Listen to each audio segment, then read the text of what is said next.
It's that time again, continuing coverage of the Triton Poker Cyprus Special Edition. Third event, Day 2, $75,000 short deck from the Marriott Crystal Cove Hotel and Casino. Once again, Ali Najad alongside reigning World Series of Poker main event champion Koray Aldemir.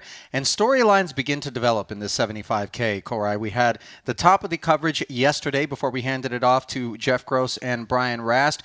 And this is, for me, the tale of the American players who are late to the short deck game and the non-American players, predominantly the Asian delegation that has so much more experience in this game, looking to vie for supremacy. The biggest stack in the room belongs to an American, Jason Kuhn, also in the field with him. He has Jungleman Dan Cates and Phil Ivey, as well as Chris Brewer. And in terms of styles, based on what we've seen, do you detect any differences between the way the two groups are playing short deck? I mean, I think the Americans have played more tournaments maybe and definitely have some expertise there, while maybe some of the others, maybe some of the Triton guys, Wykin Young, Richard Young, they're so used to playing deep cash games. So they've played a lot of cash game, a lot of short deck, maybe even have played more short deck than everybody else in the field.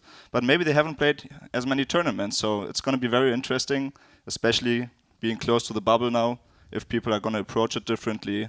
Yeah, I'm really looking forward to it. The $75,000 buy-in will also be replicated for event number 5, which is going to start today. Originally, it was scheduled to be a $125,000 buy-in event. And there is a look now at the feature table. We'll have your chip counts shortly. Also, among the Asian delegation, somebody who we saw really navigate the short deck streets with quite a bit of prowess was Kiat Lee. Yeah, we saw him bust pretty early yesterday, his first build. He got unlucky there. He got it in good or as flips some of the time. Didn't make it with his first entry, but he re-entered, and now he's here the final day. Elton Sang, second in chips overall, a notable stack. Wykin Yong, fourth. Ivan Liao in fifth. Richard Yang, who you see here, is currently seventh out of 11 remaining players.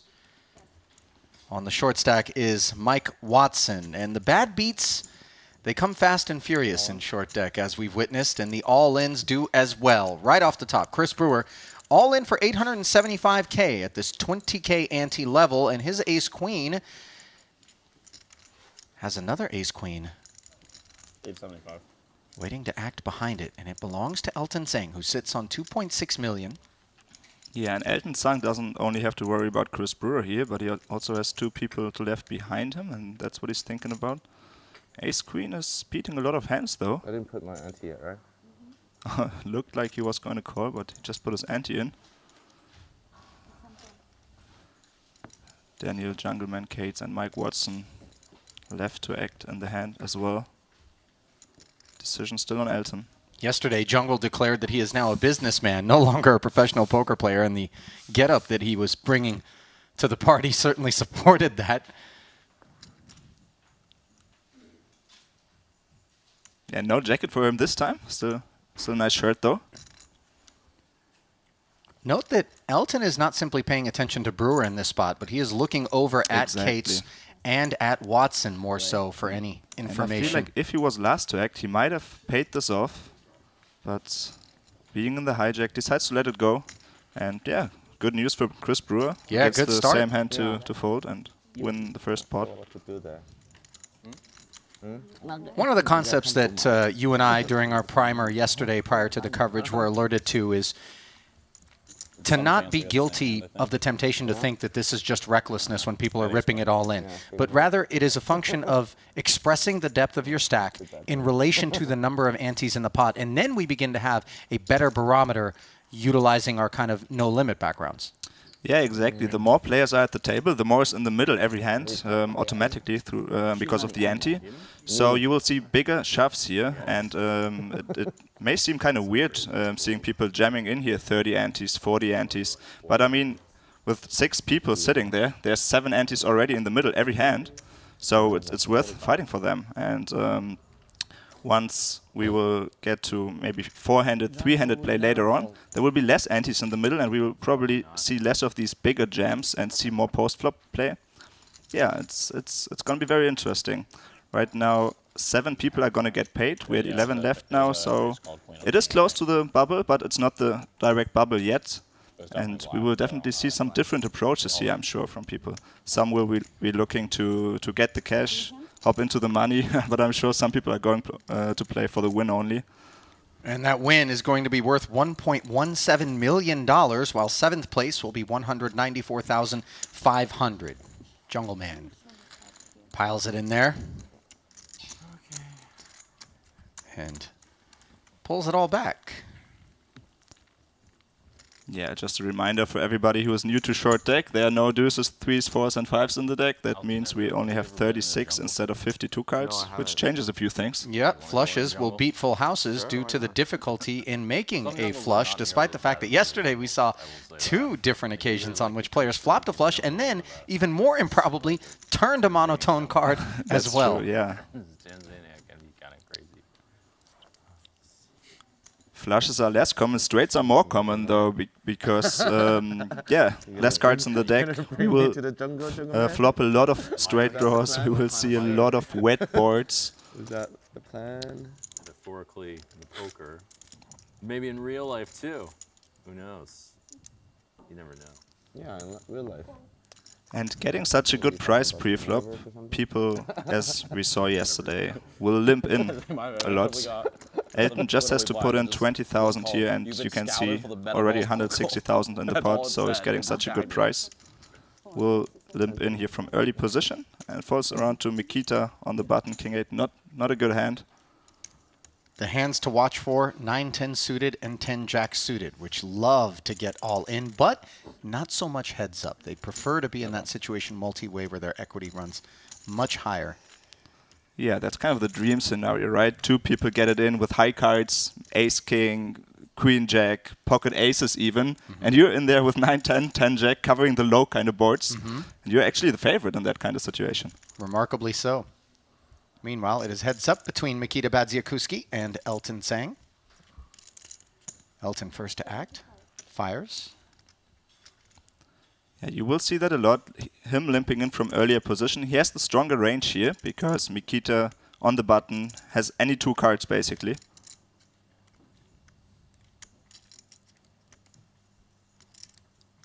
So just like in full deck, you will see the opening raiser having the stronger range, most of the time continuation bet. Here, early position limpers have the strongest range. Because you will have some traps in there, not only hands like 8-7 suited that are nice, you will limp occasionally with aces, kings, ace, king. 9 of clubs here on the turn as Badziakuski picks up a gut shot straight draw to go with top pair, but that gives Elton Sang the 10 high straight as the gut shot comes in.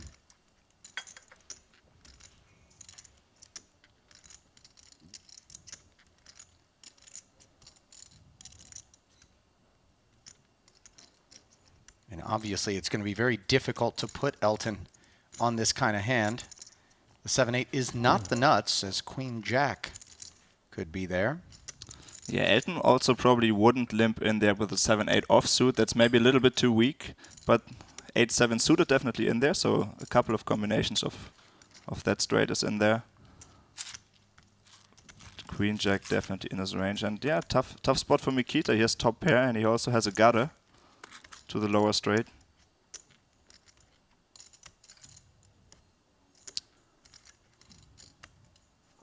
Yeah, maybe against a bigger bet he would have folded. Elton just betting 130,000 though, less than half the pot. Milking another 130,000 off of Mikita's stack. Now the running 9s pair the board, and the straight becomes slightly less attractive.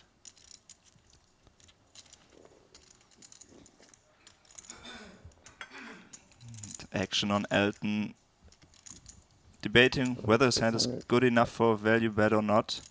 Mikita only has pot left to play here. 590 in his stack, and we'll see how much of that Elton gets after, if any. Yeah, he goes for a smaller value bet. He feels like his hand is good enough for a blocker kind of bet. Doesn't want to polarize his hand as much. When we're in position and we sense that our opponent is going for a blocker bet, do we maybe glean that their range is a little weaker and occasionally attack and pounce on it? And is Mikita deep enough to maybe make that kind of play, turning this king into a bluff? I mean, some of the time that's a consideration for sure. I'm not sure if it's the best play with a king, though. He calls it off. Yeah. So bluff catching with the king Yeah, effectively. exactly. The problem with turning your king into a bluff here is, though, that you block Elton from having these weaker kind of value bets, maybe with the king himself. Right. And you'd rather have a hand that blocks the strongest of his hands. Maybe having a 10 would be better, blocking 10s full of 9s here. Yeah. And the running 9s weren't exactly great either in the event that Elton had some of that inside straightiness. He's either there or he's got trip 9s on the end. And the queen-jack was obviously a possibility, as was a better king. Yeah, for sure. And it seems like Elton found the perfect bet sizing here, getting a couple of streets of value here from Mikita. Over 3 million in front of Tseng now. 152 antes representing 42% of all chips at this table. The boss stack now here at the feature. Yeah, As not well only as at the overall. feature, yeah. Yeah. Ace 9 suited for Elton under the gun.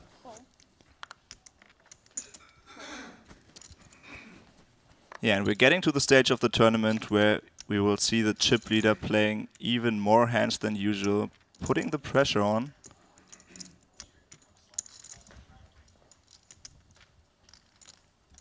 Ace 9 suited, of course, good enough here.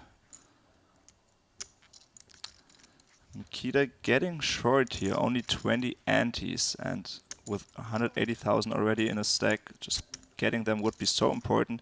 Second last to act, he decides to limp in here with a queen 8. And it is Chris Brewer who is deciding to move all in with the ace 8 suited, and you might be asking yourself why he would take a hand like this and move in.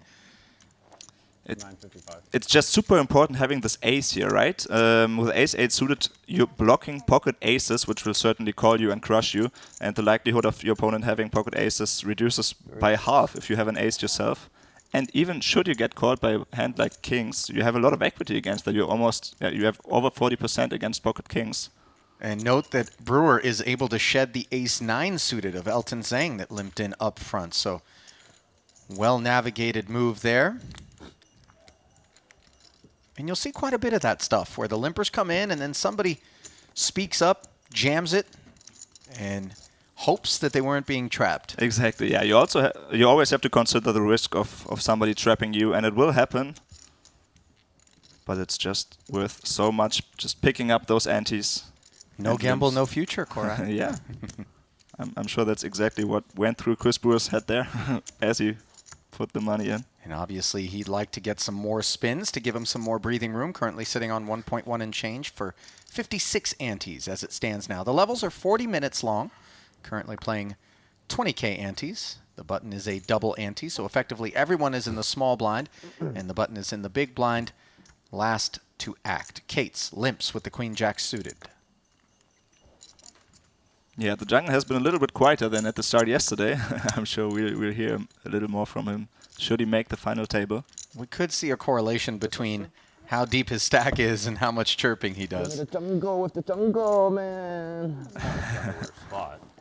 Saying has the hearts covered, though obviously that is a very infrequent consideration given the difficulty in making a flush. It's the same hand he had one pot ago, and he has kings and 9s on this flop in position against the gut shot straight draw for Cates. And as we talked about earlier, Cates here with a range advantage decides to bet small with a gut shot. It's a nice flop for him, but Elton does flop well too. 3 5Ks and a quarter. Those teal chips are the 5Ks, the white ones, the 25s. Yeah, Elton is certainly not going to go anywhere here playing this hand in position. And not only is he not going to go anywhere, but he's clicking back to 80,000. Yeah, very interesting play. I mean, he's trying to protect his hand. I mean, Queen Jack, as you can see, is a little underdog, and Elton knows that Daniel has Queen Jack, Queen 10, Jack 10, all these kind of hands. And yeah, just wants to make it a little more expensive for those. might look to check back some turns. Maybe it might be some idea of controlling the size of the pot also, Sure. taking initiative here. Yeah, making a nominal investment and being able to have jungle check to him on the turn and then check back with the intention of deciding how to proceed on a river. Meanwhile, the ace now improving Elton's hand. Jungle checks it over to him. Yeah, Elton is behind ace queen, ace jack, ace 10 now, though. His 9 kicker doesn't play. They both he just has aces and kings with a 9 kicker. That's 120,000. Yeah, he seems to be pretty well aware of where he is in this hand. Bets small again, and this is pretty nice against exactly the kind of hand that jungle has. And we're beginning to understand how much knowledge Elton Sang has about this game here, as he's taking lines that the less experienced players might be more sheepish about taking. Yeah, and jungle beating a lot of bluffs here with this queen jack high, but I mean, this is not a lot he has there, so makes the fold, and yeah, was the right one. And obviously with the condensed deck, deuces to five's absence, there's a tougher time to make air in a pot. Yeah, that's true. You have a gut shot or something like that so often. You took you to the jungle. Jungle was a bit curious here, probably. Elton is not going to have a hand like aces, ace king there, just checking on the button. Was probably a little bit afraid of Elton just making a move here, being the chip leader, but analyzes the situation correctly and does lay it down. Elton has 648,000 in career Triton earnings, 3 cashes. Has actually already cashed twice here in Cyprus. In the 50K No Limit Hold'em 6-handed, he finished 6th, picking up 240,000. In the 100K, he finished in 9th, picking up 192K. And after Richard Young is moving all in here, Chris Brewer actually finds pocket jacks in the hijack. Note that jacks aren't as strong in short deck as in full deck. And being on the hijack, he does lay it down pretty quickly. What do you got? Ace queen. I had jacks. Huh? Jacks. Ace jack. No, jacks. Oh. Richard Young can't believe that he folded the pocket jacks there. Nice, man. High variance if you call with the jacks, for sure. Yeah, same situation as before. He had people acting behind him, and of course we're getting closer to the money. And yeah, with ICM implications getting into play here, you don't really want to call off your stack. You'd rather go all in yourself, applying maximum pressure, having fold equity instead of having to call it off.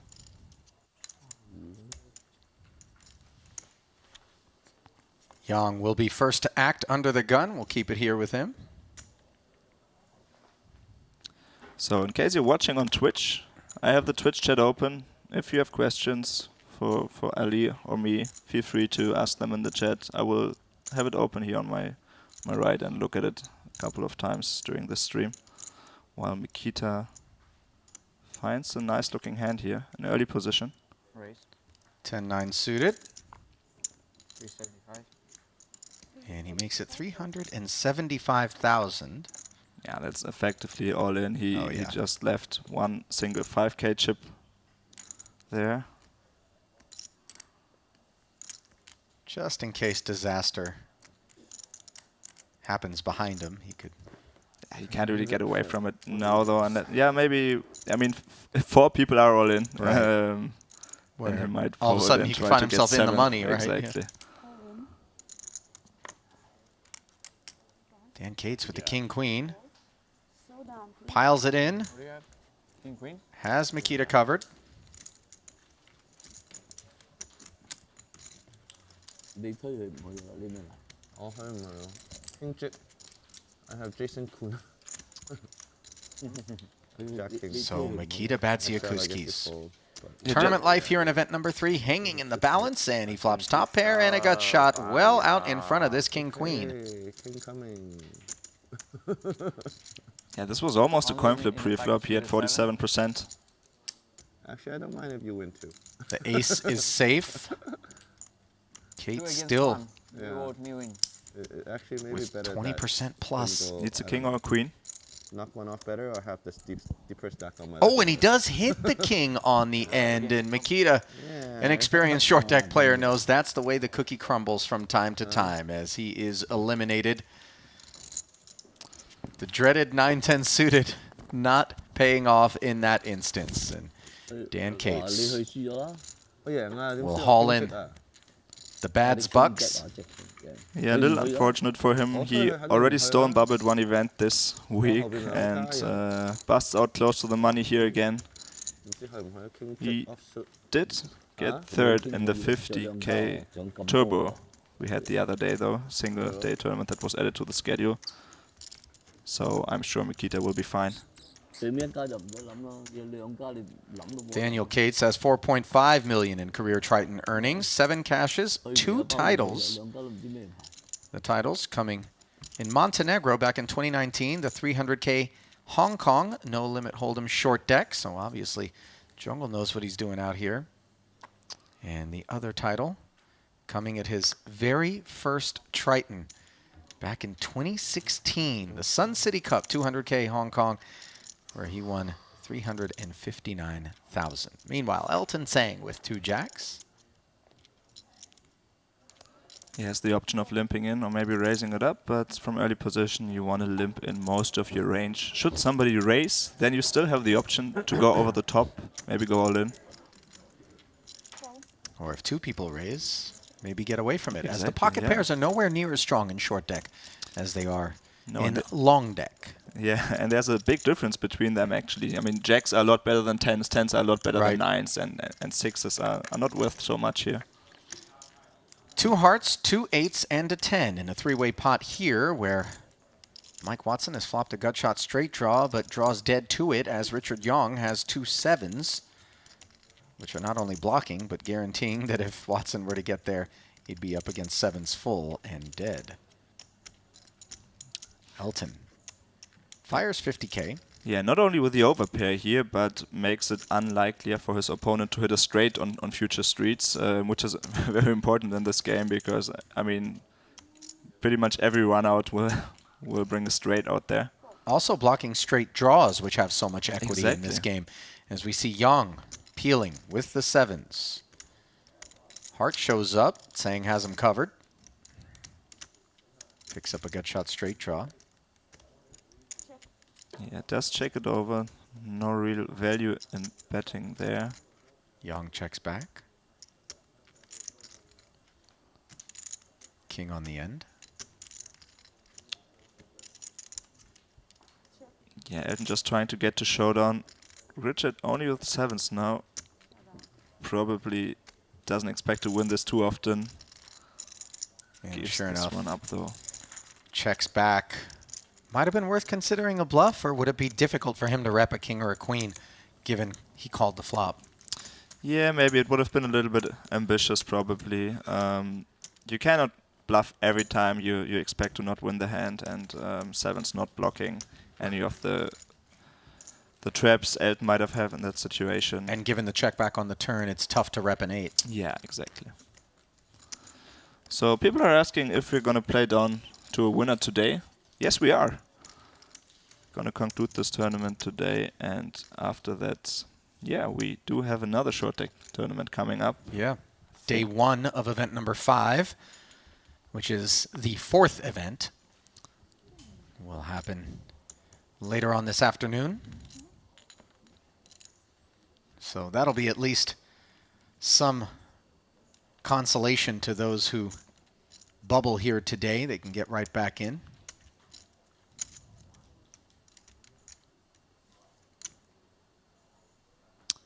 Queen 10 offsuit for Richard Young, and he ships it. Getting through Brewer's button. Yeah, this is the closest it gets to a small blind versus big blind scenario at long deck. Cutoff versus button. Just with the cutoff getting an even better price than at long deck, with so many antes already in the middle. This table must be kind of short, or maybe you just have all the chips. Will the full shouldest. Huh? He has all the chips and will the full shouldest. And then So people are discussing how to convert the antes to big blinds from what they used to. It's not as easy. It's not like you can say 20 antes are just like 10 big blinds. You should look more at the size of the pot. In a regular poker game that you know, remember there's one big blind, one small blind, and usually one big blind ante, so there's 2.5 big blinds in the pot. So if you jam for 10 big blinds, it's like jamming for 3 times the pot. And this is kind of how you have to look at this. Here you have 120,000 in the pot. And So how many pots do we have is the question. exactly, yeah. Not so much how many bigs. And that becomes a little bit taxing in terms of constantly having to monitor that fluidity of the situation. Yeah, because often you, at the same time, you're getting such a good price to just limp in, but also you're getting, yeah, of course, a good deal for your money should you decide to go all in and try to steal what's already in there. And Richard Young has gone all in now, back-to-back pots, and Scanning picked queue up some also, so ante-money. it isn't going to work for you until they do. I thought I was VIP enough. They would just hack your phone and do it. Help out the businessman. Why don't we get into the jungle business? You mean like save the jungle business or what? Sure, why not? I don't know if there's any business in the jungle, so maybe we should just save it, right? I want the Jungle Man Safari. We gotta do something with the jungle. Come on. I mean, probably will. I've been like in Mount Kilimanjaro. Like the very start was like the tamest jungle of all time. Yeah. I mean, actually, those kinds of businesses I'm looking at now are kind of fringe. Chris I should Brewer say. saying I'm looking more at like farming and stuff. he wants to go on the Jungle Man Safari. What do you think this is? Oh yeah. Sitting at this table with Get into that, like, Kates? Is this Jungle Safari like a- as it gets, as Watson is able to get through with the Yeah. Jack-9? in like 10 years or something. I don't know. I mean, I think there's like shortish like right now actually. Are you interested in getting into it? Sure, why not? Do something to save the world, right? All right. Well, I'm like teetering on the edge. I know people that are into farming, like I think agri. there's something got to do with like the Huh? soil or like it's, I don't know, What's that? they're running out of soil or something, or like the, Well, it depends. So, you know what? I actually should understand the problem more. But one thing is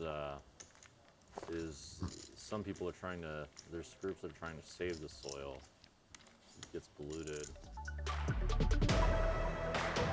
And a look at the chip counts brought to you by GG Poker as Elton Sang and Jungle discuss their future business endeavors.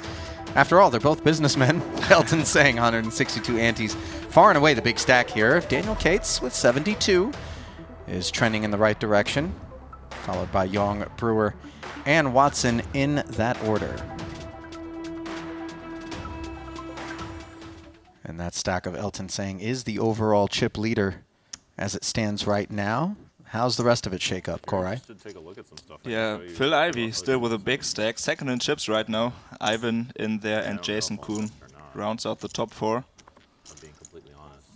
Sir Watts, Michael Watts in the tournament short stack at the I mean, I moment. probably will eventually. Missed one hand. It's like many things to look at.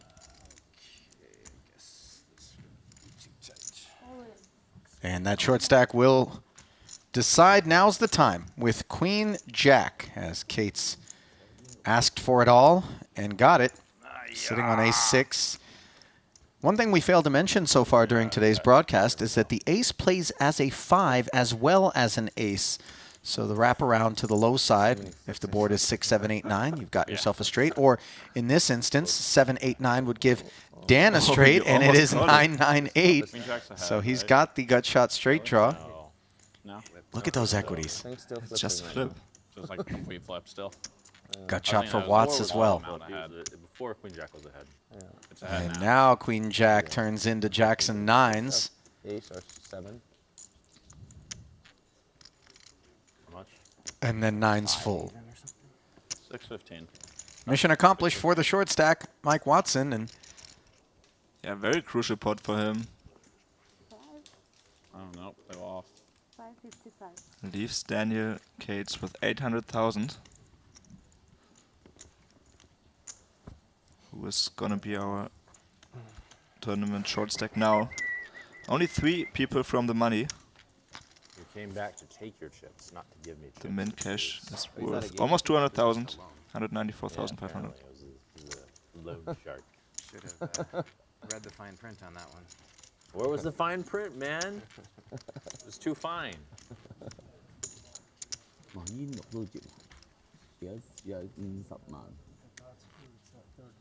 Okay. Third one. This is mine, right? This is your. Okay. What I must take it worse. Tennis. It's your. This one. Can you put your cards here? Thanks a lot. This will help for when they rig it for me.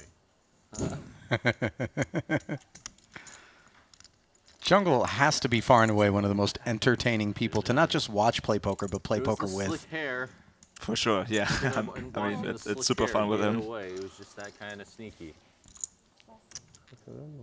And he's like this not only on TV tables, he's Slick always hair like that. a dirty salesman would have. Yeah, it's not an act. No. As we see, saying getting in there with the ace-8 suited. Watson does the same with the newfound stack. 1.3. Young on the button, on the low side with 8-6 suited. Checks and flops himself an open-ender on the Jack-9-7 board, which gives Elton saying a gut shot and a flush draw, just the gut shot for Watson.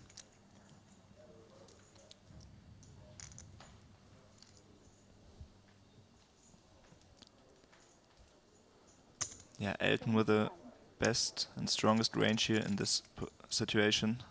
He's gonna lead out. And Mike Watson not only has the overcards and the gut shot, he has the king of clubs too, which might make him able to bluff at this maybe at some point later in the hand. Even shouldn't he make a runner flush. He will tear one off as Young exits. Yeah, the lower end of the straight draw just not worth as much. Now the queen giving Watson top pair. And the lead in the hand. Yeah, Elton has to be careful here. The 8 of clubs not worth as much should the 10 come in there. It's just the lower end of the straight. Decides to check it over. Could run into a finished straight here already. And Mike with the decision whether to protection bet or not. He decides to check it back. Now he makes himself top 2 pair, but 4 to a straight on board. And Elton doesn't have a pair. It's kind of tough to not have a pair or a straight here, so pretty low on his range here. Might decide to bluff at this.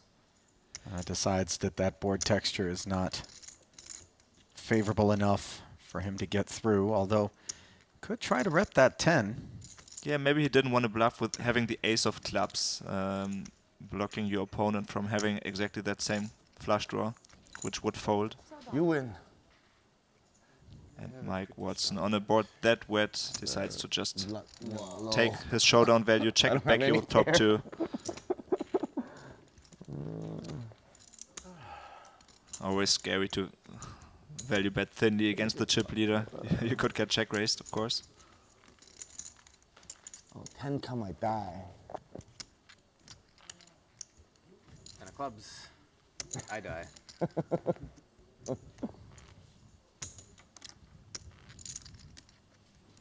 Such a sick flop. You should just bet like how Jungle does it. Bet the river too, yeah. Huh? You could bet the river too. Yeah, You there's probably like will. probably like so many hands with a 10 in it though. Yeah, but you have every like, other. perfect bluff. Huh? You have like the perfect bluff. If I'm not getting a 10 to fold. Yeah.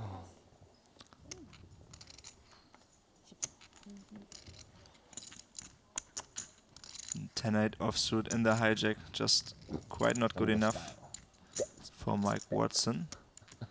And cutoff versus button, Check raise would have been 2 short stacks again, and Richard gives this one up.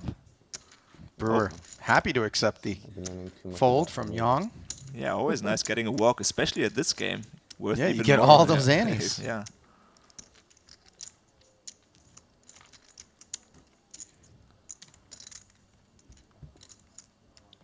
Position so important at this game, and Richard has played a lot, so he knows he doesn't want to be in there with a 10-7 offsuit.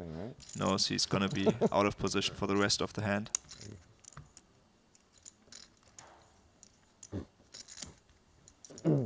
Wonder what the worst starting hand is. Queen 6 maybe? Jack 6? Yeah, I think Jack 6 offsuit. Jack 6.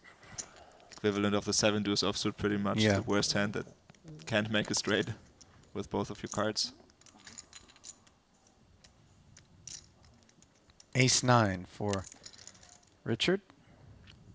With ace 9 you can flop a straight here, unlike Yeah. one deck.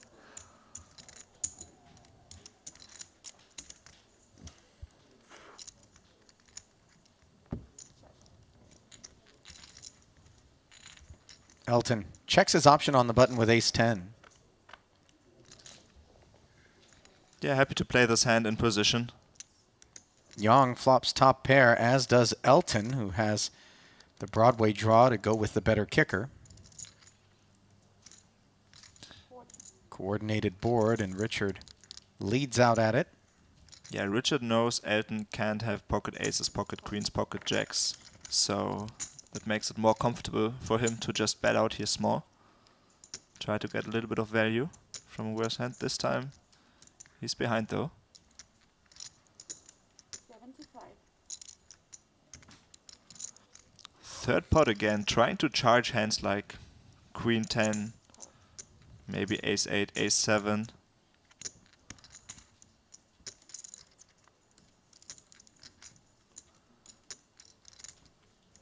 And that's gonna be a scary card for Richard, who checks. Yin. And just like we saw Mike Watson check back his 2-pair before, Elton of course knows every king makes a straight here. Ace 10, not worth a value bet, just checks it down. Happy to take this pot. Yeah, when you stick your neck out, value bet, and then you get raised in that spot, you just hate it. Yeah. Although to be fair, it would seem as though Yang would be the better if he were sitting on the nuts, as played.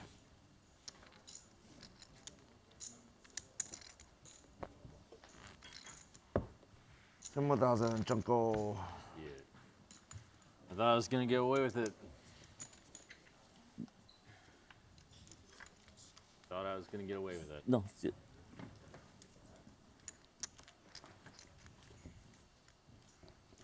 Pocket queens for Mike Watson. And after doubling up, he doesn't have a push or fold stack necessarily.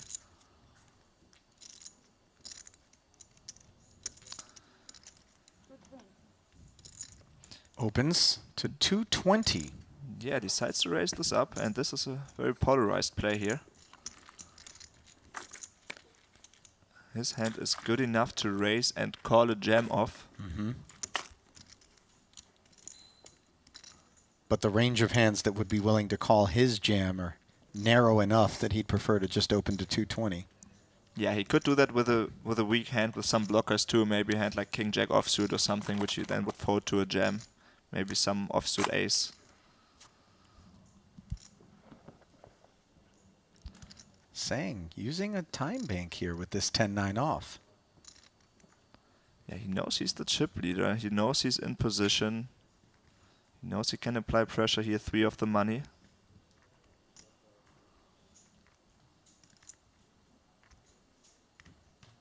Watson looking on intently, as is Jungle on the button. Though Jungle's 6-7 offsuit is going to easily find the muck after Elton declines the invitation. Yeah, I understand the fold. I mean, it was a bigger open raise. Maybe the 10-9 suited he would have played, but the 10-9 offsuit. Against a strong-looking range here, to be Now honest, he's by stealing my Mike Watson. blinds. Just lets I'm it gonna go. have to make a stand soon. Look what he's doing. I stacked him, and now he just can't get over it. Can't have enough. Coming for revenge. Maybe also trying to make the table know. No, He's not no, going to I'm get pushed coming for around. He's revenge. the chip leader. Right. It's a heated rivalry. Yeah.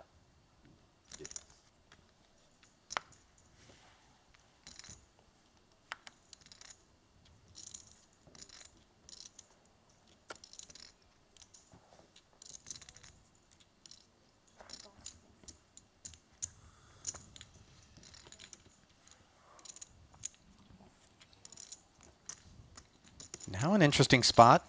Cates in the cutoff with ace-king. Watson on the button with ace-jack. And Cates is going to move all in. This represents a little under half of Mike's stack. And Mike does have a hand to call this off here. And he has made the call. Will be disappointed to be up against ace-king. Yeah, that's unfortunate. As we talked about, this is pretty much blind versus blind. Cates would jam in here with a wider range of hands.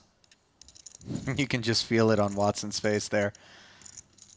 Not thrilled, given he understands it didn't have to be ace-king from Cates.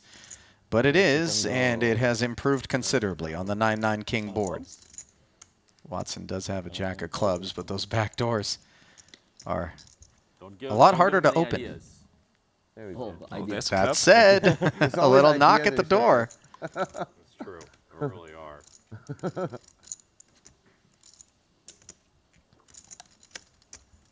Can Watson find the club? Oh my goodness. Jungle. Runner, runner, flush. Oh, So difficult. Anima. GG. GG to Daniel Cates, Jungle Man, our fan favorite here. We've lost the jungle, Korai.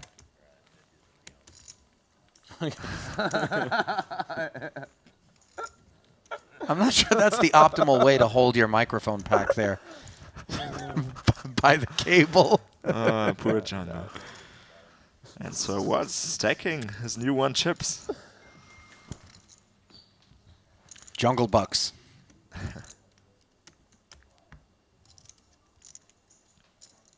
And a very different expression on Mike Watson's face now than the one that he wore after Jungle turned over the ace-king, as we have lost another player here. Down to just Down to 9 players. 9 total. Yeah.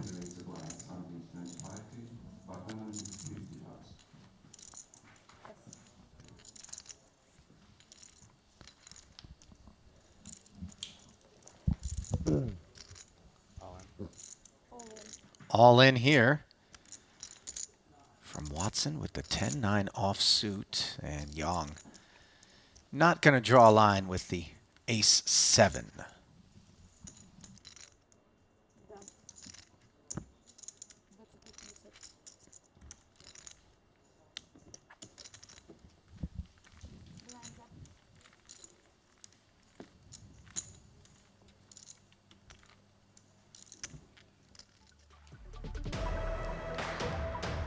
$25,000 chip ante now as the blinds have gone up. Brought to you by GG Poker.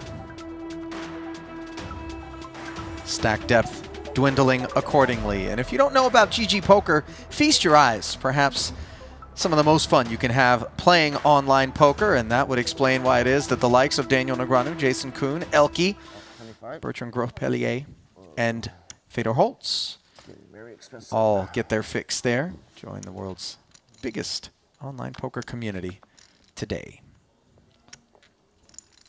Mike Watson, great start to the day, and suddenly a completely new spot. He's the one who can apply the pressure and puts both short stacks behind him all in. Ace-9 suited for Yang. Yeah, Richard Young, not the kind of guy that cares about min caching for first and foremost. You got that right. But he knows enough about the game to know it's not the best spot there. And a Queen-10 suited for Chris Brewer goes into the muck. Queen-10 suited strikes me as potentially enough hand off of certain stacks to maybe spin the wheel, doesn't it? Yeah, if this was the early stages of the tournament, he would have probably caught against that range, but being just 2 of the money, you just can't call it off there. I mean, this min cash is just so important. Should 2 people bust, almost 200,000 for him.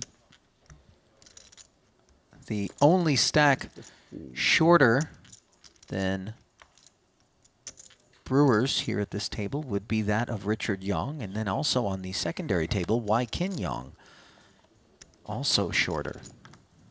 So Brewer hoping to outlast the 2 of them and burst the bubble. Watson trapping with the ace-king suited.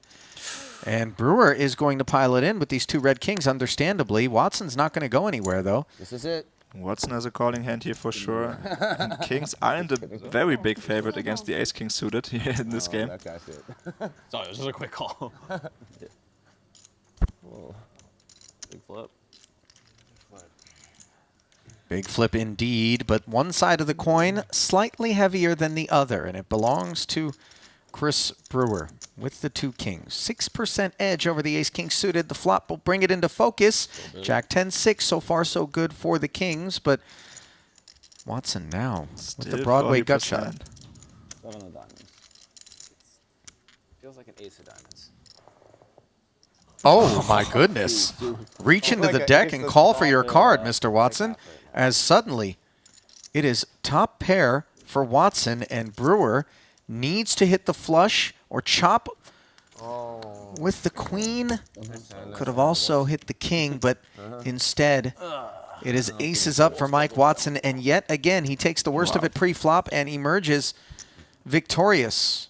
Chris Brewer out in 9th. Wow, what a start from Mike Watson. Chris Brewer, great player, out close of the bubble. 屌咪幾撚屌啊？8、9出你唔屌啊？哦，而家我已經最少啊。我已經最少嘛。 And having lost not one but two players, we're going to have to import some bodies from the secondary table here. 3 times in a row. It's so easy. 唔係屌你乜兩個8、9幾撚屌啊？咁咪最低度一個有錢嘛？ Yeah, Mike Watson suddenly close to the top, if not the tournament chip leader, alongside 最 Elton 短 Sang. 馬打到最多。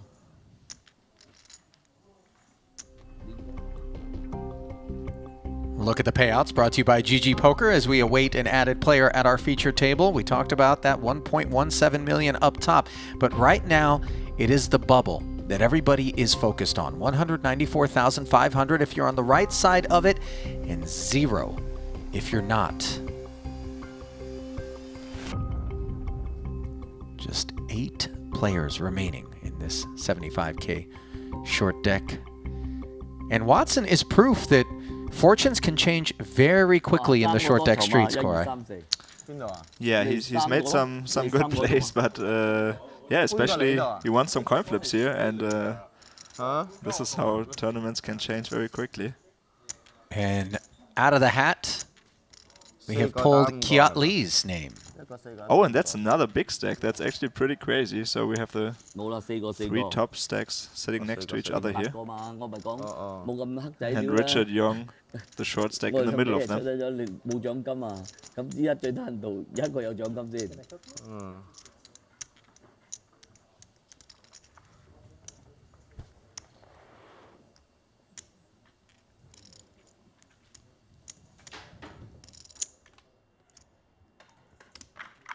哇！錯最唔好個位添。唔係啊，我係本身咪依家最唔好個位咯，依家你。係。我最短嘛，後邊兩個最深啊。我本身嗰邊 cheap lead 嚟嘅，佢調我過嚟，哇幾叻鬼啦！我收到一個終於嚟嘅機會嚟啦。係咯，終於機會嚟啦！終於機會你去調我走啊！哇！佢咪最大鑊嘛？依家佢個位最唔好嘛。係咯。我最少就嘛，我推出嚟佢最難。我哋都差唔多咁樣。唔係，你兩個後邊多嘛？多佢少少咋？咪多少少，我咁少佢咪好唔着數咯。係啊。我推出嚟，佢好多牌都唔敢接啦。係啊。我就好多牌要推咗噶嘛。係啊。你哋翻幾多啊？ And Kiat Lee's arrival with that big stack is not going to be a welcome sight for Elton Sang, as Lee's seat is just to Elton's left. Mike Watson, who is now the overall tournament leader, will be on Kiat's left. 有道理啊！但係最好兩個都入啊嘛，你知唔知？唔係，咁樣變咗我哋唔使打咯。咁我咪推得咯。 And right now it's the battle between father and son. They're the both short stacks of the tournament. Richard Young moving all in here with the ace-jack. While Wykin is at the outer table. I say very easy because Wykin is short tag, I'm short tag, no need to play IGM.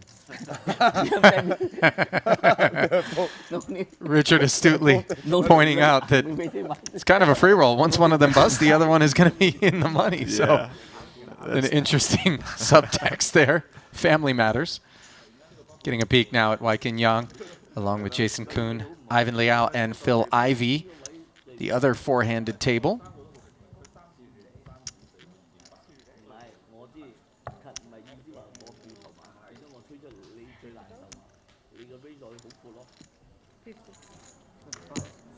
And we'll be playing hand for hand here in order to maintain fairness. Can't force one table to pay more antes or play more hands than the other here on the money bubble. Back at our feature table, it is Kiat Lee opening. Lee with no recorded Triton appearances. And with these three players being so deep, we will see more of these raises. Instead of just going all in from the start. But after this raise, Elton does decide to go all in. With the ace-jack. Yeah, and Kiat Lee can basically just call with a very, very, very strong hand. He basically needs aces here on the money bubble. You say there's an all-in over there? All in. Yes. All in. All in. All in.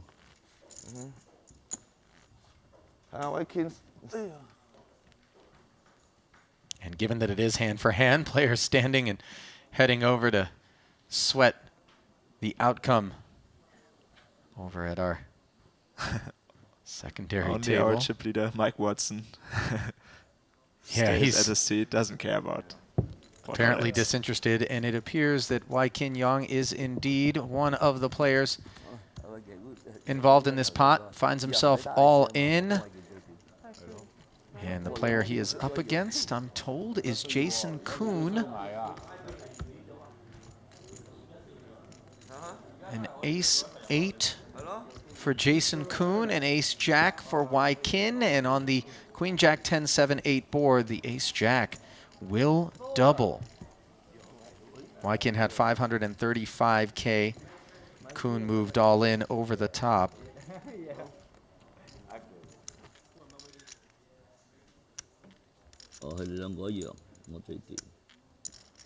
Seems impossible for him to have done that, though, given that he was directly to Waikin's right. But nevertheless.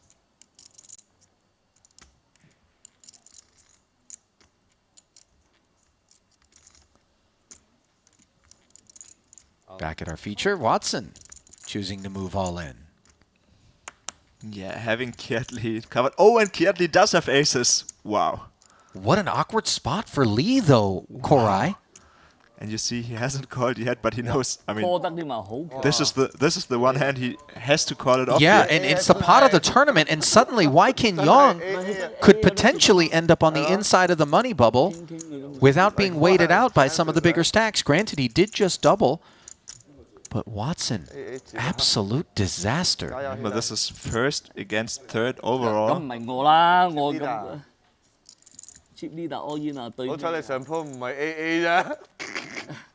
Watson does have 35% to win this, though. The Jack-9 suited needs help, and a Jack in the window followed by a 9 puts Watson out in front. Bottom two Very pair, slightly, and he yeah. has Kiat Lee covered.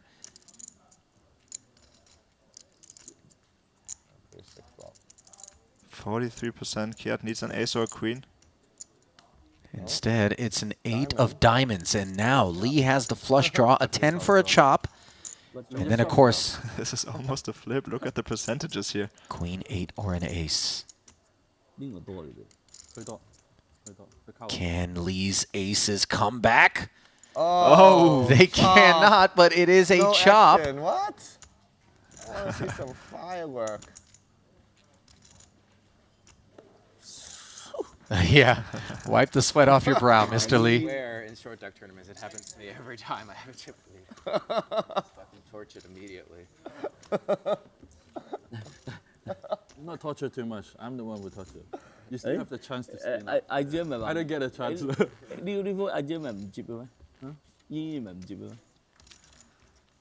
yeah, crazy hand here. I mean, Kiat Lee has to fold pretty much everything here. is there a world in which you can make a case for just letting go of those aces? You know, Korai, you guys can't see him, but he's sort of shrugging his shoulders here because the ICM in us says maybe we don't, but obviously a 5.4 million chip stack would do so nicely. Yeah, I don't think you can fold aces there. Just as you said, you would be the overall chip leader and you would be in such a good position to win the whole thing. How many aces are on the stack, Ali? Yeah. Running rich, saying almost upset to have to call here against Richard Yang. Clearly they're good buddies. And Yang with the pocket tens, having moved all in, is in dire straits. Keep him alive. Yeah, Elton, of course, having the bigger stack. Way easier to call for him. And he's in much better shape than the aces were against a Jack-9. The Queen-Queen Jack board favoring the aces even more as Tsang goes to 81% here, and Yang needs some runners or a 10. Not there. Just 2 outs for Richard. 10, okay. 10. Saying genuinely rooting for the 10 on the river, and it comes in! 我幫你嗌出嚟啊 Wow. So, have a seat, Mr. Yang. Live to fight another day.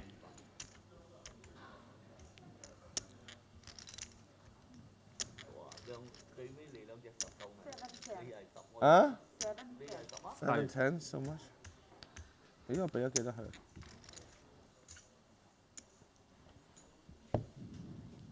Yeah, this is a pretty big development after both Yongs doubling up. Actually, Jason Kuhn is now the short stack of the tournament.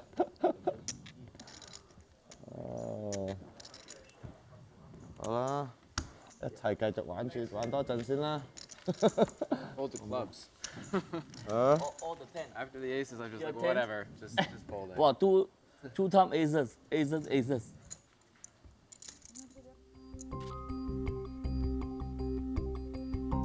There's a look at the 4 stacks here at our feature table. It's a fairly tight cluster.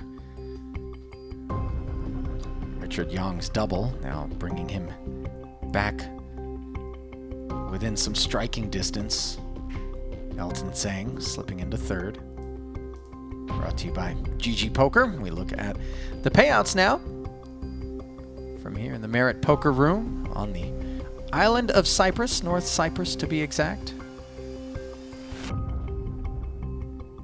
Tense moments, although everybody having a good time. It's short deck really, it sort of takes the pressure off you because you know in all likelihood it's going to be a pre-flop all-in that determines your fate, given the way that the game is played here on the bubble. Yeah, they're playing for a lot of money though, so... Queen Jack offsuit for Elton Tsang. We could see him participating. Yeah, and as we talked about before, with just 4 players at this table, there aren't as many antes in the middle.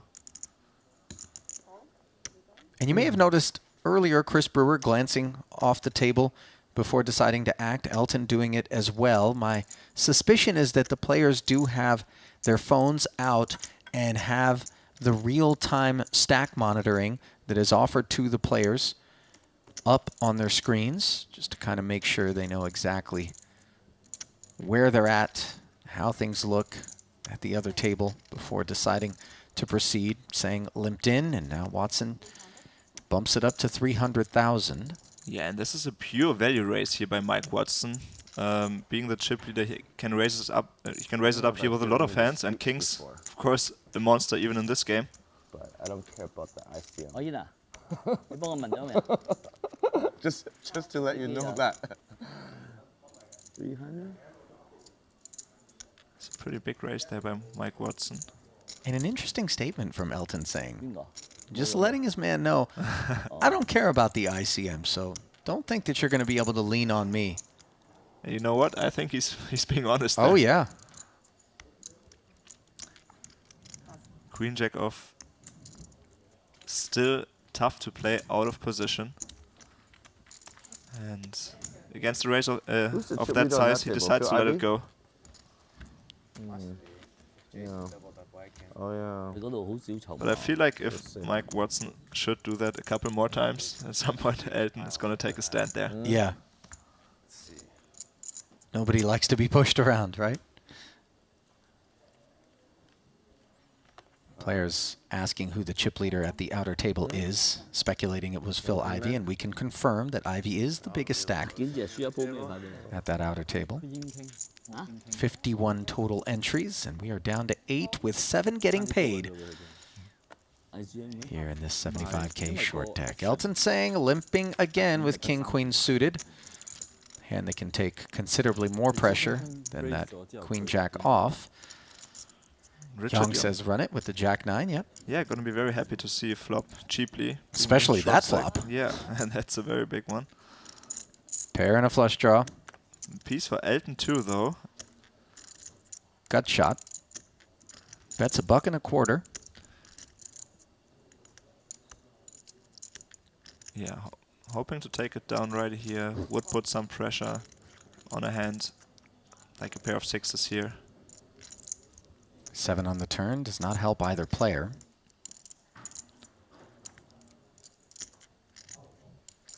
Young, a 3-1 favorite from this point forward, saying pumps the brakes. Awkward situation here for Richard. You know you have a pretty strong hand, but you're of course still behind an ace, so this And might there's be a a hand you can check back here maybe. Decent amount of ace-X in Elton's limping range out of the hijack, or we would expect a raise? I think he would limp in here with some aces for sure. He would raise it up sometime, so this is kind of hard to know. But after having checked it over, we saw Elton doing some thinner value bets earlier in these kind of spots. So Richard correctly assumes that maybe there's a little less aces here in this range. So he does bet for value and protection. 250,000 into 400. Yeah, Elton pretty much just with a gut shot. Hitting a gut shot is way likelier than a no limit though. And he beats some bluffs, but against a 250,000 bet, he correctly lays it down here. 對，三樣都搏射。 And Richard Young, who moments ago was just 1 card away from elimination, hit the 2 outer, and now is starting to spin it up. 9隻啊嘛，有一對9黑土，9隻黑土。 Yeah, and so we're actually close to a situation where the 4 biggest stacks of the tournament are all at this table.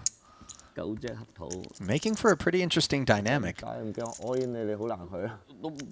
The presumption would be that they would be looking very much to avoid one another in any confrontations because it would just be such negative EV to implode with the 4 shorter stacks at that outer table. Yeah, at the same time they know though they can put pressure on, so this is kind of, yeah, who wants it more? You think they can put pressure on until you realize Elton saying isn't going to be leaned on.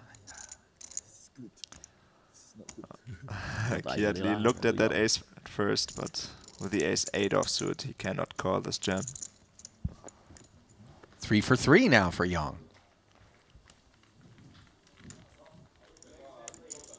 Okay, Joseph, get in touch, Get in touch. Richard Young with almost $6.7 million in career Triton earnings, 9 total cashes and 1 title. His title coming all the way back in 2018 in Montenegro in the 250K Hong Kong 6 max no limit, where he picked up 3 million Hong Kong dollars. That was his second stop. He cashed twice in 2017 in Montenegro.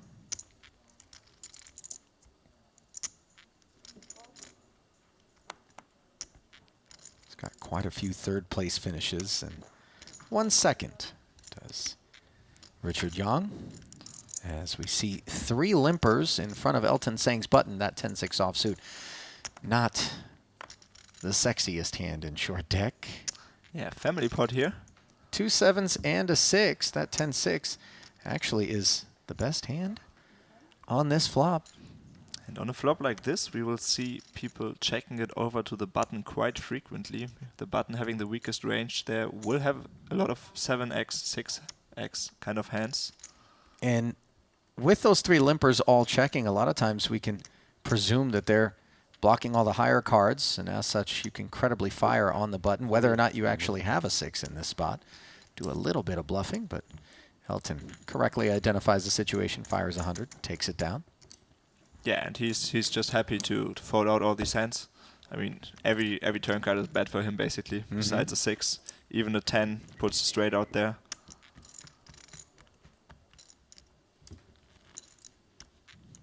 Should have just folded my aces.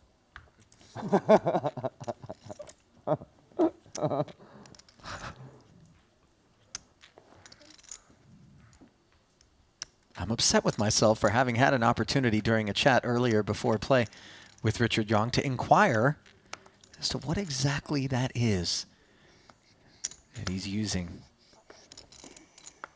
The inhalant, but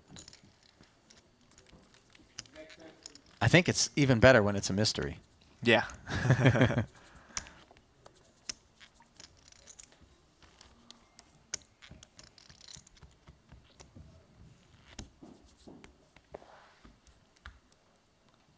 Jason 搬最短。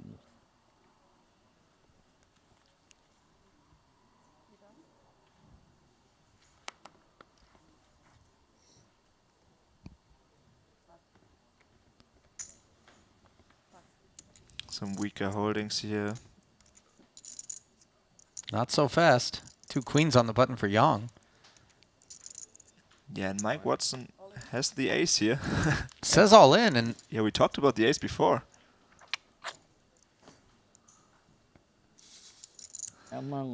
Uses his aces blocker here to put it in, just wants to steal the blinds. Wow, Richard Young folding the queens. I really thought Young was the kind of guy that might say, let's go. Yeah, exactly. Yeah, I would have thought so too. Told me I jam cannot call. Before I play tournament, I like champion. Champion I'm a bet. Richard suggesting that he's been given some guidance not to call in that spot with the 2 queens. So overcoming his instincts there with some new intel that he's been given. He'd far rather have like a queen jack suited, I would imagine. Yeah, maybe. Than the 2 queens. But those sorts of hands are the ones that we look for multi-way, not heads up. Exactly, yeah. Queens, of course, is a strong hand, but being on the stone bubble, you just don't want to go out in 8th. And Richard Young probably was in the ICM lab since the last Triton event. Good discipline there from Young as we see Elton limping with ace-queen suited. And I suspect that even with some of the better hands, pre-flop these big stacks are going to be doing a lot of limping, Korai, not looking to play inflated pots. Set of 9s for Watson on this ace-9-6 board. Elton with top pair, checks. Yeah, Elton could have bet this some of the time. This time he decides to check. Watson, of course, with a pretty strong hand. Still vulnerable, though. Bets kind of small. And Elton with a decision whether to call or check raise. Facing the big stack here, he, of course, goes for the safer option. 4 to a straight on board now. 8 would be a chop card for these players. Sang having picked up the nut flush draw on the turn. Checking. Yeah, there aren't too many 8s in Elton's range, though, having limped in first position. So Mike Watson's debating whether to put out another bet or not. As the big stack, he could certainly be bluffing here to put some pressure on. So set of 9s good enough to bet for value. Well, how many 8s are in Watson's range? Volunteering chips into the pot. It's not on the button. Yeah, this is what Elton would think about here. And having top pair, beating all the bluffs, and of course the nut flush draw, he's probably not going to fold.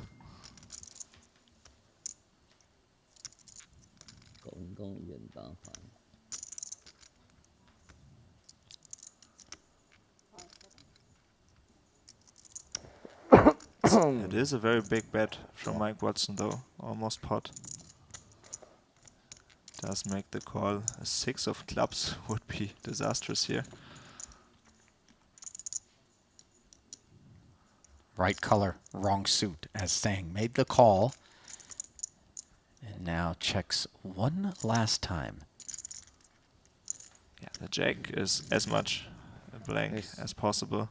Yeah, actually a great card for the set of nines. And oddly enough, Watson decides to check back on the river. Corey, are you surprised if he was willing to make that value bet on the turn? Yeah, he made a very big bet on the turn, so he decided that it would be a little bit too thin here to go for value. I mean, it's kind of unlikely that your opponent has an 8, but it's certainly possible. And Elton could have been trapping maybe with a set of aces there. This is another hand that beat the set of 9s there by Mike Watson. And it's of course very important keeping the tournament chip lead here. So Mike Watson was happy enough to take down a pot of that size. And yeah, he has almost 4 million. Yep, 3.9, and now an ace-jack under the gun for Sir Watts. Will be able to put even more pressure on now, having a little bigger lead than before.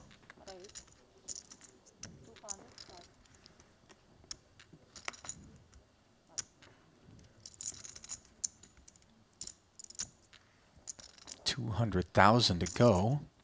Another 150 for Elton Sang to call on the button with Queen Jack.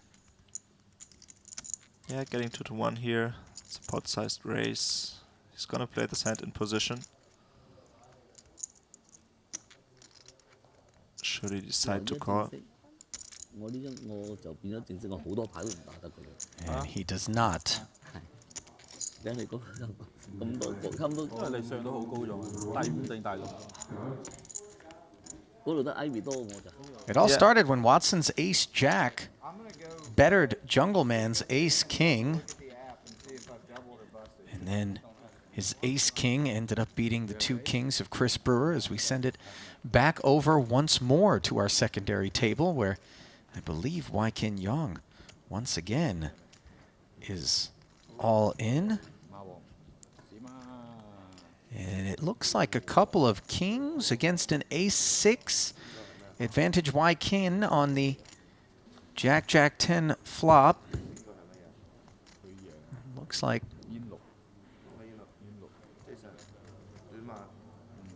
the run out was a 6, and then is that an ace on the end? It is. So ace is up for Jason Kuhn. The only good news is that Wai Kin appears to have spun his stack up to the point where he had Kuhn covered. So Kuhn doubling up. And Kuhn wasn't even there to witness that, it looked like. Did have to go to the bathroom. Said he will watch it later online how the hand goes, apparently. so his tournament life on the bubble at stake, and Jason Kuhn decides nature calls, and he runs to the restroom, says he'll watch it later online. Yeah, there aren't too many opportunities during the tournament to go to the bathroom, so he figured maybe that's the one. I wonder if he went to the bathroom pre-flop, or if he saw the 10-10 jack board with the ace-6 and thought, I'm done, and then went. I mean, it kind of looked like he ran away after the hands were face up, right? Before the flop. Before the flop? So he was already gone. Love that.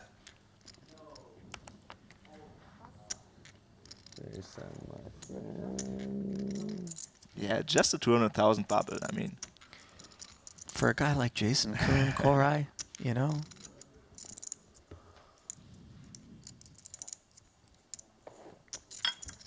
I know what happened if I check raise you that turn. 8. Ooh, 8's a big one. I went like all in that hand, ace queen on the turn. Yeah, you would have won.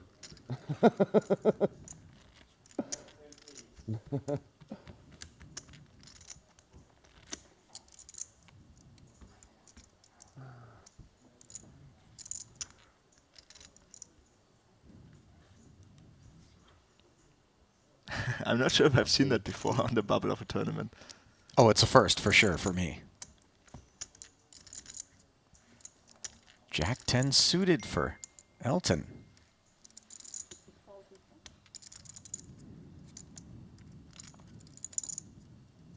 Yeah, he really wants to see this flop with that hand. Richard with the ace king though. Sitting on 1.5 million. All in. Yep. Knows what to do. Cái đó. 100. Now, if Elton knew that Watson was going to come piling in behind him, it would be a different proposition. 150. Yeah, but still on the money bubble. I mean, you don't really want to call it off with a Jack-10 here. Of course, you're not in bad shape against a hand like Ace-King, but you're also not in a very good shape. It's a flip, basically. And he has Young covered, Okay. but lays it down. Yeah, but still, we saw Richard laying down those queens before. I mean, it's not like he's gonna go all in here with Jack-8 or something. Sure. But that Jack-10 suited always has so much equity. Yeah, definitely very annoying to having to lay that down. Mm-hmm.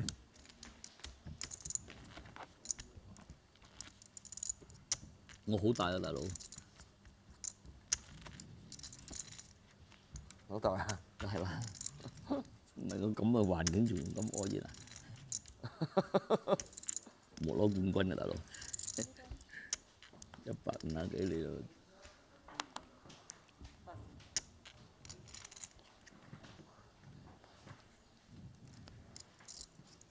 9-8 offsuit from Mike Watson. Look at Watson, just pure abuse here. Ripping it in, knowing that on this money bubble, it is just such a narrow range of hands that he'll be willing to call them.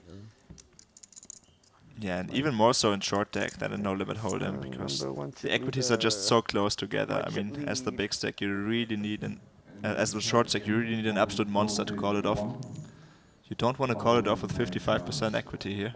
Jack of Hearts, Queen of Hearts versus Queen of Clubs. Do we have another all in there? Looks like we it. do indeed. It is King, Queen of Clubs for Phil Ivey, who has Wykin Young's Queen, Jack of Hearts covered, heading to the flop. And that flop is King High. And you see Wykin shaking his head. Kings and sevens. Looking good.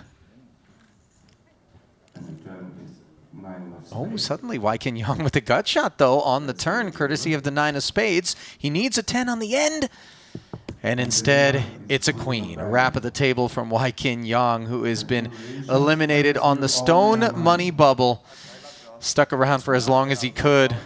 So is his dad going to be happy about making the money? Yeah, or sad it's a about his twisted son busting? situation, right?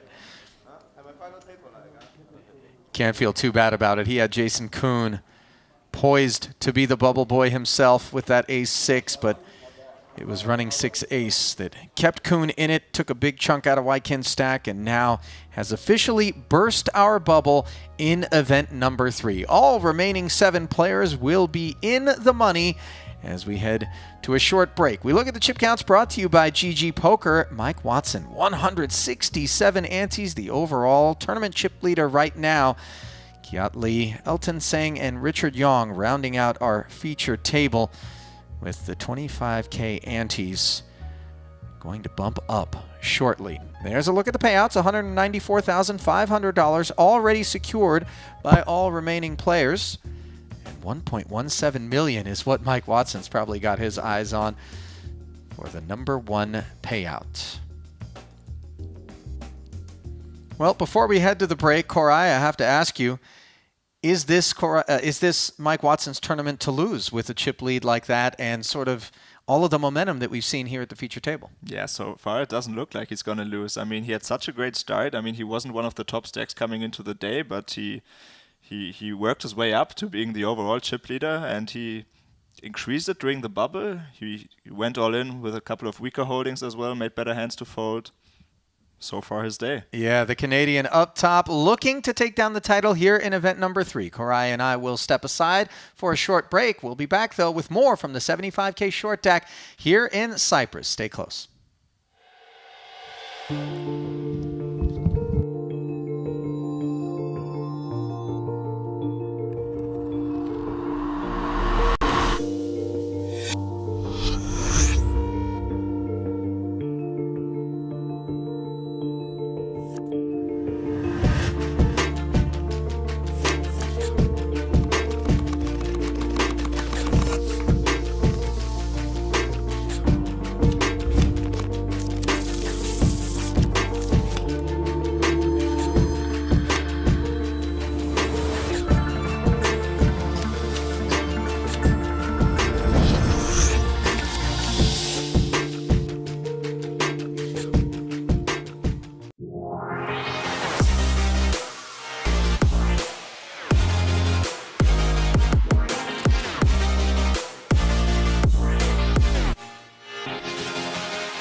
the stream. While Mikita finds a nice looking hand here, an early position. Raised. 10-9 suited. 375. And he makes it 375,000. Yeah, that's effectively all in. He yeah. just left one single 5K chip there. Just in case disaster happens behind him, he could. He can't really get away from it now, though. And yeah, maybe. I mean, if 4 people are all in, Right. then Where he might all of a fold sudden and he could try find to get himself in the 7. money, right? Yeah. Exactly. Dan Cates with the king queen. Slow down, please. Piles it in. What do you have? King, queen? Has Mikita covered.你推佢唔去喎呢咩？我去唔係咯。King Jack. I have Jason Kuhn. Jack King. So Mikita Batsiakuskis. Fold, but Tournament life here in event number 3, hanging in the balance, and he flops top pair, and it got shot well out in front of this king queen. Hey, King coming. Yeah, this was almost a coin flip in pre-flop. He had 5-7. 47%. Actually, I don't mind if you win too. The ace is safe. Kate still Yeah. Me win. Actually, maybe with better. 20% plus. Needs a king or a queen. Knock one off better, or have this deeper stack on my. Oh, and he does hit the king on the end, and Mikita, an experienced short deck player, knows that's the way the cookie crumbles from time to time, as he is eliminated. With a big stack, second in chips right now. Ivan in there and I don't know Jason if I'll Kuhn flip or not, rounds out the top 4. if I'm being completely honest. Sir Watts, Michael Watson, the tournament short stack at the I mean, I moment. probably will eventually. Missed one hand. It's like many things to look Yep. at. All in.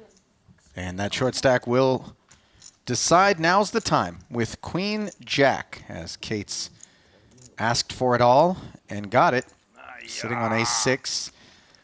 One thing we failed to mention so far during today's broadcast is that the ace plays as a 5 as well as an ace. So the wraparound to the low side, if the board is 6, 7, 8, 9, you've got yourself a straight. Or in this instance, 7, 8, 9 would give Dan a straight, and it is 9, 9, 8. Queen jack's ahead, So he's right? got the gut shot straight draw. No. No? Look at those equities. Thing's still It's just a flipping flip. Just like a complete flip still. Gut I shot think for that was Watts lower as ball well. amount ahead. Before Queen Jack was ahead. It's ahead And now. now Queen Jack turns into Jackson 9s. Ace or 7. How much? And then 9s full. 6-15. Mission accomplished for the short stack, Mike Watson. And Yeah, very crucial pot for him 5, I don't know. They go off. 5. with both of your cards. ace-9 for Richard. With ace-9, you can flop a straight here, unlike Yeah. one deck.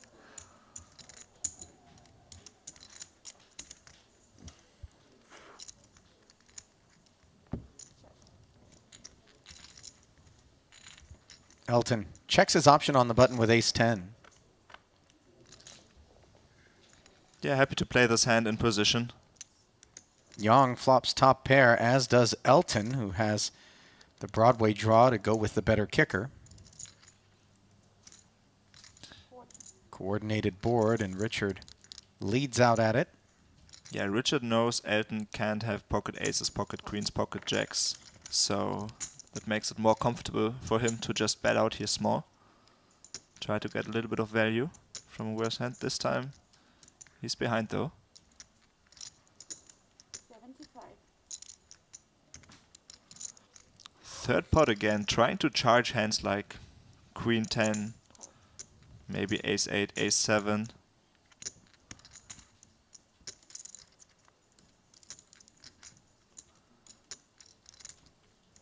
And that's gonna be a scary card for Richard, who checks. Yin.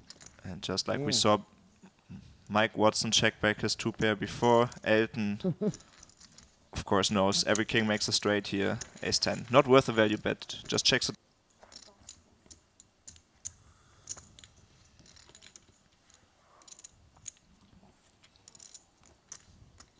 Now an interesting spot.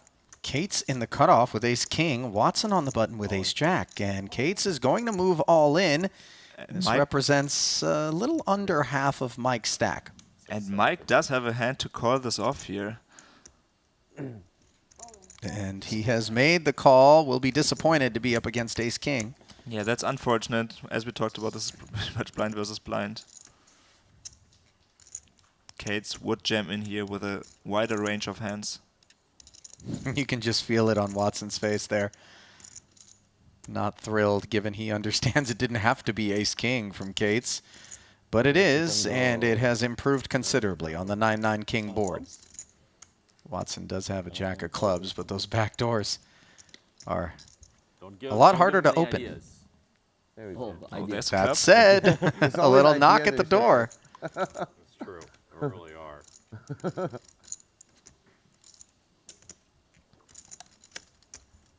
Can Watson find the club? Oh my goodness. Jungle. Runner, runner, flush. Oh. So difficult. Anima. GG. So Brewer hoping to outlast the two of them and burst the bubble. Watson trapping with the ace-king suited. And Brewer is going to pile it in with these two red kings, understandably. Watson's not going to go anywhere, though. This is it. Watson has a calling hand here for sure. And kings aren't a very big favorite against the ace-king suited here in this game. That guy's it. Sorry, it was just a quick call. Big flip.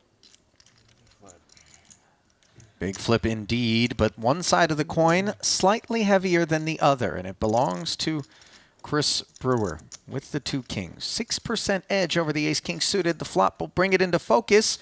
Jack 10-6, so far so good for the kings, but Watson now with the Broadway gut shot. 7 of diamonds. Feels like an ace of diamonds. Oh my goodness. Reach into the deck and call for your card, Mr. Watson, as suddenly it is top pair for Watson, and Brewer needs to hit the flush or chop with the queen. Could have also hit the king, but instead it is aces up for Mike Watson, and yet again he takes the worst of it pre-flop and emerges victorious.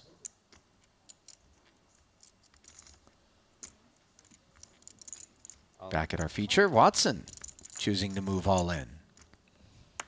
Yeah, having Kietley covered. Oh, and Kietley does have aces. Wow. What an awkward spot for Lee, though, Korai.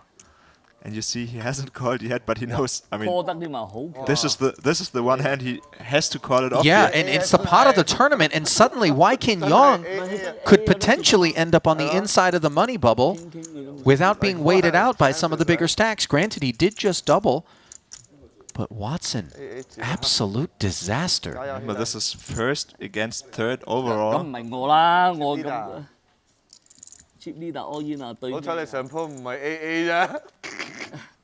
Watson does have 35% to win this, 你 though. 話 AA 點樣？ The Jack 9 suited needs help, and a Jack in the window followed by a 9 puts Watson out in front.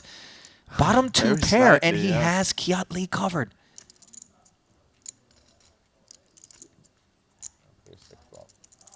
43%. Kiat needs an ace or a queen. Instead, it's an 8 of diamonds, and now Lee has the flush draw, a 10 for a chop, and then, of course, This is almost a flip. Look at the percentages here. Queen 8 or an ace. 邊個多你哋？最多，最多，佢靠。 Can Lee's aces come back? Oh, They cannot, but it is a no chop. action. What? I want to see some firework. Yeah, wipe the sweat off your brow, Mr. Lee. Where in short deck tournaments it happens to me every Just as you said, you would be the overall chip leader, and you would be in such a good position to win the whole thing. 我都冇辦法啦。 How many aces are on the stack, Ali? Yeah, Yeah. running rich, saying almost 哇咁多 upset to have to call here against Richard Yang. Clearly they're good buddies, and Yang with the pocket tens, having moved all in, Okay 啦，give Richard is a in dire 10 啦 straits. Keep him alive. Yeah, Elton, of course, having the bigger stack. Way easier to call for him. 可以。 And he's in much better shape than the aces were against a Jack 9, the Queen-Queen Jack board. favoring the aces even more as Tsang goes to 81% here, and Yang needs some runners or a 10. 呢排死咗啦，開呢啲就 仲有一隻 Not 手 there. 唔係你開啲係死咗。 Just 2 outs for Richard. 哦，你10 10, okay. OK， 10. 好啦，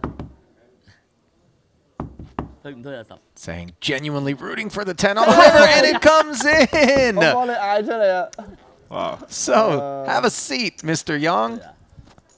Live to fight another day.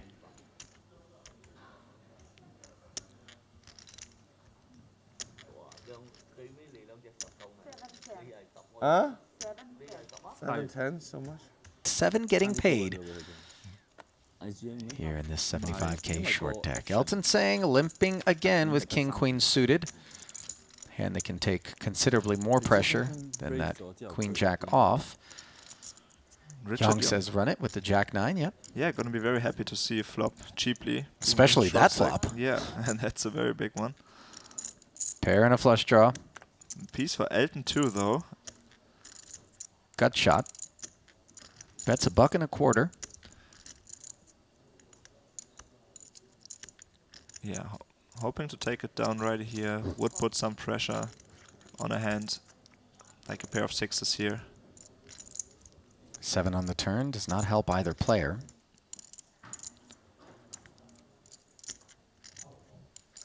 Yang, a 3-1 favorite from this point forward, Tsang pumps the brakes. Awkward situation here for Richard. You know you have a pretty strong hand, but you're of course still behind an ace, so this And might there's be a a hand you can check back here maybe. Decent amount of ace-X in Elton's limping range out of the hijack, or we would expect a raise? I think he would limp in here with some aces for sure. He would raise it up sometime, so this is kind of hard to know. But after having checked it over, we saw Elton doing some thinner value bets earlier in these kind of spots. So Richard correctly assumes that maybe there's a little less aces here in this range. So he does bet for value and protection.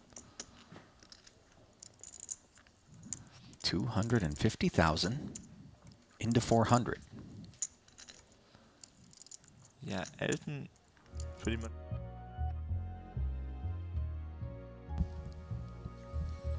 And welcome back to continuing coverage of the Triton Poker Cyprus Special Edition Series. It is event number 3, day 2, $75,000 short deck, ante-only as always, where our final table is set. Photo opportunities there, as we have 2 Americans, a Canadian, and then 3 others.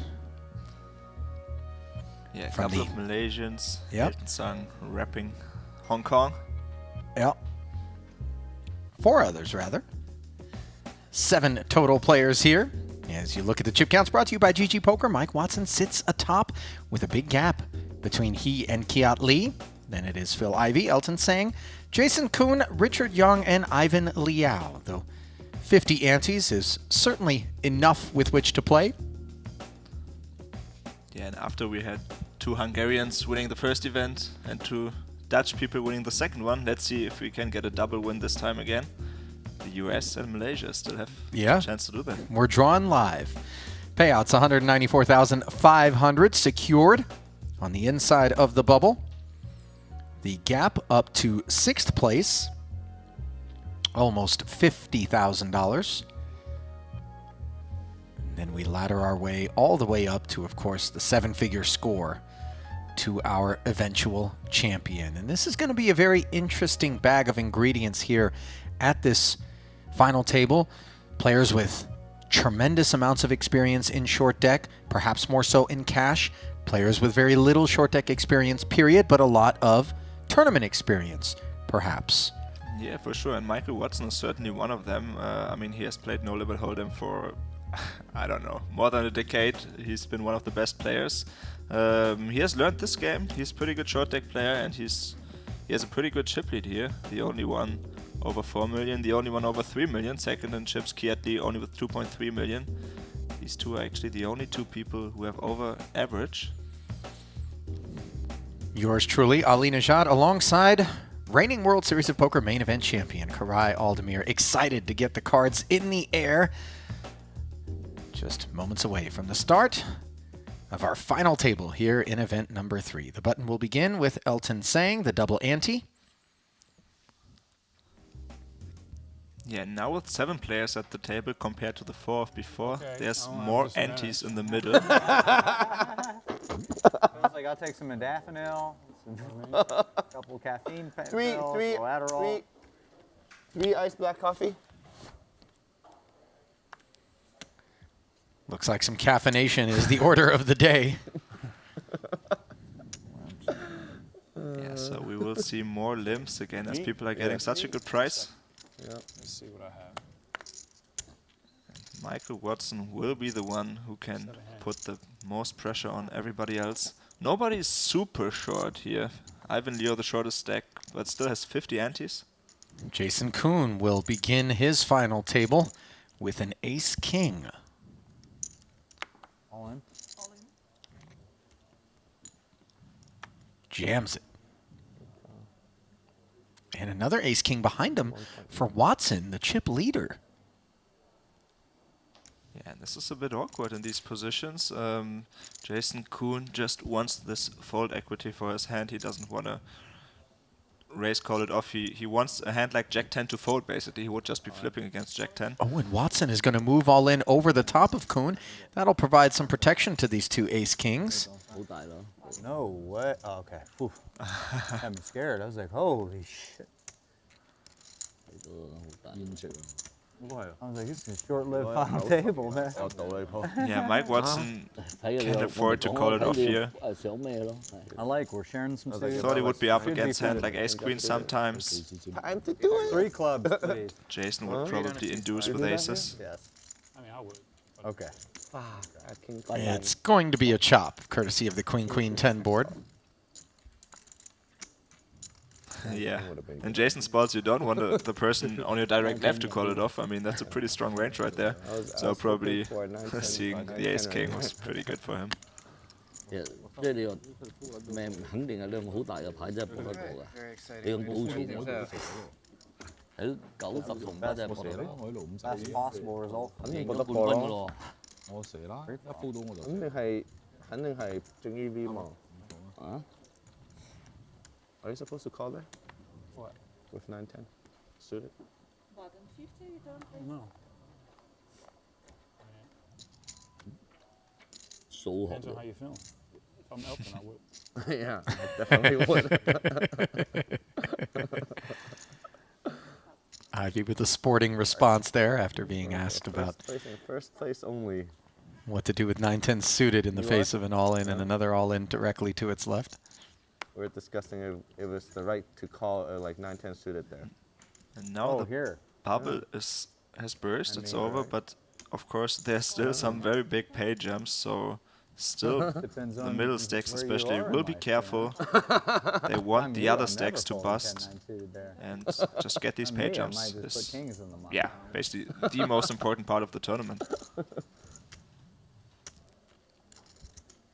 Kiat Lee limping the ace-8. Ivy says run it. And he flops a pair of 9s up against the gut shot straight draw for Kiat. Yeah, let's see if Kiat is going to try to represent something. I mean, the red ace-8 here is pretty much nothing. So it's basically a continuation bet. Hopes that Ivy has a hand like King 7 that must give it up. $1.25 to go.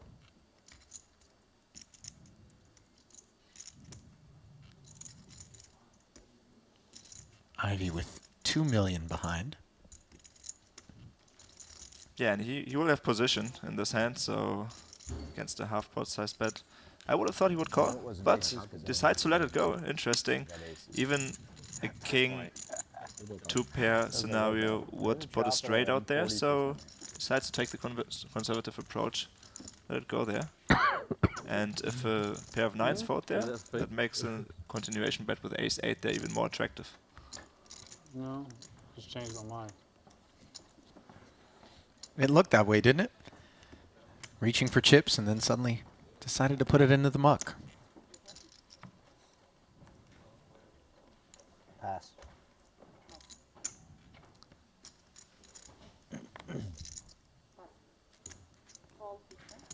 Yeah, in a lot of scenarios it's way easier to play a draw in this game, especially in position, than these second pair kind of hands if they don't have a backup.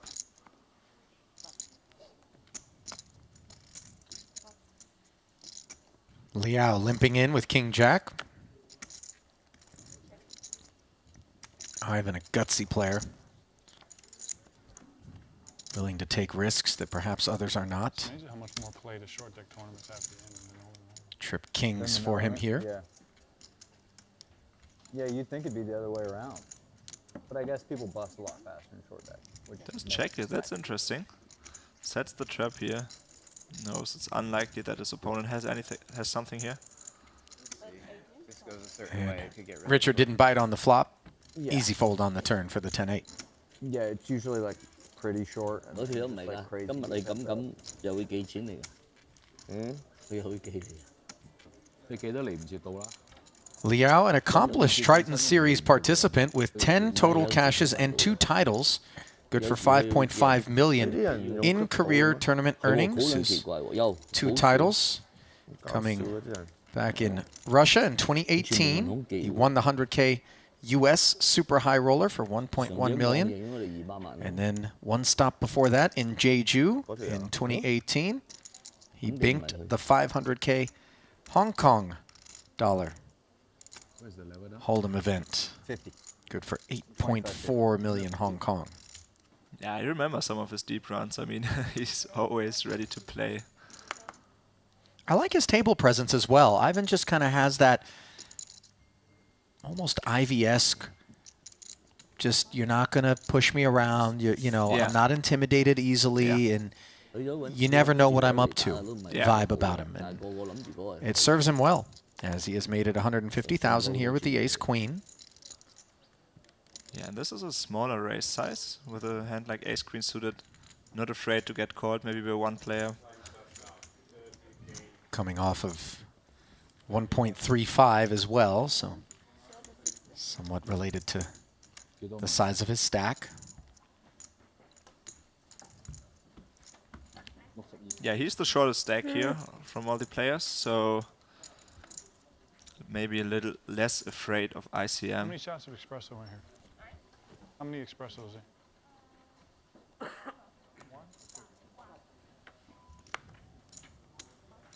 Oh, the weeks off. Yep. Good.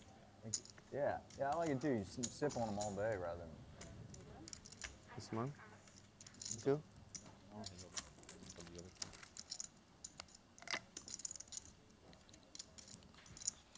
Queen 9 offsuit as Ivy's got the espresso shots working.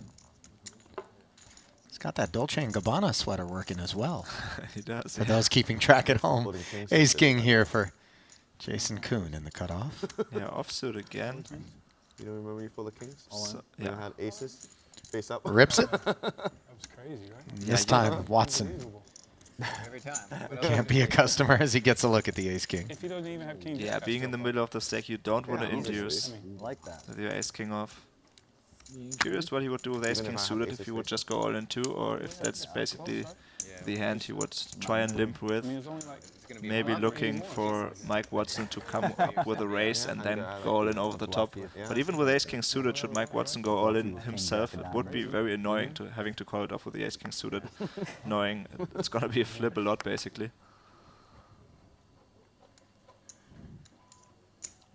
Jack 10 offsuit, Kiat Lee limping in. Oh. 30K antes, 60K on the button.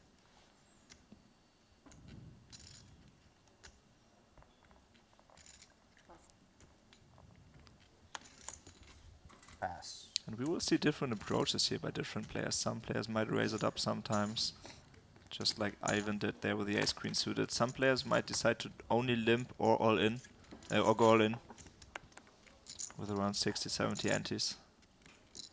Queen 9 turns into second pair up against a gut shot straight draw. Liao with the best hand and position. Yeah, Jack 10, such a powerful hand. I mean, he's gonna turn another straight draw on some other turn cards as well. going to play his range advantage here and bet. And yeah, as we've seen before, Phil Ivey just let go of his second pair. These second pairs are tricky in short deck. So the board is not going to stay like this. I mean, either there will be a paired board or there will be a straight out there at some point. And that's why Ivan decides to let it go here. Yeah, I understand that decision. So Lee seizing the initiative there, and every chip so precious for Liao right now as well, Korai, given that he is sitting on the shorty. Yeah, definitely. And all these stacks are pretty similar if you look down there. I mean, Mike Watson is the only one who has separated himself a little bit from the other players. But between Kayat Lee, who is second in chips, and our tournament short stack, there's less than $1 million difference.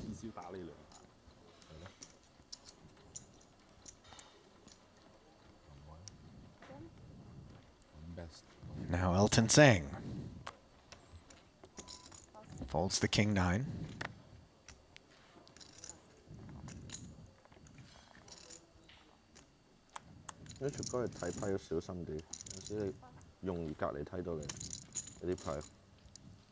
Chip leader looking down at pocket 8s. Yeah, always aware of the other stacks acting behind him. Pocket 8s decides to limp.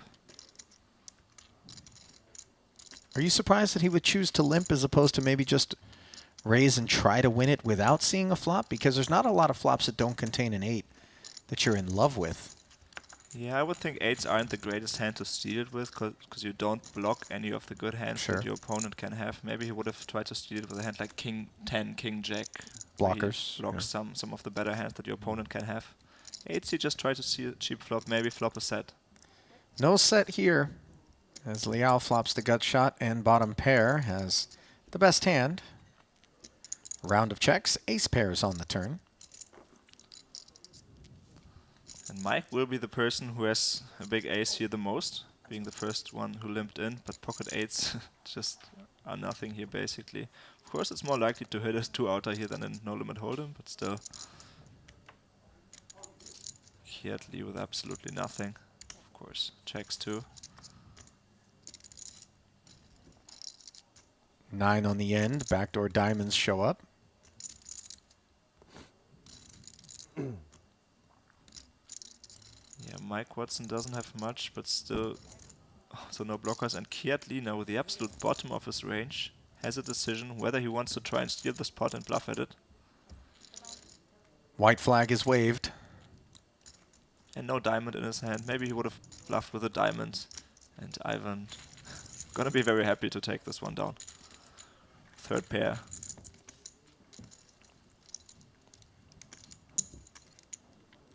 So a nice little chip infusion for Ivan Liao. Yeah, he's won a few pots already here at the final table. Smaller ones, but I mean, they're worth something here for sure. 1.7 million. Good for 57 antes.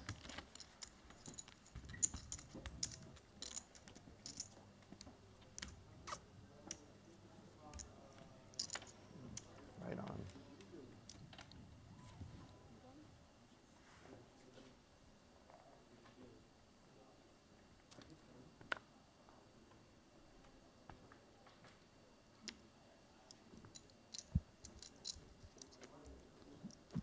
Maybe. Phil under the gun, holding up the action without realizing it. I like how Ivan just called him Ivy.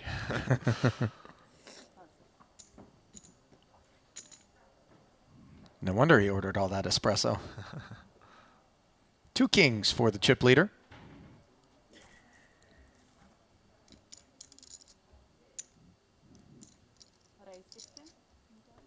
Call 60. It's a call.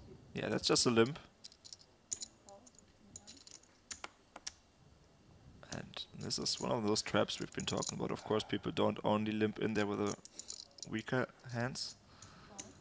Nobody really has anything to raise it up though. Unless Elton will decide to try to steal this. No. Would be a bit ambitious, so we will see a 4-way flop here. Watson looking to set the trap perhaps with that hand, and Yeah. Nobody willing to stick their neck out after he limped in. Flop is queen, 9-8. And 2 clubs out there, and Ivan Leo actually has the nut flush draw, and as you can see, by far the best of it here, 50% equity almost. Let's not overlook the gut shot straight draw as well in the event that a 6 were to roll off the deck. Watson not liking the texture, checks it over to Liao, and Ivan's going to get busy here with 330 in the middle. He fires 130K. Yeah, Jack 10 always a hand that is out there in this game. I mean, even the Jack 10 offs are all going to be played in these positions. And that might help support why it is that Kiat-Lee did not hesitate to fold the top pair. And this is actually a very bad situation for Mike Watson. He has an overpair, but not much else. The bet is kind of small, but still, I mean, even the bluffs have a lot of equity against him, should he have the best hand. So yeah, I'm not surprised to see him fold here right away. And I think that fold there definitely demonstrates Mike Watson's depth of understanding of the game. Really nowhere for those kings to go. They're going to be out of position moving forward, heads up. And we know that Ivan Liao is the kind of player who is not likely to get shy after barreling once, whether or not he improves. Meanwhile, we remind you that GG Poker is the place to play online, the world's biggest poker community where you can always have yourself a good game with the likes of some of the biggest names in the game. That's GG Poker. Sign up today. Yeah, and Mike Watson also not afraid making a play that might look maybe a little bit weird. I mean, he's going to get bluffed here some of the time, but he also knows it's just not a good spot if his opponent would barrel.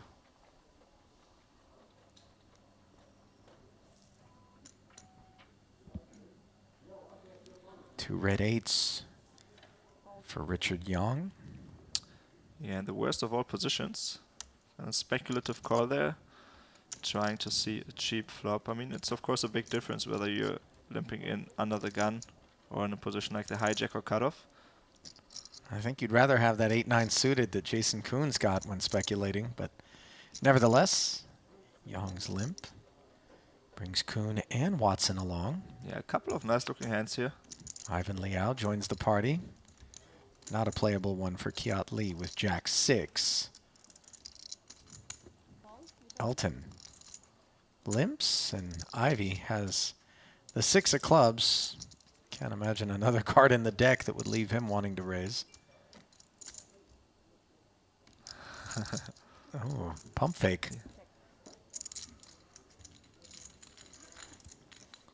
Closes the action with the check, and we've got a 6-way pot here. Kiat-Lee, the only player who folded an ace, king, queen. Top pair in the gut shot straight draw for Watson, middle pair, and the same gut shot straight draw to Broadway for Liao. Yeah, already 390,000 out there without anybody having raised. Yeah. Who wants it?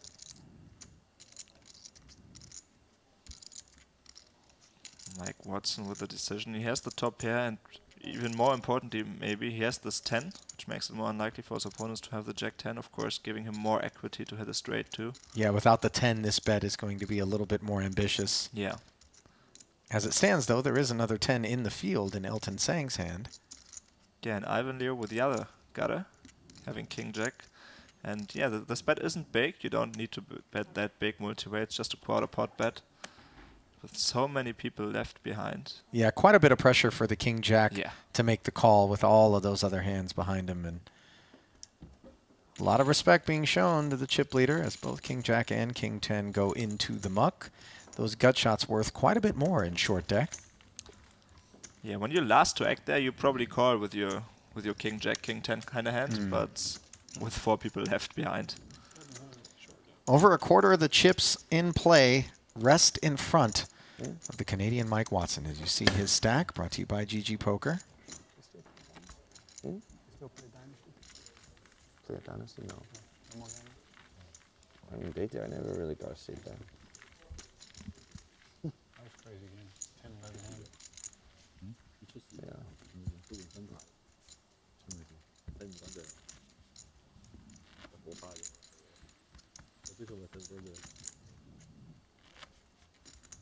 I heard you lost. if I take Mike Watson out of your options list, who's the player that you're looking for to maybe leapfrog Watson and end up winning this thing?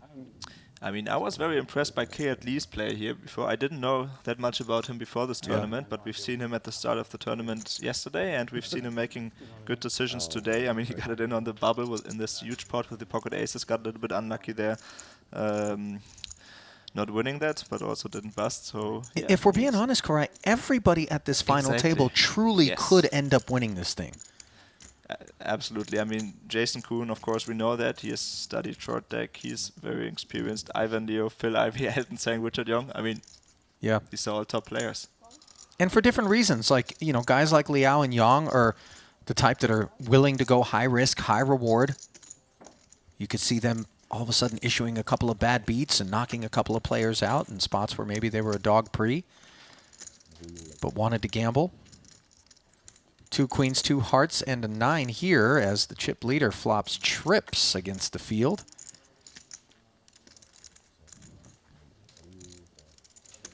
Phil Ivey with a flush draw. 2 checks in front of him, and he will stab. Yeah, Mike decided to check this time. With the intention of check raising or just calling and seeing what develops. The board texture coordinated. Yeah, that's the question now. I mean, this bet is kind of small. Yeah, he decides to go for this. Having the jack is also kind of nice. If he should make a full house, that will improve some of the bluffs that Phil Ivey might have. So a hand like King 10 is drawing pretty dead against him. The flat brings a king on the turn. 10 jack gets there. And Ivey holding a jack. Might be thinking about 3 streets here. Instead, he checked back. Has not improved on the river. Yeah, Phil Ivey didn't want to get check jammed there and having to fold a hand with a lot of equity against pretty much everything. So decides to take the free card. And now decision back on Mike Watson, who certainly could decide to value bet here. Phil Ivey might play a king this way. A hand like King 10 makes sense. And Watson is going to get busy betting his trips now. Oh, and look at this downsized bet here. Just trying to tempt Ivey into a call. Maybe targeting a king exactly. Yeah, I mean, for that price, a king basically has to call. Yeah, he goes pretty small here. That's an interesting decision. Maybe he could represent having a missed flush draw this way, one of the weaker hearts combinations. And so, some movement on the chip counts as we get a peek at them. Ivey sitting in 5th, having lost that pot, neck and neck with Elton Zhang, who is in 6th. You mentioned, though, the cluster fairly tight from 3rd place on down, so we could see some shakeups rather quickly as we look to award our 7th place prize and ladder our way all the way up to 1.17 for our eventual champion here in event number 3 of the 2022 Triton Poker Cyprus Special Edition.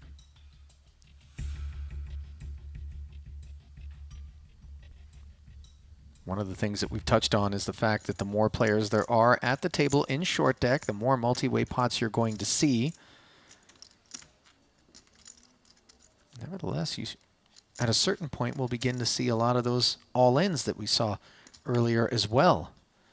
Yeah, what is kind of working against that is the fact that we're at the final table here and people are trying to ladder up. I mean, it's so important making these pay jumps, as we've talked about so many times. If you fold your hand and 2 stacks behind you collide, it's just worth so much for you.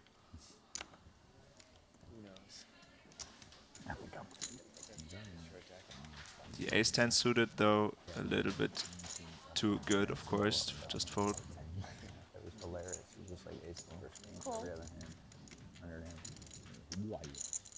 Saying limping in. Ivey with a couple of queens here in the hijack.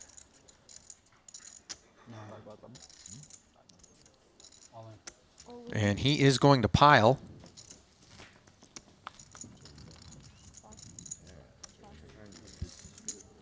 Is that the first all-in we've seen here at the final table? I want to say yes. We saw a couple of ace-king jams there from right, Jason. Right, that's right. But yeah, the queens aren't as strong as in full deck. At short deck, you really want to protect with them too. An ace or a king out there is just pretty bad for you. Look at Elton saying, shooting Ivy a look, Ivy smirking back at him. It was honest, Elton.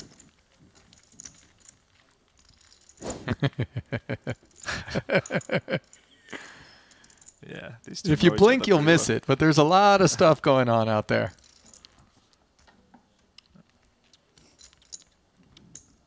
Yeah, especially with everybody knowing each other. I mean, they've played either tournaments together or they've played cash games together before. Mm-hmm.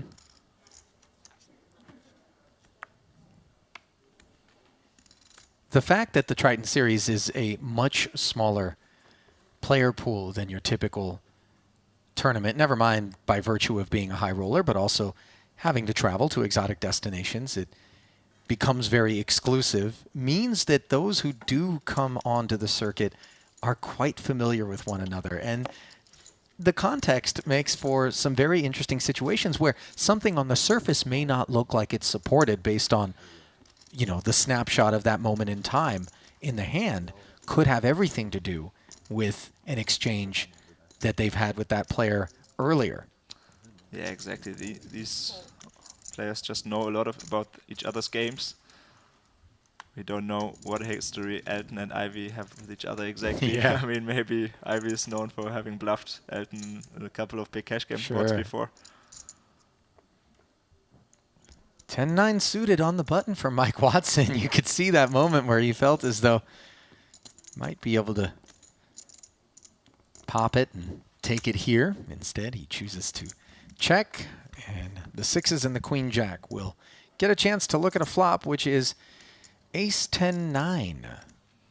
Open ender for Richard Yong versus bottom two. And take a look at the equity. Richard Yong's queen jack, the open ender, actually is a favorite against Mike Watson's bottom two pair with two to come.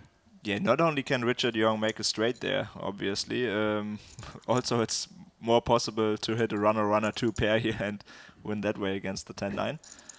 Mike Watson will bet at it though, understandably, after being checked too. Fold. Now the decision back on Richard Yong. He could play this as a call. He could also consider playing this fast, having some fold equity presumably. All in. That's exactly what he does here. Yong showing some good understanding of this situation. This jam looks big, but this is what you will see here at short deck a lot. Players want to protect, and this is not an easy call for the 10-9. He knows he's drawing pretty thin against hands like ace-10, ace-9 against the better two pairs, against the set. And he also knows that he's not really ahead against the straight draw, so this is a pretty rough situation.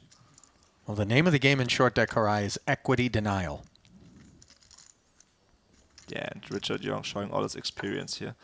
Mike Watson, of course, doesn't quite need 50% to call it off, having invested something already. Needs to call 1.1 to win 1.6. Note that Watson is now a small favorite with the departure of those two sixes. But does lay it down, and this is a great result for Richard Yong, who takes down this pot. And yeah, that was a close decision for Mike, definitely. I understand the fold. I mean, Richard Yong is not going to just go all in here with like hand like queen 10 probably with air. And like what would be the bottom end of his range, one would imagine, check raising all in that spot. Yeah, even if he just had top pair, maybe a hand like ace-jack, ace-queen, I'm not sure if he would do that jam, but even that is, the 10-9 isn't really ahead much. Yeah. And for Watson, he had only invested the 60K on the button plus the 150 that he had bet, but was being asked for quite a bit more to continue. So into the muck goes the best hand. Nice bit of aggression being demonstrated there from Richard Yong. It might be time for us to get some espressos over to Kiat Lee. Were the guys out partying late last night, and where was our invite? Yeah. Korai? Yeah, I don't know, man.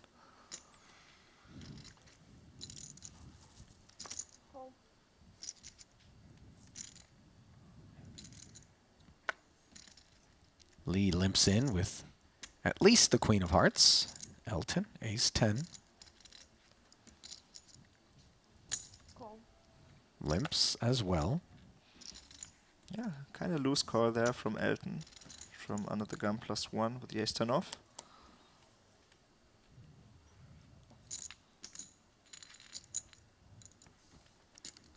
Sixes for Watson. And out of the cutoff, all he has to do is get through Liao's button, which he does as Liao checks back the Ace-8 suited. 4 players headed to the flop with 330,000 in the middle.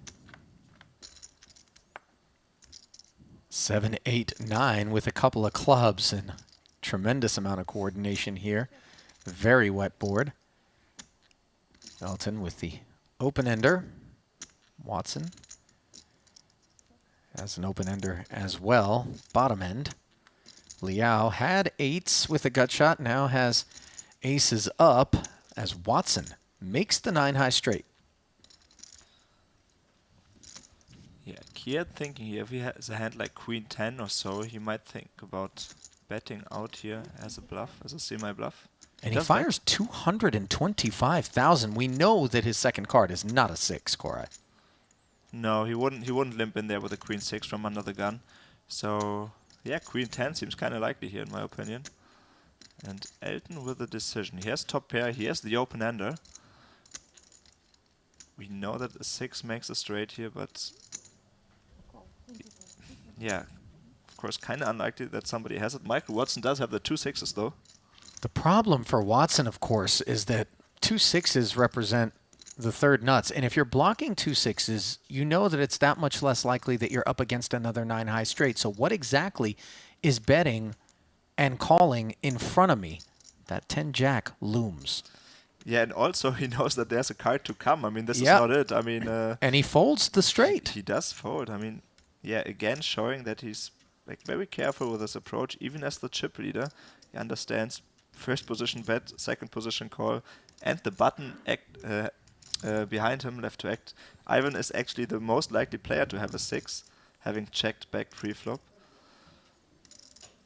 So yeah, interesting fold, but he knows if... Oh, wow.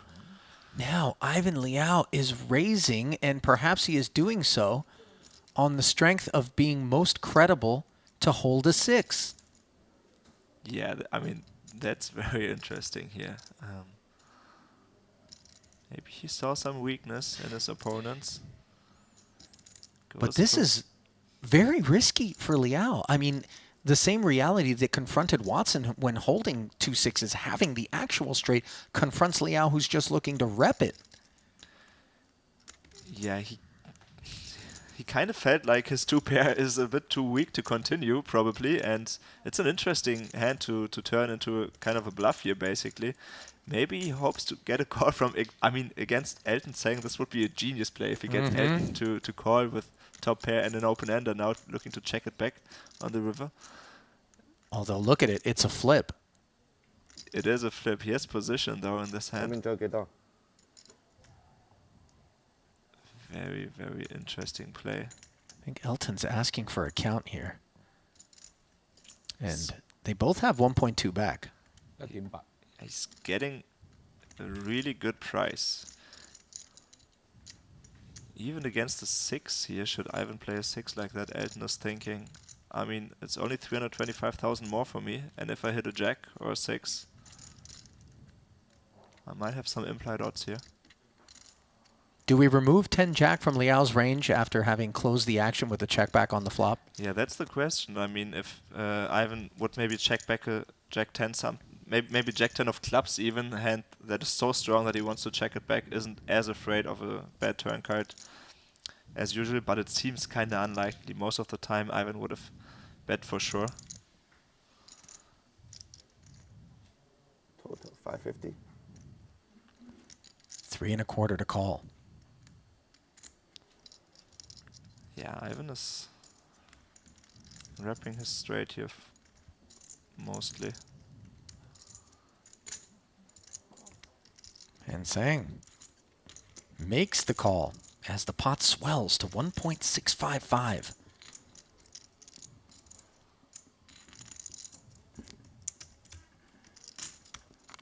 going to be an interesting river here. Let's see. Forward pairs with the 9, and now aces and 8s have been counterfeited. Elton Sang has the best hand.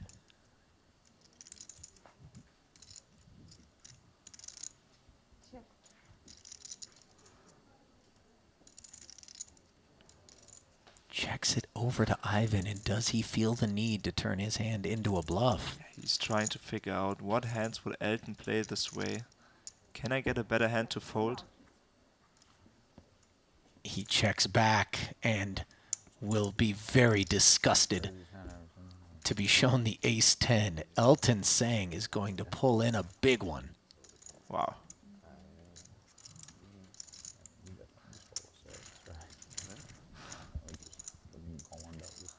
Ivan hoped to see a hand like 10-8 there maybe on the river, maybe win against a hand like that.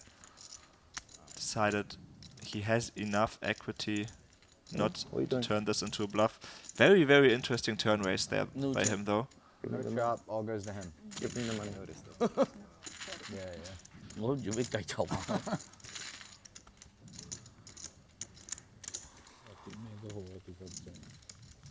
阿傑有隻啊？ What did you do to us, man?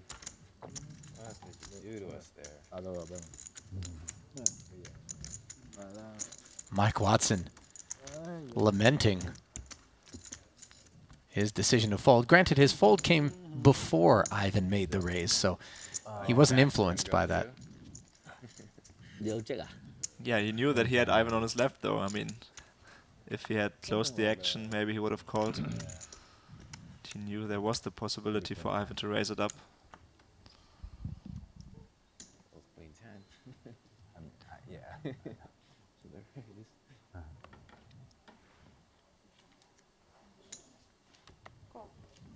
Yeah, and Elton now up to 2.5 million after this hand.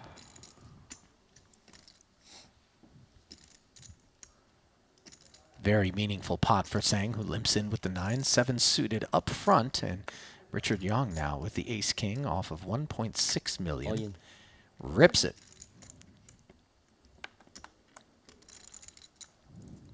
Oh, the Jack-10 suited for Jason Kuhn. He does not hesitate to put it into the muck, however. Mike has to fold those 10s. Oh. Yeah, ace-king offsuit, just the typical hand where you want to make a bigger jam, just like in no-limit full deck. You block aces, you block kings. Have a lot of equity mostly when called. And don't necessarily want to play 4-way, multi-way limp pot there with a hand like that, so not at all. Just goes all in.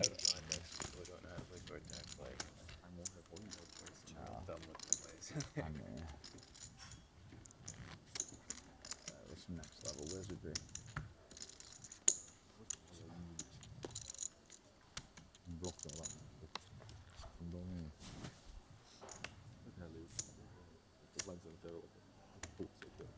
Start betting dark jacks and calling and, you know. Well, Richard will certainly be taking this hand off with 10-6. Full. Same story for Kuhn.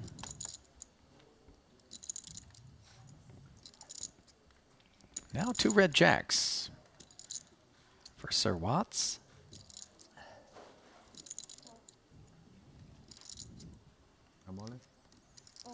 His limp draws an all-in from Ivan Liao, and might Ivan be feeling a little bit steamy about having lost the aces and 8s to the ace-10 as he takes the ace-10 and rips it. Button of Elton Sang wakes up with ace-queen. Yeah, this is tough for Elton. Ivan doesn't have so many chips left, but Mike Watson could have trapped. Yeah, 3-way Mike cannot call it off, but Ivan in a bad situation here. And Elton now going from having taken a big chunk of Ivan Liao's stack to looking to eliminate him. In great shape with ace-queen against ace-10, has the clubs covered. And might we be moments away from our first elimination here at the final table of event number 3. Burn down, 3 off the top, and the board is 996. So, chopportunities. Liao would prefer a 10, but would take a 6. Instead, it's the king. And ace will chop it now also.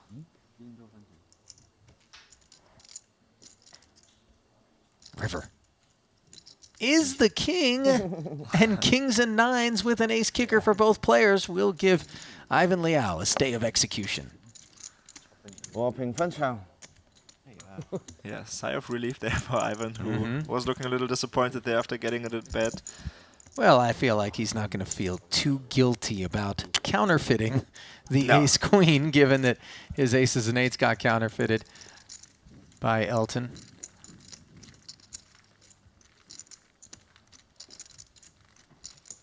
Hello?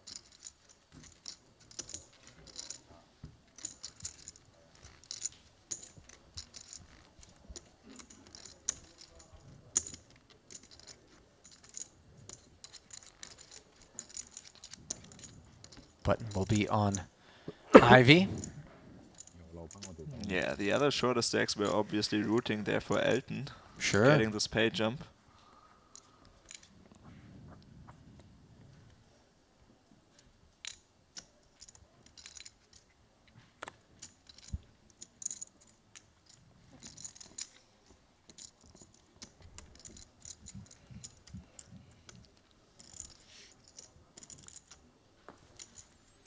Ace of clubs here for Jason. We don't know what the second card is.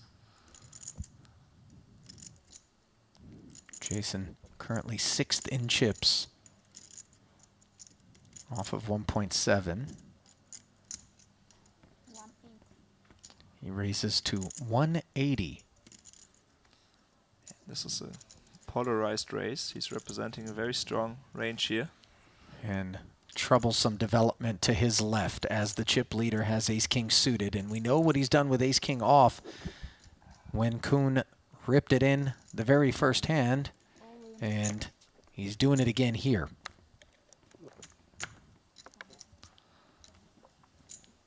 Yeah, he knows he has fold equity, of course. It's a good situation for him. And for Jason, unless he has pocket aces, this is always going to be annoying. Yeah. Ivy folding the ace-queen and Kuhn forced to fold as well. Yeah, Jason Kuhn will sometimes raise it up where with his ace blocker. Maybe some of those offsuit aces, maybe ace-10 or something, decided to raise it up, trying to steal. Representing like ace-king suited, aces. The ace-Broadway combinations offsuit, oftentimes just employing themselves on the strength of the blockers. And Kuhn also needs to get things going, obviously. He doesn't want to lose touch with the pack. Talk about getting blinded off. Every hand you're putting in an ante and then 2 on the button, so your stack whittles away quickly.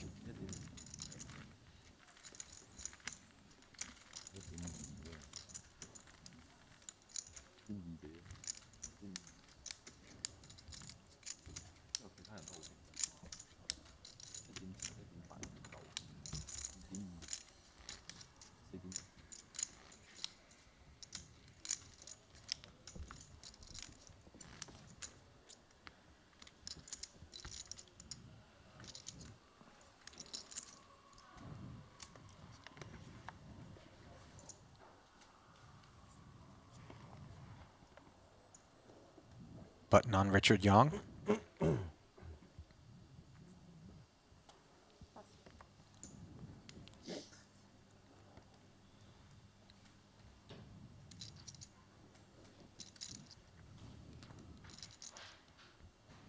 Now Mike Watson with one of those offsuit aces.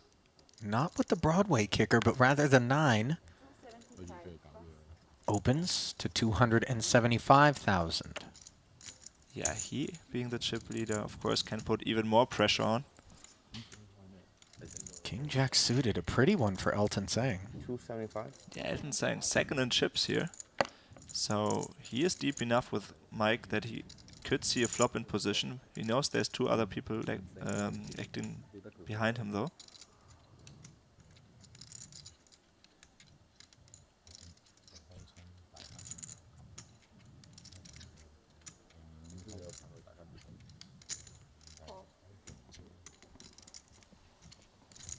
Yeah, decides that his hand is good enough to flat though. Just hopes that nobody behind him wakes up with a bigger one. 2 9s for Ivy. Yeah, 9's not as valuable in short deck. And with 1.7 million in front of him, a 275K would be a big ask. But he's going to put it in there. Interesting. One of his 9s are busy in Mike Watson's hand. I mean, that's a pretty big pot, $1 million in there already. Yeah, speculative call there from Phil Ivey. He is in position though. King, Queen, 7, not the flop he had in mind. Same story, however, for Watson, as Elton Sang's top pair has way the best of it in this 3-way affair. Yeah, Mike, not even a diamond in his hand. Maybe with the ace of diamonds he would consider something though. But here, just looking to check fold, probably. Decision on Elton. He does have top pair, but of course this is far from the nuts. Decides to check it over.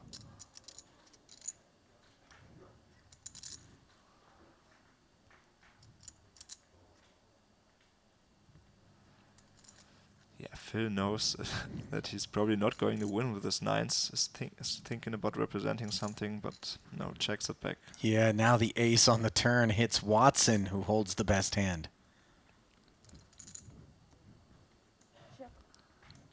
With all those jacked hands out there, ace-9 not good enough for a value bet. Now Elton Sang with another decision. He has some relevant blockers here. Picked up the gut shot straight draw to go with second pair. Players are still checking, and might this 975 look ripe for the taking to Phil Ivey? We know he's the kind of guy that has the guts to make a big play when he thinks it's the right thing to do, but he will check back.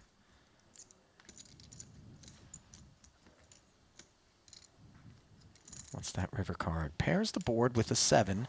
Now any potential kicker problems for Watson are solved, and the king-queen would be counterfeited. Yeah, good card for him. 7 also seems to be very unlikely in all of these ranges. Remember, this is a raised pot, pretty rare. At a final table of short deck.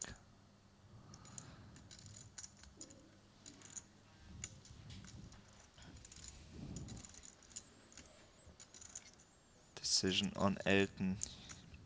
Does he have showdown value? Phil Ivey gives it up, and Mike Watson is going to be very relieved to win this one with his top pair.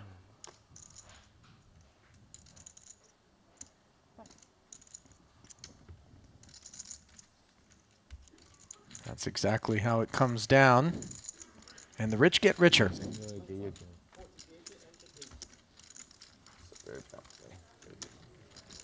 Seems like everything has been going Mike Watson's way so far today, and that would definitely help to explain why it is that he sits on this tremendous chip lead. 4.5 million plus in front of him. Yeah, he's played well. He made some bigger folds too. He plays a little bit more conservative than maybe some other chip leaders would do, but he knows when to pick a spot. He raised it up there with the ace-9 offsuit. He's running well. He's winning his all-ins. I mean, yeah. Leveraging the situation to great effect as the new ante level is upon us. 40K with the 80K button. Every orbit will cost these players 320K. It was Dan Harrington, I believe, who began the concept of M, which is an expression of your stack depth in relation to the total amount of blinds and antes that you would have to post for an orbit. Kiatley here with the 8-9 suited. Limps in. Elton Sang likes it, does the same. Dust for Ivy.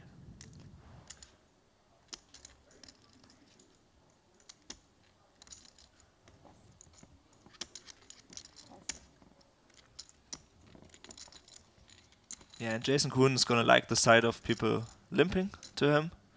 He has the option of seeing a free flop. And it's going to take that.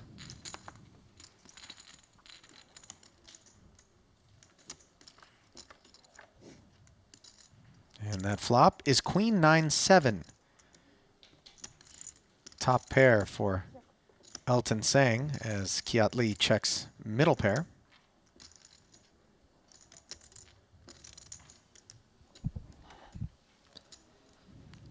Yeah, very, very wet storyboard out there.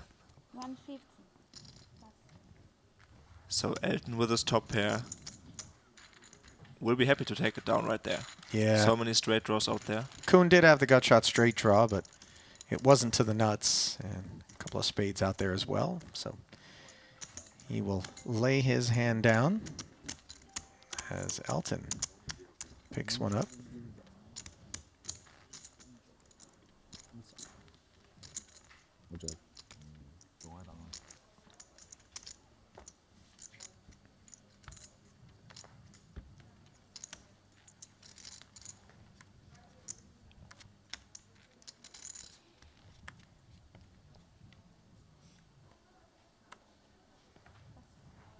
Yeah, no elimination so far at this final table. You've seen a few all-ins, but no bust-outs.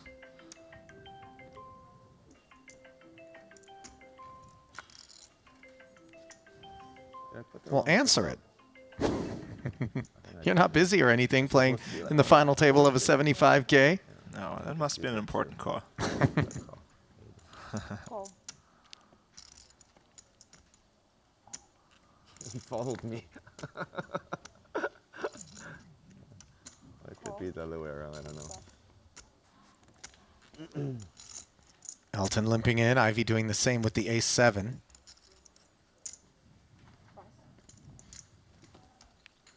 Yeah, Phil Ivey looking to play a few more pots, it seems like, than some of these other players. He knows he's short stack now. Tries to win some pots. 9-10 Jack, heavily coordinated board. Tough not to have connected with this one. Elton with middle pair and the gutty. Checks it over to Ivy. He's got a gutty. Yeah, very weak gutty though, so interesting that he tries to represent something here. Mike Watson will have the weakest range here on the button. Did have the open-ender with the queen, but just lays it down. And this 200K off of 1.3 was pretty risky for Ivy. Did work out though. Yeah, sure did. Elton didn't call with the 10s in the gut shot, so perhaps the players getting a sense that Ivy is on the tighter side. Yeah, I mean, Jack 10-9, such a scary flop. I mean, Mike Watson, even with a queen, knows it's so easy for somebody else to have a queen also. He's drawing pretty much dead against king, queen, queen, jack, queen 10. These same straight draws with a pair, though, are dominating him. Decides to get away. And similar situation for Elton there with a king 10. Interesting to see Phil Ivey betting there with the ace-7, though, yeah. Nice pickup there for him.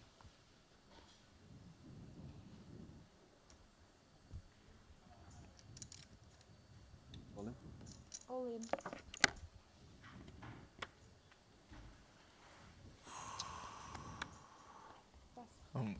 Look at this Kiat Lee moving all in there under the gun with the ace-jack off. That's a risky play.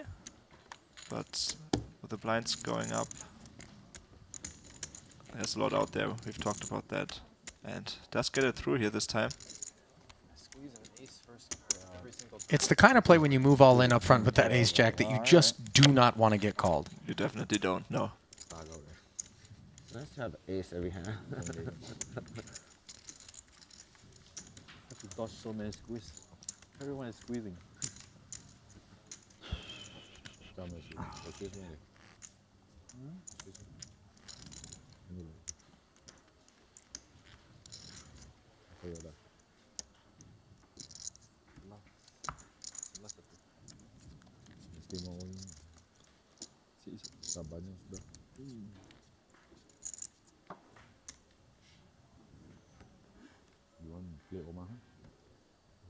Tomorrow, right?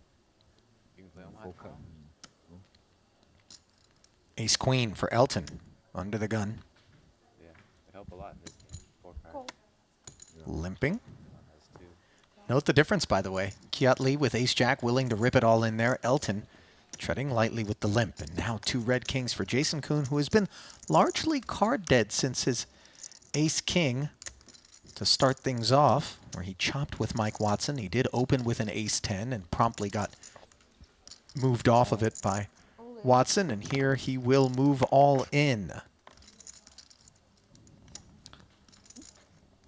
And if this should fold back to Elton Sung, this is a difficult situation. 1.4, I'm checking to see. Okay, 1.4, right? It's actually less than that. It's 1.355. Jason Kuhn jamming there from middle position, though. It seems kind of unlikely that this is a weak hand. In And that case, I call. ace queen off. Okay. Oh no. Yeah, it does Not decide that to one. call. Okay. Lucky ladies. Somebody tell me they folded an ace. Somebody. Yes. Okay. So now the bet beats worse. There's but still like 7 more in there. Yeah, it feels that way. It's always like top set on like the king jack 10 Like too. That 7 aces in this deck. Oh. Well, there's more kings apparently, because Jason Kuhn has just flopped top set. Spades, no drama. Better hope there's 7 aces. in Jason that deck. covering the hearts here. Elton looking for a jack. Got shot Broadway draw for saying would ruin Kuhn's day. Hearts are covered, so the 9 is a non-issue, and now Ace of hearts. all Kuhn needs to do is fade one of 3 jacks. And he's done it. 1.355. Very big W here for Jason Kuhn, who moves up to second in chips. There we go. And there is nobody other than Jason Kuhn who's happy to see that double here at this final table, Korai, because we know just how competent he is. You don't want to arm him. 1.355. 130 or 1.3? 1,300,000, 55,000. Or, well, fuck, I'm so goddamn confused. 1,355,000. Yeah, was probably the weakest hand Elton would call there with.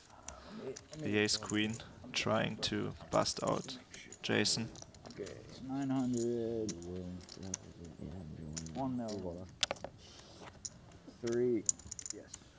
Probably felt like Jason would do this move with a hand like ace jack and maybe a hand like queen jack suited sometimes, which he would be doing very well against. So as we conclude the accounting, we take a moment to remind you that GG Poker is the place to play online, the world's biggest poker community, where you can always have a good game. That's GG Poker. Sign up today. Do you have a GG Poker avatar, Korai? Do we need to get you set up? Yeah, I don't have my own avatar, unfortunately. You are the reigning World Series of Poker main event champion. We need to fix that.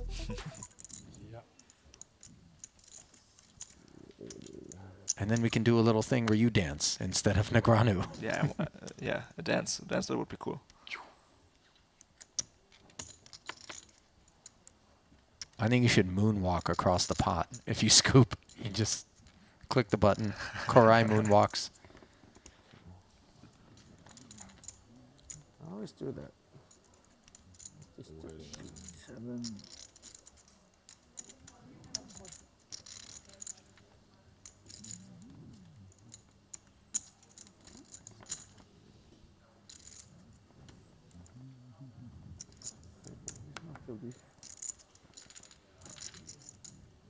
Holding. 8-9 suited for Elton Sang on the button after this Ante-Only all in to 2 million. Sang took a blow with the ace-queen, but obviously he'd rather get his chips in multi-way in that spot. So Ante-Only able to pick up some annies. Yeah, 9-8 suited, that's a hand where you want to see a cheap flop with, but you cannot call heads up all in there with. Even against the cutoff range.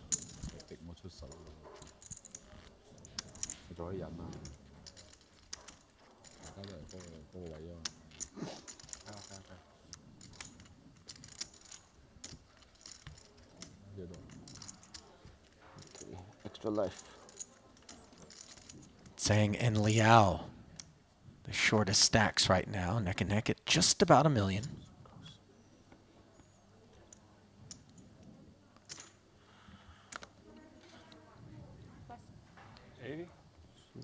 Yeah, Richard Young sitting there in the middle of the pack. He's been pretty patient. Didn't get any good hands so far. Jason has another nice one though, but he knows the chip leader's on his left. All in. All in.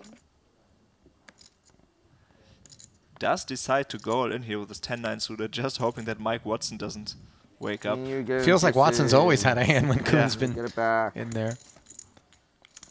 What do you have? And got the saying ace-king with this the time. ace-king, Favorite. we'll try to reclaim the chips he lost moments ago to Jason. Yeah, but Jason doesn't mind that call that much. I mean, Alright. as you can see, this is pretty much a flip. You're getting it back. 48-51 here. Let's make this an easy one, Elton okay? trying to win, 6, 7, winning 8. his chips Ace, back. king, It's an easy, baby. 6, 7, 8. Not to mention that he has Elton well covered, King, so jack, queen, that also king, lends to straight. him not minding. Oh, And there's a easy king one. against a gut shot. Okay. One more king to make it easier. I don't know, man. They never make it that easy, right? Nah, it's very easy for me. Oh, Elton already pulling his chips back. It might be. No clubs, right? Yeah. What a boring flop. Jason needs a jack. Let me get it back. Just let me get my money back. Elton's so confident. Ooh, it was paint too on the river, but queens full of kings for Elton saying. Back up to over 2 million. That's how quick it can go. I've had so少 many 咗 times 30 in 萬， this tournament where 少咗30萬 like, 入 Ahead of if I Jason win this again. pot, I have Oh, every wow. chip, and things are Up going to be second different. in chips. Now it's back to the good old days. Oh, you took 1.3 from me. I'm only getting one back now.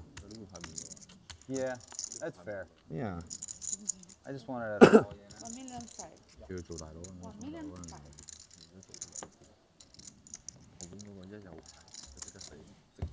Nice hand. Easy game, easy game. I like it when it's easy. Okay.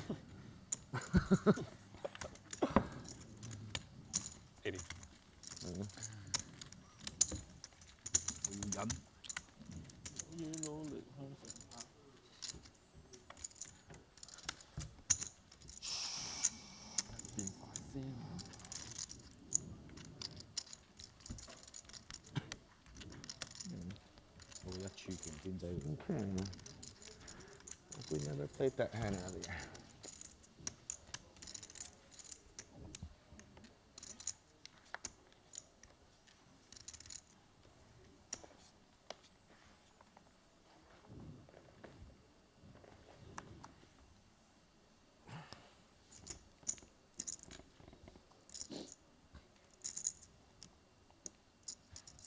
Nine seven suited for Mike Watson in pretty early position though. Yeah, does get away from it. All in. It feels as though Watson really wants to flex off of this chip lead, but the way things stand right now, nothing wrong with him laying back and watching some of these stacks cannibalize one another. Yeah. As we see the all-in from Ivan Liao with ace-9, piquing the interest of Phil Ivey, who has ace-jack. Yeah. Yeah, Ivan under $1 million now. This stack might just be short enough that Phil Ivey decides to take a stand. Okay, okay. Oh, he does lay it down. Okay. Everything is fine. It's that jack 10 suited and a bunch of suited. Yeah. 哇，已經夠 off 咗。 Liao pleased with the outcome. Yeah, for sure. I had 3 million. Be even more pleased if he knew that he got through an ace-jack. Yeah. Pretty great. So whatever. 煙白喺度講煙夠嘅，冇問題。煙講我哋煙白15個。 Yeah, I mean, it doesn't really matter. It doesn't change. Can I get a good menu, please? You told me king. 煙白10。 Yeah. Anyone. 佢煙白，所以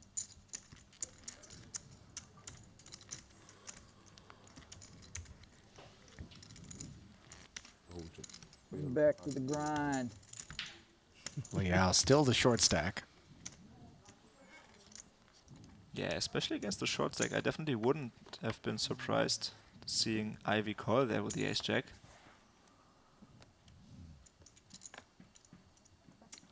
Ivy is the second shortest stack at the table, so losing that particular pot to Ivan would have been fairly disastrous. Yeah, the other hand, busting him out would be pretty great. It was the only stack that he had covered, though, so obviously the upside is if he's wrong, he lives to fight on, granted on a very short stack.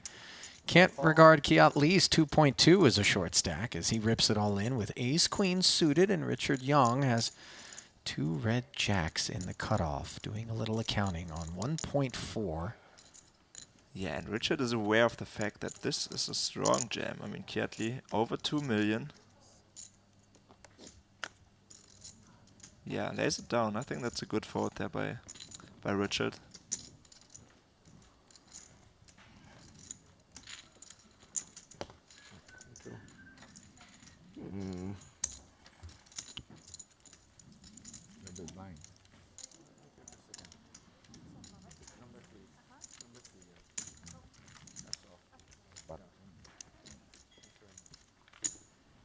And orange juice.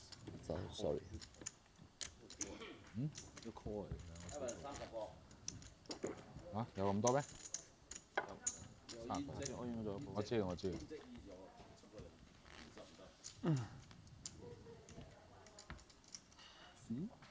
30注啊，接唔接咧？啤啫。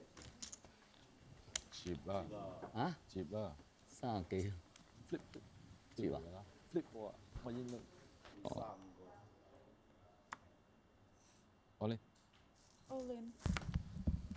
Well, the 2 red jacks of Yang did not want to call, and now the 2 red queens for Ivan Liao want to get it all in. Up front under the gun. 14. And 2 red aces for Phil Ivey, whose patience appears to have been rewarded. Call to Jason Kuhn. Snap calling. Yeah, he's happy to just be heads up here. He doesn't want anybody else to call. And he does have Ivan Liao covered, so in case of emergency, he'll still have 240,000 left, and Liao knows this is a very bad situation for him. Yeah, that's as good as it gets. 73% equity pre-flop. Both suits covered.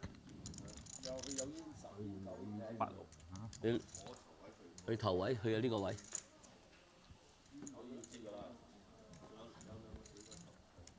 Ivan looking for a queen. Oh, there it is. Wow. Queen 9-8, and you see the look on Ivy's face. He is not amused. Turn card is a 7, and now Ivy does have a straight draw. Yeah, 6 would make him a straight here. So he picks up 4 outs. 6 total, but he needs help, and there is the 6 on the river. Runner, runner. Top set gets downed by the 9 high straight, and perhaps a bit of justice, as aces are supposed to beat queens. Ivan Liao with a glimmer of hope. Wow, what a run out. But dashed as he is eliminated in 7th place.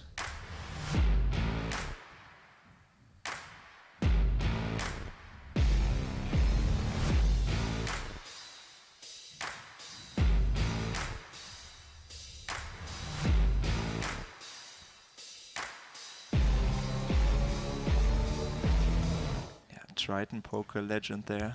Yeah, Ivan Liao will add to his career total of $5.5 million.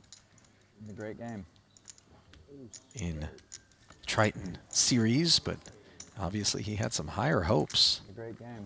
A great game of short deck. Jason Kuhn acknowledging that short deck can be merciless.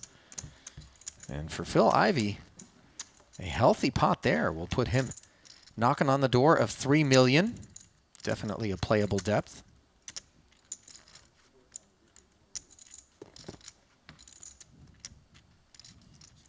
Yeah, so at least 241,000 for everybody who's still in here. And the winner will take home over 1 million, $1.17 million.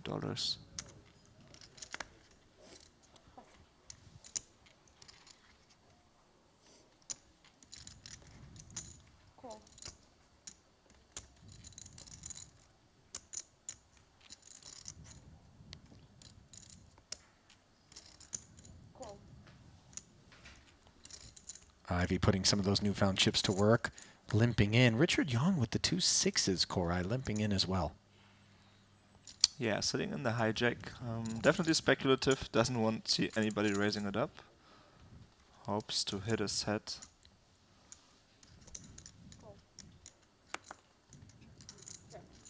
Watson on the button with the 10-8 suited. Happy to check it. And we'll have a 3-way pot with 360K in the middle.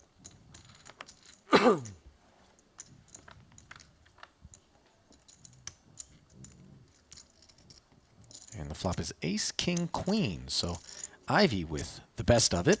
Second pair. Gut shot draw. Strongest And range. Yep, So exactly. bets out. Easy fold for Richard. Pretty easy fold for Mike Watson too. Has the gutter, but of course could be drawing there to the Jack 10 or drawing to a chop rather. And now a little bit of momentum for Phil Ivey as he picks up yet another pot and clears the 3 million chip threshold. Put the HUD on my left rail so you can check stack sizes too. Yeah, so the stack sizes are separating a little bit now. Richard Young being the clear short stack now. Hype.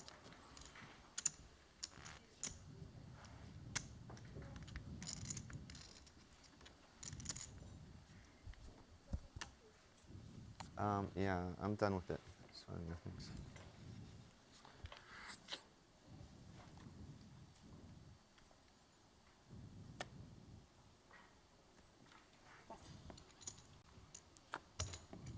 Elton's button.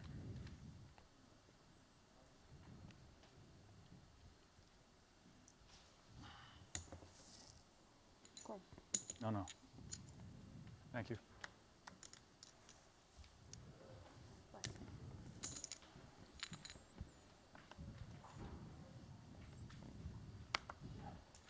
Yeah, being the short stack, Richard can afford to speculate a little bit more.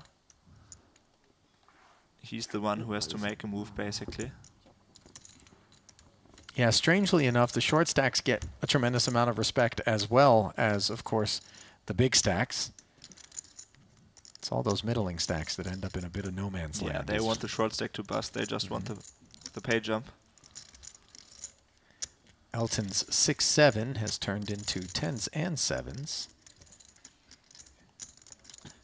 Decides to put a little protection bet out there. Just very small, 60,000, 1.5 antes into a pot of 320,000. That wasn't the board that Young was looking for, so check fold.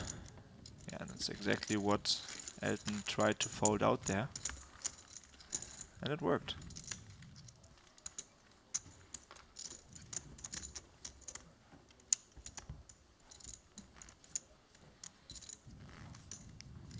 Yeah, not as much about value betting or not here on the flop. It's about denying equity. We've talked about this before.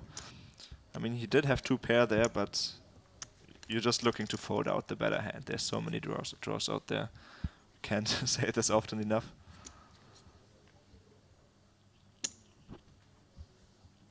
Button slides over to Ivy.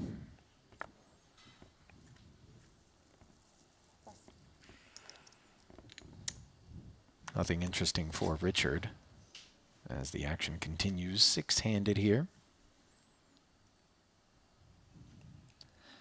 Yeah, interesting spot for Jason. He always has to worry about the big stacks on his left. Decides to let it go there. He knows Richard is shorter than him.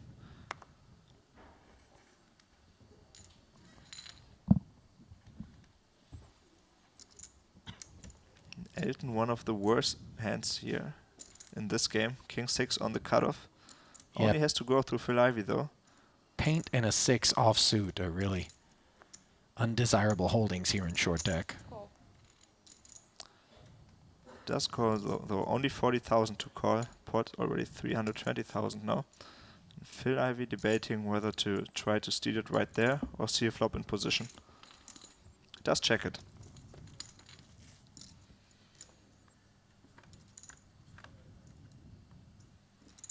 Oh. 10s full of 6s for Ivy. Doesn't get much better than that. And Sang is actually connected here with a 6. Yeah, similar spot like he just had where he flopped bottom pair on 9-9-7. Now he flops bottom pair on 10-10-6.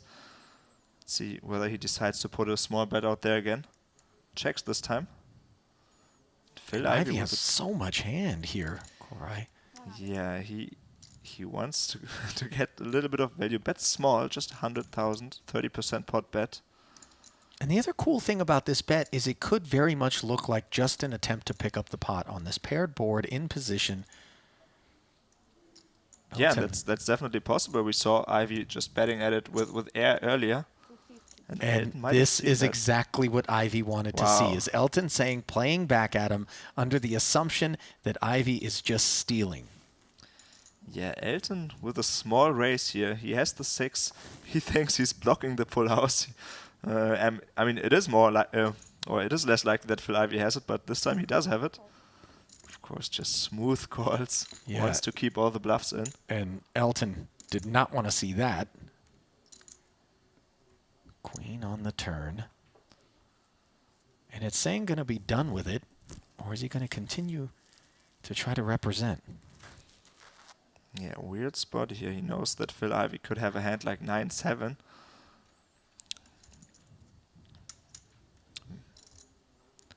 And Elton would technically be ahead of those. Of course, a bit thin to value bet. Let's see. Yeah, does check it.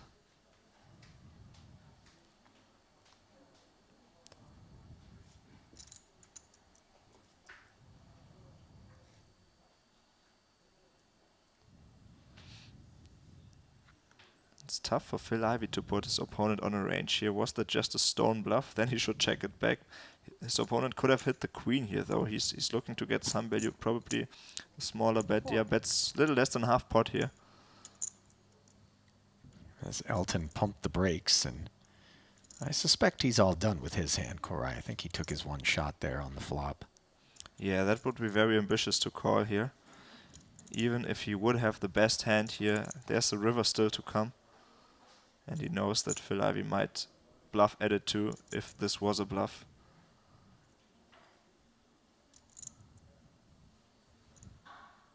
But he knows he's up against Phil Ivy. And this is the big pot.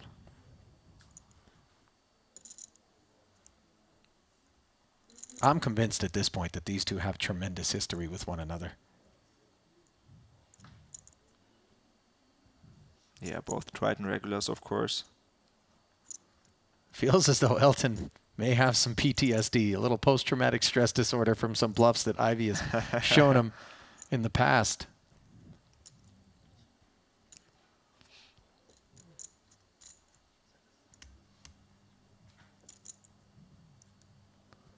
Yeah, Phil Ivy just hoping that his opponent has a 10 here maybe also. And Elton is looking at his chips, grabbing them. No. No. Thinks better of it. Obviously, it's the kind of hand that really doesn't like any river other than a 6. Yeah, that wouldn't even have been helpful in this scenario. Of course. But yeah, definitely the standard play to give it up there. I mean, even if Phil Ivy has the 9-8 there. You aren't ahead that much even with your 6, and there's still a street to come, probably still a bet to come. Yeah, bad timing there, buddy. Bad timing for balls.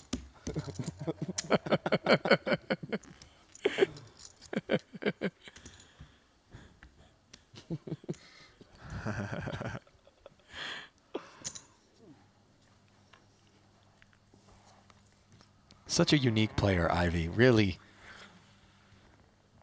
just one of those guys that captivates everybody's imagination in the poker world.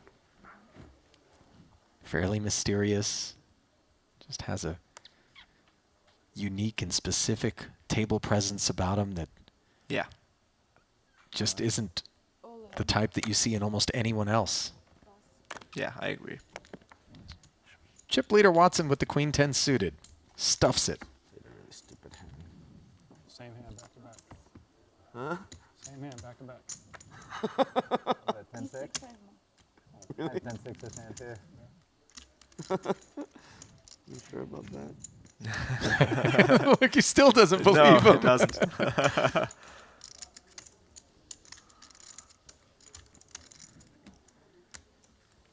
And Watson able to scoop up an orbit's worth of antes.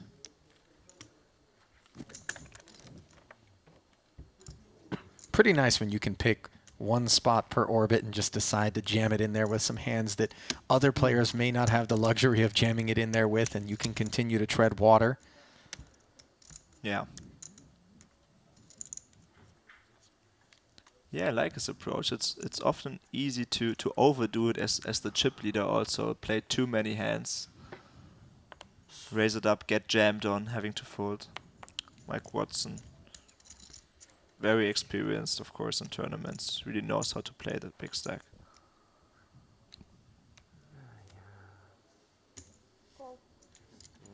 Just knock that hand.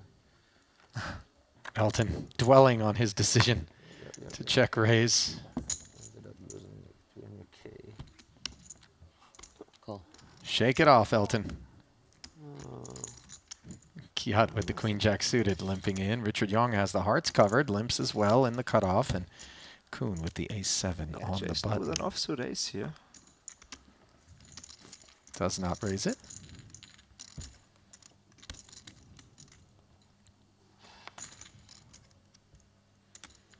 Three players, 360 in the middle. King 8-7. Kuhn with bottom pair, middle pair for Yang. Yeah, not a lot there for Kiat Lee. 7 and 8. Also not that good for his range. Limping from early position. Jason Kuhn has the ace of clubs along with his 7.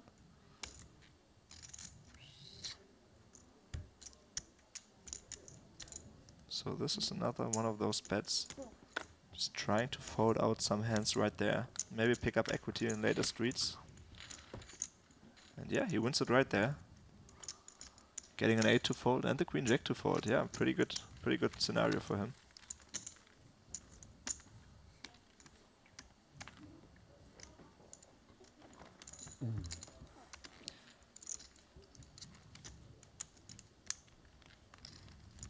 Jason Kuhn, well decorated on the Triton series. Yeah, definitely something to note for the newer players to short deck. These experienced players, how fast they are getting rid of hands like second pair when they don't have a backup, when they don't have a straight draw going along with it. They know the board is probably not going to get better for them, especially being out of position. Kiat Lee with the ace-jack suited, ripping in 2.1 plus.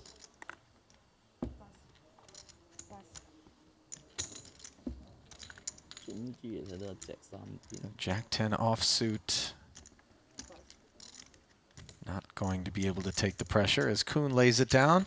Expanding upon that decorated resume that I touched on, in 2018, Jason Kuhn's very first Triton event at Montenegro, he picked up a title in the 1 million Hong Kong short deck event. One of 3 total titles that he has in Triton. Jeju 2019, he won the million Hong Kong short deck. His second title. Soon we'll be able to bet using the app. Like there'll just be like an arm come out of the table and bet for you using the Triton app. So we will be able to multi-table. Just have like a robot Ivy over there. He's just on his phone here, just. And then later on, in that same series, No, but that'd be sweet. Jason won the 1 million Hong Kong no limit just hold'em. to hang out and talk. 15 total cashes, $12.6 million in career Triton earnings. Very impressive stuff.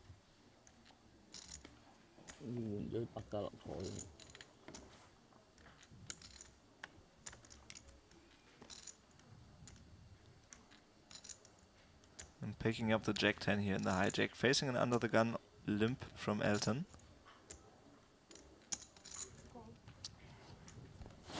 Comes along.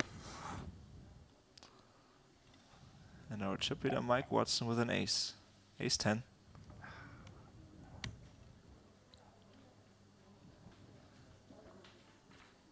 So standard play would be to limp, but there are also some other options. How about a raise to 400,000? Yeah. Making use of that ace. Making use of that stack. True. And note, everybody concedes.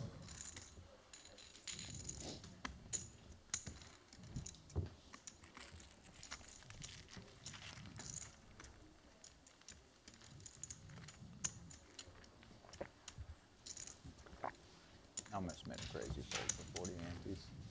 I just wasn't feeling it, man. Or for 40K. The first time in, I almost made a crazy fold. Felt like we were gonna get punished.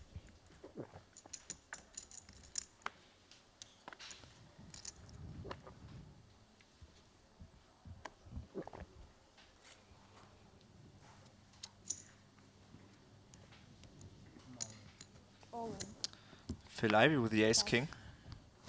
Just goes all in here from under the gun. Pass. Here's my aces. Are these like cards like there's like It's marks always on them? risky if you have to go get through the chip leader. He does though. I think we need a new card. Hãy好多字. Yeah, interesting that he just jammed all in there. 唔知個感覺好似係咯。You tell me, Ivy. From under the gun. I mean, it's here and here. Yeah, these RFID cards, they bend super easy from peeling. You always, is it a straight line? Yeah. Yeah, it's from like peeling them up like this. Okay. I'm just saying, I don't. I win. Huh? No, I'm just saying, I see like. Oh, yeah, Mark. Yeah, there's a lot of them. So with a break, 10 minutes. Huh? Oh, brick. Okay.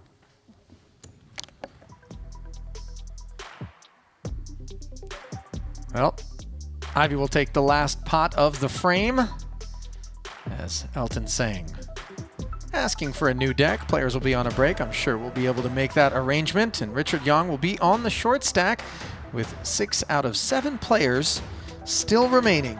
Looking at the chip counts brought to you by GG Poker, Mike Watson has been the leader so far here at the final table, never conceding. Eyes fixed on the 1.17 million up top with $241,000 remaining for that 6th place payout. The only player to bust out so far was Ivan Liao, and we're starting to see a little bit more of that all-in stuff here. Koray, you expect more as we come back to the higher ante level? Yeah, definitely. Especially the chip leaders. Mike Watson, Phil Ivey with a big stack too now. We will see some all-ins from them. I really liked how Mike Watson was navigating his big stack. He wasn't taking all the spots, but he was taking the right spots, and that's what it's all about as the chip leader. Yeah, a little bit of discipline and a little bit of timing for Mike Watson has left him atop the leaderboard, and we'll find out whether or not anybody can challenge him for that spot on the back end of this break as event number 3, the 75K short deck, will continue moments from now. Koray and I will send you to the break and be back shortly.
jams it.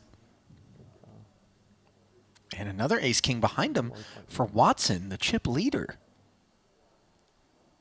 Yeah, and this is a bit awkward in these positions. Jason Kuhn just wants this fold equity for his hand. He doesn't want to raise call it off. He wants a hand like Jack 10 to fold, basically. He would just be flipping against Jack 10. Oh, and Watson is going to move all in over the top of Kuhn. That'll provide some protection to these two ace-kings. No way. Oh, okay. Whew. I'm scared. I was like, holy shit. I was like, this is a short-lived final table, man.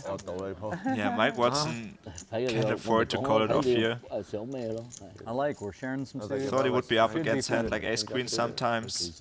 Time to do it. 3 clubs, please. Jason would probably induce with aces. Yes. I mean, I would. Okay. Yeah, it's going to be a chop, courtesy of the Queen 10 board. Yeah, in Jason's spots, you don't want the person on your direct left to call it off. I mean, that's a pretty strong range right there. So probably seeing the ace-king was pretty good for him. Means that those who do come onto the circuit are quite familiar with one another. And the context makes for some very interesting situations where something on the surface may not look like it's supported based on, you know, the snapshot of that moment in time in the hand could have everything to do with an exchange that they've had with that player earlier. Yeah, exactly. These players just know a lot about each other's games. We don't know what history Elton and Ivy have with each other exactly. Yeah. I mean, maybe Ivy is known for having bluffed Elton in a couple of big cash game spots before. 10-9 suited on the button for Mike Watson. You could see that moment where he felt as though might be able to pop it and take it here. Instead, he chooses to check, and the sixes and the Queen Jack will get a chance to look at a flop, which is Ace 10-9. Open ender for Richard Yong versus bottom two. And take a look at the equity. Richard Yong's Queen Jack, the open ender, actually is a favorite against Mike Watson's bottom two pair with two to come. Yeah, not only can Richard Yong make a straight there, obviously, also it's more possible to hit a runner-runner two pair here and win that way against the 10-9. Mike Watson will bet at it though, understandably, after being checked too. Fold. Now the decision back on Richard Yong. He could play this as a call. He could also consider playing this fast, having some fold equity presumably. That's exactly what he does here. Yong showing some good understanding of this situation. This jam looks big, but this is what you will see here at short deck a lot. Players want to protect, and this is not an easy call for the 10-9. He knows he's drawing pretty thin against hands like ace-10, ace-9, against the better two pairs, against the set. And he also knows that he's not really ahead against the straight draw, so this is a pretty rough situation. Well, the name of the game in short deck Harai is equity denial. Yeah, and Richard Yong showing all his experience here. Mike Watson, of course, doesn't quite need 50% to call it off, having invested something already. Needs to call 1.1 to win 1.6. Note that Watson is now a small favorite with the departure of those two sixes. But does lay it down, and this is a great result for Richard Yong, who takes down this pot. And yeah, that was a close decision for Mike, definitely. Lee limps in with at least the Queen of Hearts. Elton, ace-10. Limps as well. Yeah, kind of loose call there from Elton, from under the gun +1 with the ace-10 off.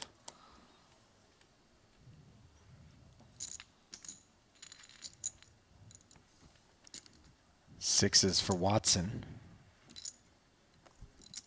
And out of the cutoff, all he has to do is get through Liao's button, which he does as Liao checks back the ace-8 suited. Four players headed to the flop with 330,000 in the middle.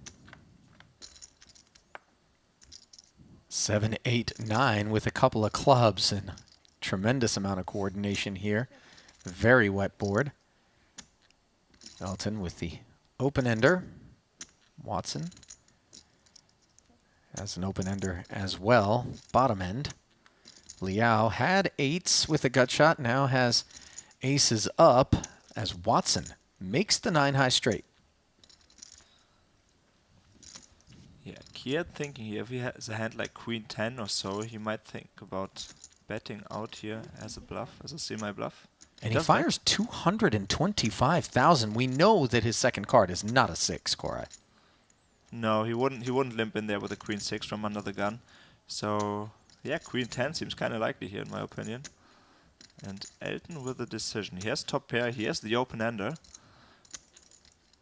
We know that a 6 makes a straight here, but yeah, of course, kind of unlikely that somebody has it. Michael Watson does have the 2 6s though. The problem for Watson, of course, is that 2 6s represent the third nuts. And if you're blocking 2 6s, you know that it's that much less likely that you're up against another 9-high straight. So what exactly is betting and calling in front of me? That 10-jack looms. Yeah, and also he knows that there's a card to come. I mean, this is not it. I mean, and he folds the straight. He does fold. I mean, yeah, again showing that he's like very careful with his approach, even as the chip leader. He understands first position bet, second position call, and the button act behind him, left to act. Ivan is actually the most likely player to have a 6, having checked back pre-flop. So yeah, interesting fold, but he knows if... Oh, wow.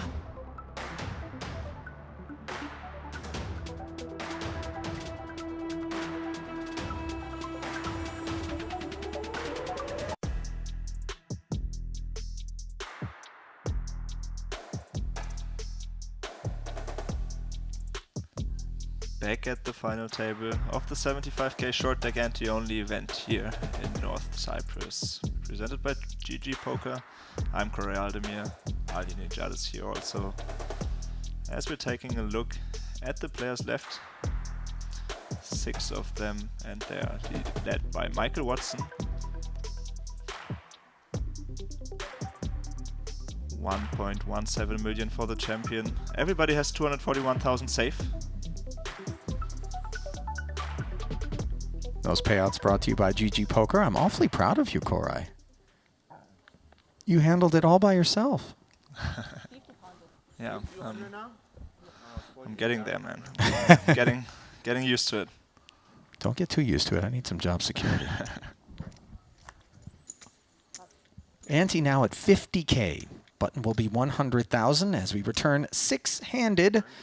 Ivan Liao, your 7th place finisher, locked up just under 200,000. 241k on tap for a 6th place finish. As Mike Watson will limp the 2 jacks.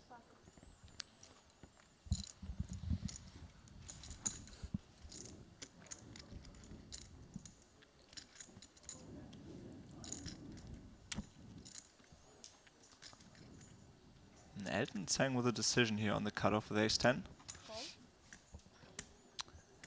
Does decide to limp Phil Ivey with a beautiful jack-9 suited. Gets to see the flop cheap, and he flops himself a gut shot, straight draw, and a flush draw on this king-queen 8 board. Yeah, 10 of spades would make him a straight flush here, actually. Elton Sang needs a jack, and 3 are busy. Check to his Broadway gutty. Yeah, he might bet at this though. No, he decides to check this time. And now Phil Ivey is betting his equity. Easy fold for the pocket jacks of Mike Watson. Gut shots are strong in this game though. Elton with an overcard also.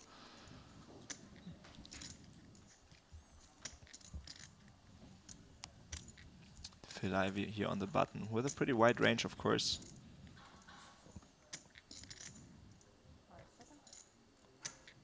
And yeah, we talked about the history of these two before. Elton doesn't like to fold against Phil Ivey, does fold though. And Phil Ivey up to over 4 million with this pot.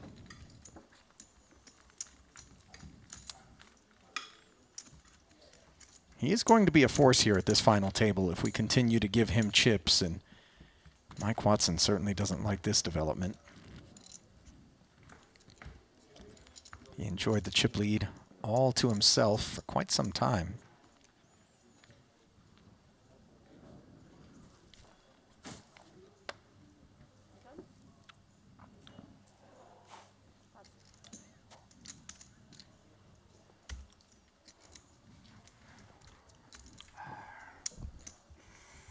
Queen Jack offsuit for him. To limp or to raise, that's the decision. He uses this hand as a raise again, blocking some of the bigger hands like pocket queens and ace queen. Raises it up, trying to fold out hands like king queen, king jack, as we just saw. King queen hit the muck. Of course, he would do this with very strong hands also. He would do this with ace king, with pocket kings, very likely.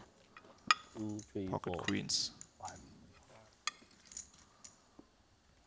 And Phil Ivey has one of those suited aces and position in this hand, so has the option to flat in position. We saw him taking that approach earlier with the pocket nines, decides to let go of the ace-7 suited this time. Now Richard Young, being the short stack with 10-9, cannot really see a flop for 400,000 with only 700,000 in your stack. Another pot for Mike. And he really has, as we touched on prior to the break, navigated this chip stack well. Leveraged it in good situations. Kept it clean. Notably folding the straight with pocket sixes.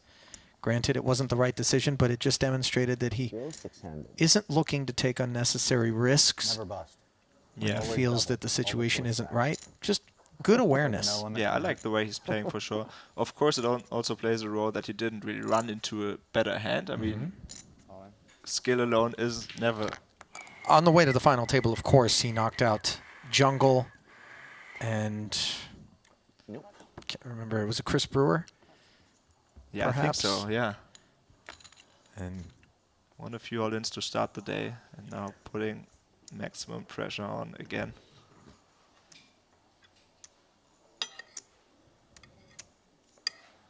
And Richard's stack getting shorter and shorter, has to pay 50,000 every hand, decides to call with the Queen 10. Yeah, Watson's King 10 has the Queen 10 in bad shape, so Young was hoping for a better spot than this.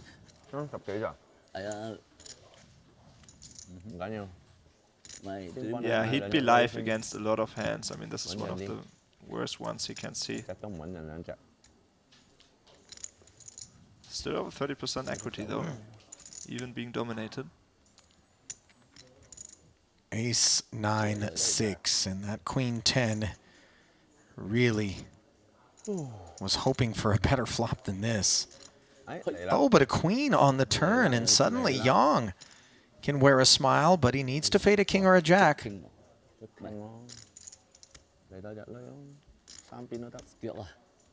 he's done it. Short stack's always double. Every hand. First little hit to Mike Watson's stack.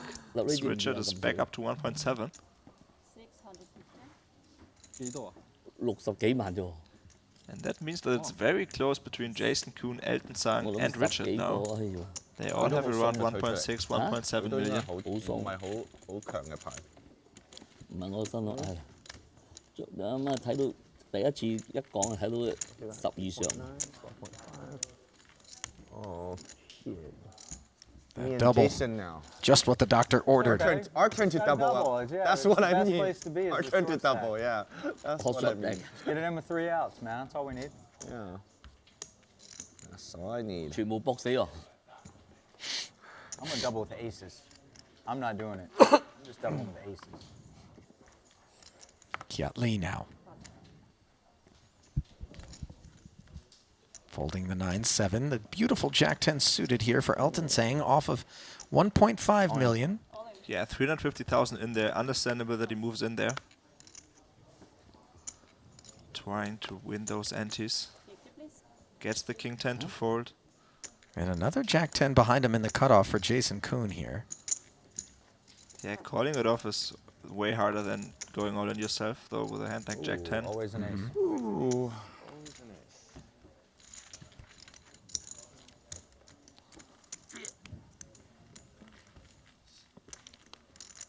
To win a pot.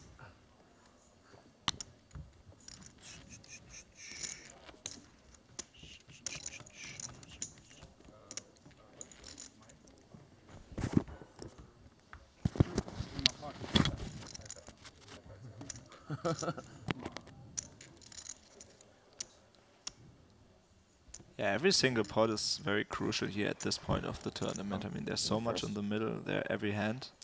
Players started this tournament with 200,000 and now there's 350,000 up for grabs every single hand. Fold.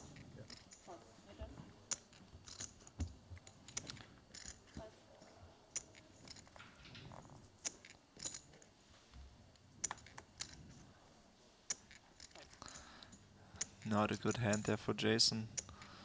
Mike with the ace. And only one player to go through.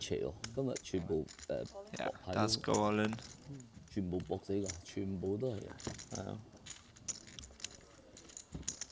Just like you would jam it in the small blind in a lot of situations. Yeah. Full deck, here you go all in as well with the ace. And you see the smirk on Kiatli's face. He just kind of is almost jealous, envious of the fact that Watson is able to be so comfortable. Yeah, folding the 8-7 of course doesn't hurt as much as having to fold a hand like, I don't know, Queen Jack suited there, but yeah. He knows what's going on, of course.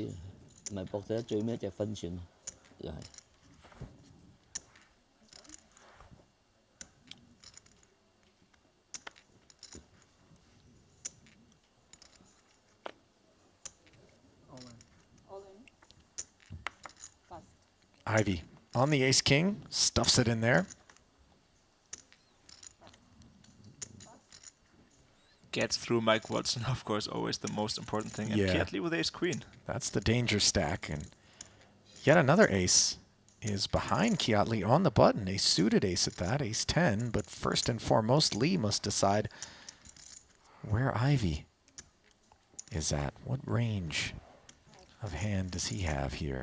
Yeah, and with all of those stacks so similar to each other, this is a tough spot for ace-queen. He really doesn't want to flip here for his tournament life.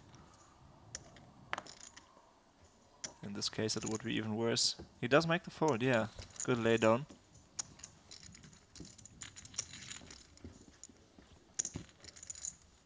Ivy having jammed under the gun here and having that big a stack, it's of course a little bit stronger there than a cutoff jam by, say, Mike Watson there.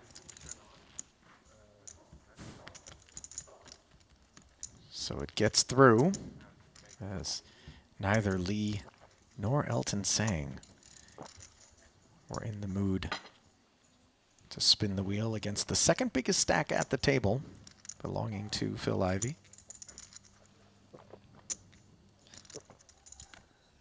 Richard Young's turn to pick up the ace-king.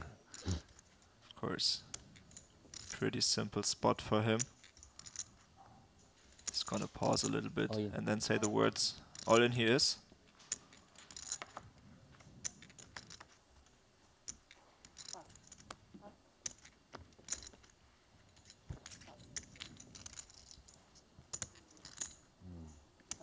Gets it through, nobody really with anything to consider there. Yeah, the king-jack on the button for Ivy. Not going to defend. And Yang has done well for himself here on the back end of this break, knocking on the door of 2 million. I mean, if we go all in, that could be called it.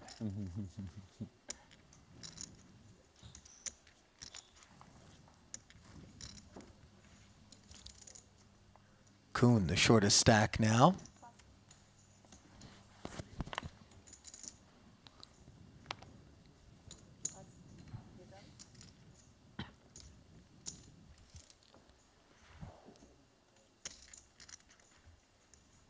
Ace-6 for Elton Sang. And the hijack just a little bit too weak, the weakest of all aces. And Richard Young has ace-king behind him. Yeah, that's what we do. After, yeah. I mean, Phil Ivey, of course, goes all in with the Jack-10, only having to go through to Richard Young, who wakes up with a monster behind him. Yeah, he does. Also the races. And this would be huge for Richard Young, Korai, who just kind of languished on the short stack for so much of this final table. Remember, he was just a card away from being eliminated with pocket tens when Elton Sang called for a 10 on the river, despite being heads up against him. And that kept Richard alive. His son Wykin was eliminated on the bubble, and his ace-king is still in front on this very dry board for a Jack-10.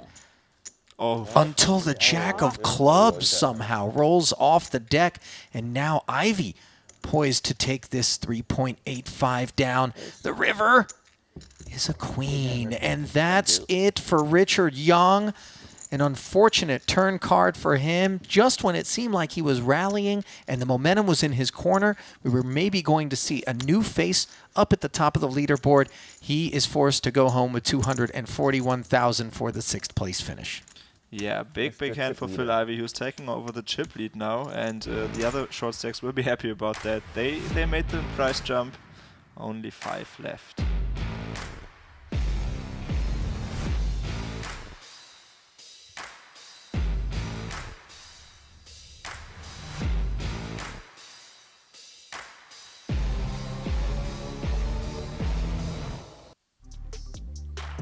And there are the 5 that are left. Kuhn, Sang, and Kiat, the bottom 3, and Phil Ivey emerging as the chip leader, the first to dethrone Mike Watson, who sailed so smoothly up until this point. As we look at those counts and the payouts, brought to you by GG Poker. Now $315,000 guaranteed to the field. A nice little pay ladder there for Jason Kuhn. Yeah, he's gonna be happy about that. More than 300,000 saved for him, as Phil Ivey is looking to take home his 2nd Triton short deck title. And about a $93,000 jump from 5th to 4th as we proceed here in the 75K short deck final table. Mike Watson under the gun, raising to 400,000. Elton folding those 6s. Yeah, Mike Watson making use of this ace here once again, raising it up. 10-9 suited, oh so pretty for Ivy. And look at this. He's the one that gets to give Mike Watson a taste of his own medicine with the chip lead. Stuffs it over the top of Watson, and you can immediately see the disgust on Mike's face as a little bit of karmic retribution heads his way. Yeah, 10-9 suited, a pretty cool hand to do this with. He's blocking the weaker hands that... he's not blocking the weaker hands like maybe King-Jack that would try to steer in this situation. And of course, even if getting called, 10-9 suited not the worst hand to be up against a monster. 6.6 million plus, 133 antes for Ivy.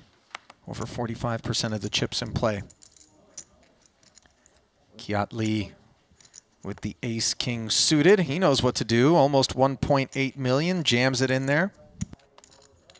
I have a 6 in my hand, every hand. Opposite of him. Well, this makes my decision easier. No takers, and Kiat takes the pot there.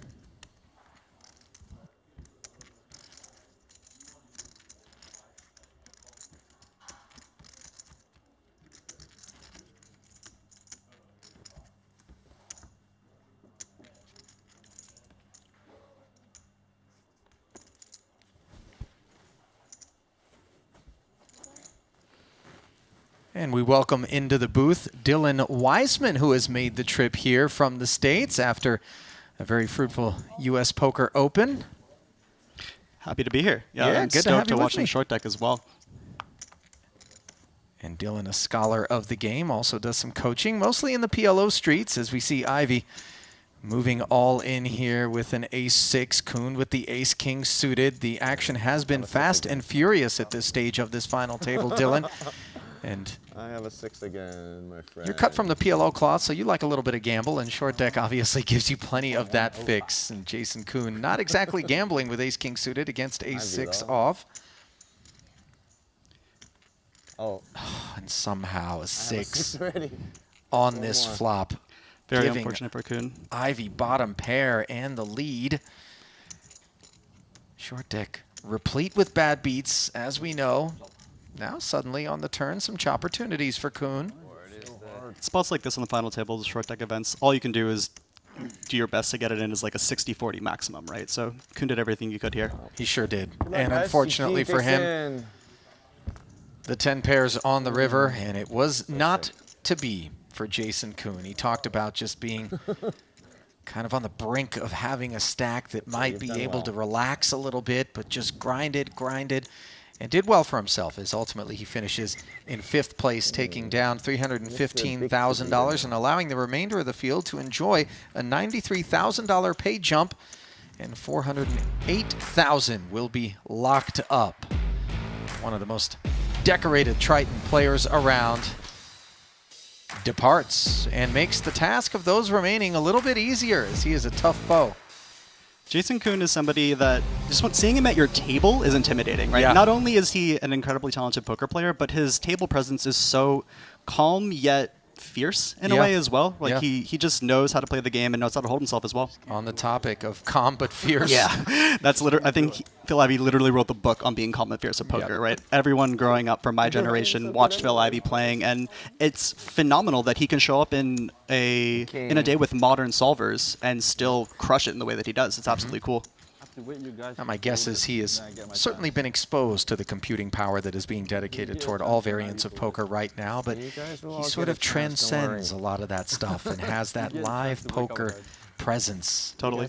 I really like the all-in by Watson here. You noticed before when he had the chip lead, he was doing a little bit more forexing instead of going all in. But in this specific situation, Phil Ivey can just lean on him really hard. And so he needs to use the high power of the ace and the jack, because that's just a very good hand in short deck at a final table. But you don't want to give Phil Ivey the opportunity to go all in on you, right, when you aren't the chip leader.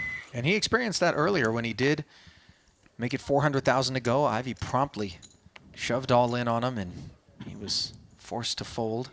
This final table dynamic specifically is really challenging for Watson, because you have two shorter stacks that are really competing in the whatever 13 to 18 big blind range, as we see Alton Zane go all in here, very standard with the king queen. I'm sure you've talked about it a little bit, but we think about cutoff versus button in the way we would think about blind versus blind in the regular Hold'em streets. And so a king-queen here for 13 antes is just very, very standard. But back to what I was saying, I think that when you have the chip distribution in the way that you do with these two short stacks, one not even small stack, but middle stack as well. Like I think Watson has 43 antes right now. When that's the case, you just have to be really tight, especially in games like short deck.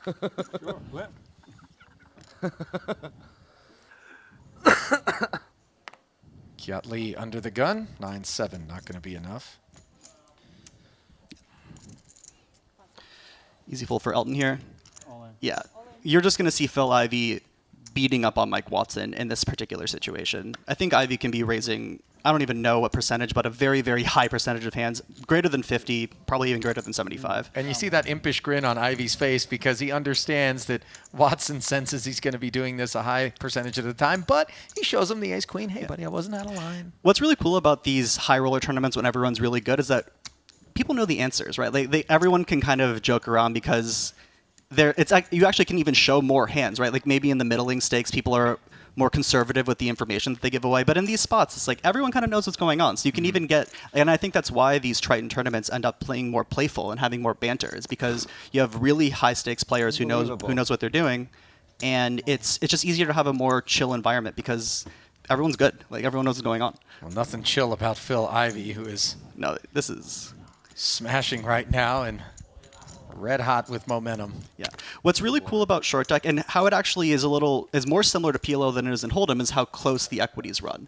And in ICM situations, for those of you who, I think we've talked about ICM on the show a little bit, but pretty much when the chip leader is in a spot that it's easier for them to win hands than it's harder for other people to lose hands, right? Like it's so much easier to apply pressure when you have a big stack because all the other players are incentivized to fold. And when equities run really close, you just get to raise almost all of your hands in every position. And so Phil, knowing how to do this, as we see here, the king-9 offsuit, not a great hand, but it's going to have 40% to 50%, right? Like this is short deck. You can do whatever you want in terms of the equities. The pressure really is on the remainder of this 3-pack to find hands with which to draw a line in the sand. And Elton Sang is reduced to just whistling while he works. I mean, it's about as helpless as you can feel in the game of poker when you just know that the math is stacked against you. And this is why when in lower stakes situations, you get those wild cards, right? Those people that don't care as much about the pay jumps, don't care as much about ICM. But all these players are very, very good at poker. And so they're going to have a strong awareness of what they should be doing in this situation. Queen Jack's a hand you could very easily limp or VPIP from that position, but was a super standard fold given the other chips. Ace King for Kiat Lee. Stuffing it in there. And what we'll see here from Ivy is that he doesn't have to call. Give me a 6, okay? This situation is great for him. He does not want someone to get knocked out. He wants these 2 short stacks to exist so that Mike Watson has to play tight. Obviously, if he has a good hand, he's going to get it in.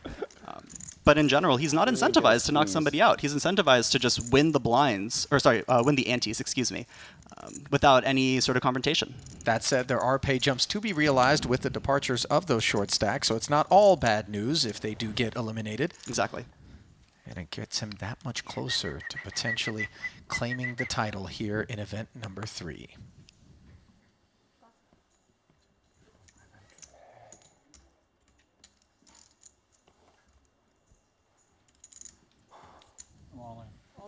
Ivy. All in yet again. It's one thing to be the person moving all in. It's another thing to call someone else moving all in, as we see him yet again collecting the antes. I take back my earlier guess about 50% being as much as Ivy can go all in. Go on. But I think that it's probably closer to the like 80 to 90% range. He just gets to lean on Mike, maybe even 100. And we take a moment to remind you that GG Poker is the place to get your fix online. Play online at GG Poker, the world's biggest poker community, and always have a good game.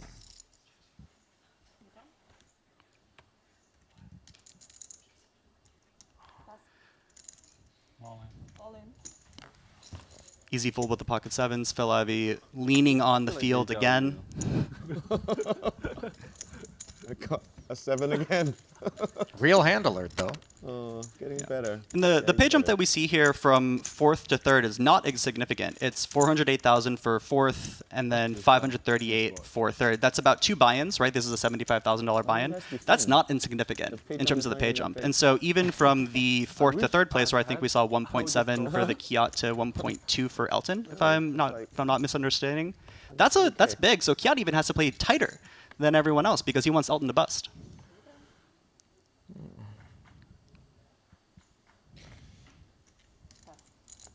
A rare fold for Phil Ivy here.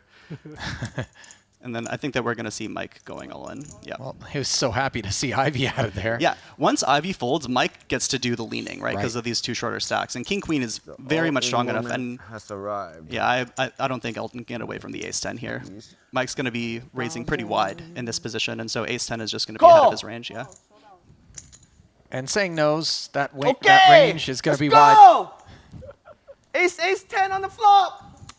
I like it very, very easy, boys. Come on. I think that the word that comes to mind is chutzpah. Yeah, sure. He's got it in this spot.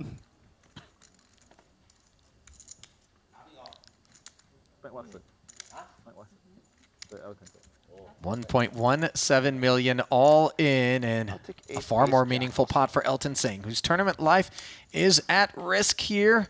The flop, a queen followed by a 6 and an ace, so it looked as though Watson outflopped him. I like it easy. But Elton with top pair. One more ace, make it easy for me. No sweat. Bad beats do abound, however, in the short deck streets. The 6 is safe. I made it pretty easy. Okay, still easy.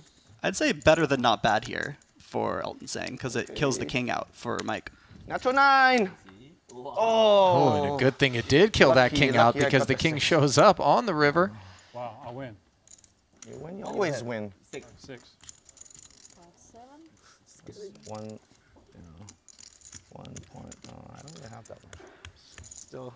So Mike sound like Phil's bemoaning the fact that he would have had a 6er, but 10-6 suited literally might be an open for him, given these chip distributions. And so it's like, in some games, like in Hold'em, if he has 10-6 suited, whatever, it's a snap full. But this is short deck. He literally could have been in there in this pot.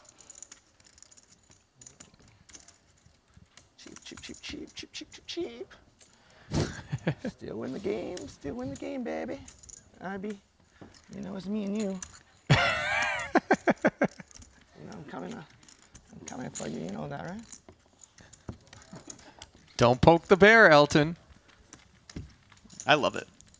Like this is what we live for as poker players, like getting to a big final table and having fun with it. Yeah. Like that. This is such a fun situation for anybody to be in. Well, I think the fact that you have generally one street of pressure at this point in short deck, which is just the pre-flop decision, does allow you to just make that choice and then relax, knowing that it's up to the poker gods at that point. Totally. Even in Hold'em, right? Hold'em, PLO, any other big bet game, you get more post-flop play at a final table. There's lots of limping and things like that. In this situation, it's just not the case. Short deck is a game of denying equity, and when you get to bet really big, that's going to be the decision when equity denial is such a huge part of the formula.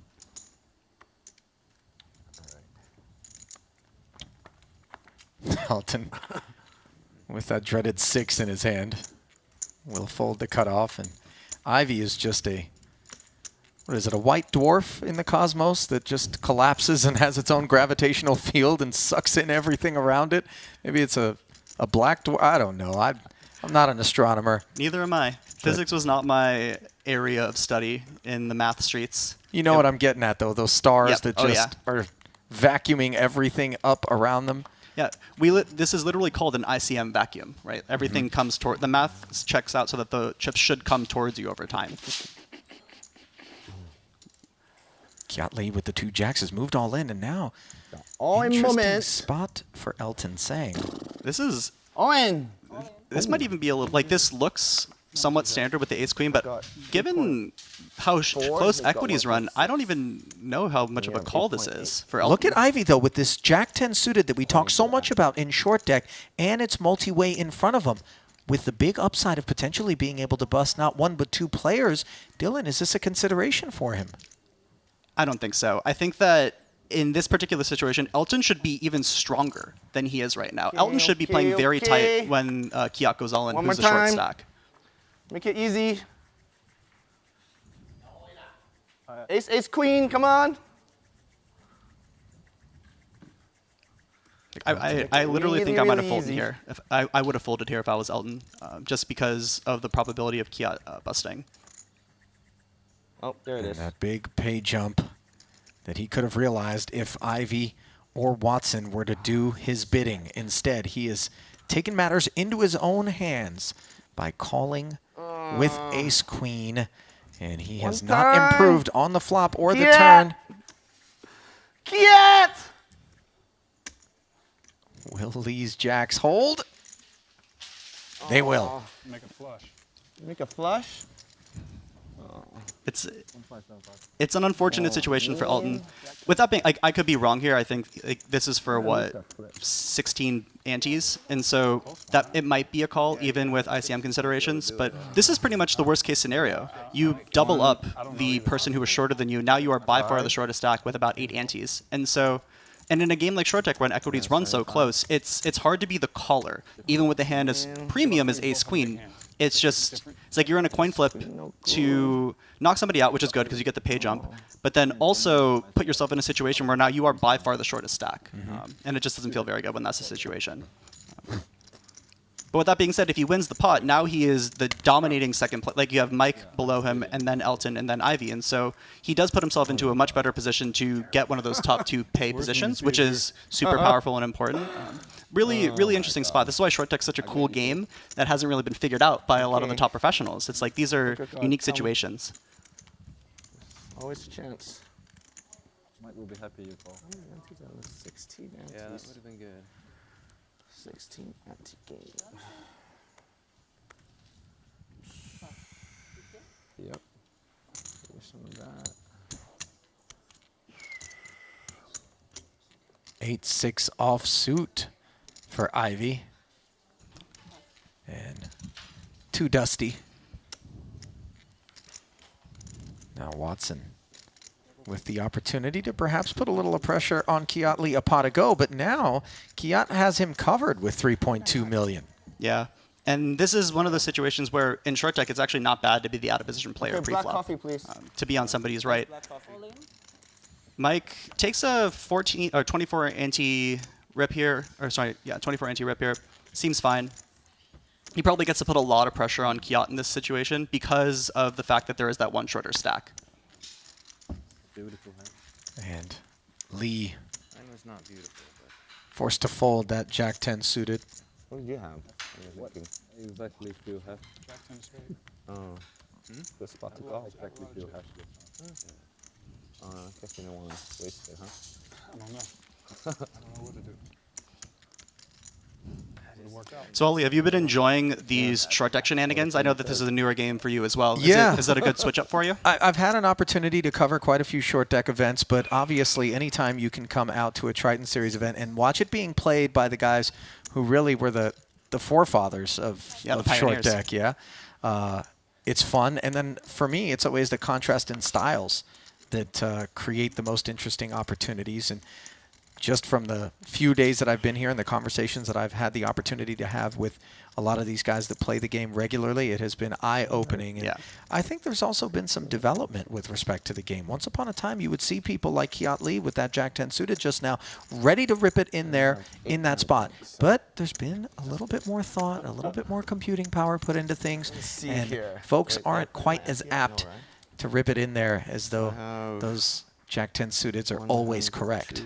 I think it makes a lot of sense coming from the cash game background that short deck evolved in. In a cash game, you have Jack 10 suited, someone goes all in for 20 blinds in front of you, you're not even thinking. You're like doing a little dance beforehand. That's right. But in a tournament format, as you said, with that an introduction of computing power where you can really see how the math plays out in these more intense ICM situations, the future game value, all that jazz that the smart dudes are doing, you start to realize that the close equities just make it a different game than it's played in cash. Like the same thing for PLO cash games and PLO tournaments. Elton here does have a tough decision. You much rather want to be ripping it in with pocket nines than calling with pocket nines because almost always it's a coin flip. As we see here, it's a coin flip. And that coin favors the ace-jack of Kiat-Lee, who has put Elton to a decision. Okay. I call. And he's going to make the call. Yeah, for the 7 blinds, it seems. I think it's even closer than most people would expect it to be because you just really want to be the player going all in these environments where antes exist, right? Antes are so powerful, and so it does help with the odds for calling as well. But when you're the one going all in, there's a probability of you not getting called. Whereas when you are the caller, no matter what, you're going into that coin flip. Yep. No fold equity when you're the caller. Yep. Exactly right. So the wheel spins. And it comes up clean so far for the 2 9s on a paired flop. Looks pretty for Elton, for sure. Just give me a 9 and this right here. Huh? I love the way that Elton sweats for his cards. He doesn't ask for like the middling card that'll give both players a straight draw. Oh, the jack on the turn. And now Kiat-Lee takes the lead, but Elton can still hit a 9. 7 or a queen, also an option, which would give him the straight in this 1.6 million chip pot. It's for his tournament life. Oh. Ace on the end. And that's it for Elton Tseng. Good game, Elton. GG. You always have to play well to get to these final tables in the Triton events. You got to run well too. That's just the name of the game. But he put in an awesome performance. 4th place is a very solid finish. Yeah, no shame in it. Don't hang your head, sir. Over 1 million in Triton earnings will be added to the tune of $408,000.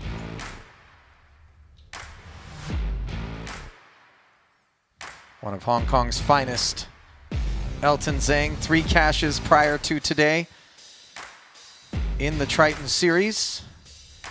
And certainly a pleasant presence at the table. He will be missed, but perhaps not by the 3 remaining players who have realized the pay jump. I think Mike Watson is pretty stoked about that series of events because now he's unlocked. Like these pocket 10s might have even been a fold the hand before if Elton still is in, but now he just gets to go all in here.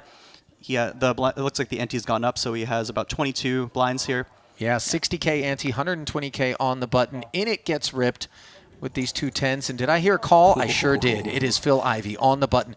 Was woken up with 2 red kings, and Watson is like, really? The minute I get the handcuffs taken on me, you got to just lock me up with 2 kings?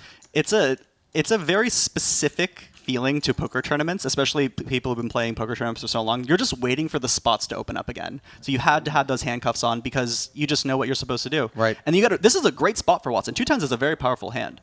But when someone like Ivy wakes up with the kings, you know that. Oof. Oh, and a king in the window. If it was bad before, it's horrific now. Nightmare fuel, this board for the 2 10s.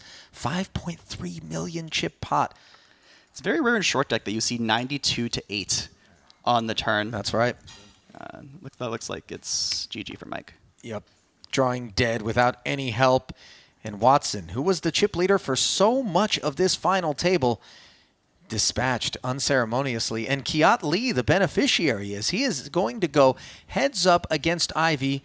Watson was able to realize the pay jump from 4th to 3rd of 130,000 as he will take home 538K. Definitely bittersweet for Mike, right? I think he had another final table, correct, this series that he also was the chip leader at. But in final tables in poker, they got a lot of variance. And even for as talented of a player as Mike Watson, and I played with Mike a decent amount, he is very good at poker. There's only so much that you can do. And a game like short deck is really going to have the swings ramped up to 1,000. Yeah, Watson was 4th in the 100K 8-handed no-limit event, picking up 683,000, bringing his Triton total to 2.3 million. And we'll add about $500,000 to that for his 7th cash of the Triton Poker Series. But it is Phil Ivey, the legend, who will be heads up against Kiat Lee. And Kiat has played very well thus far. These are two short deck experts, right? People who have put in a lot of time to short deck. I love the all-in here by Kiat.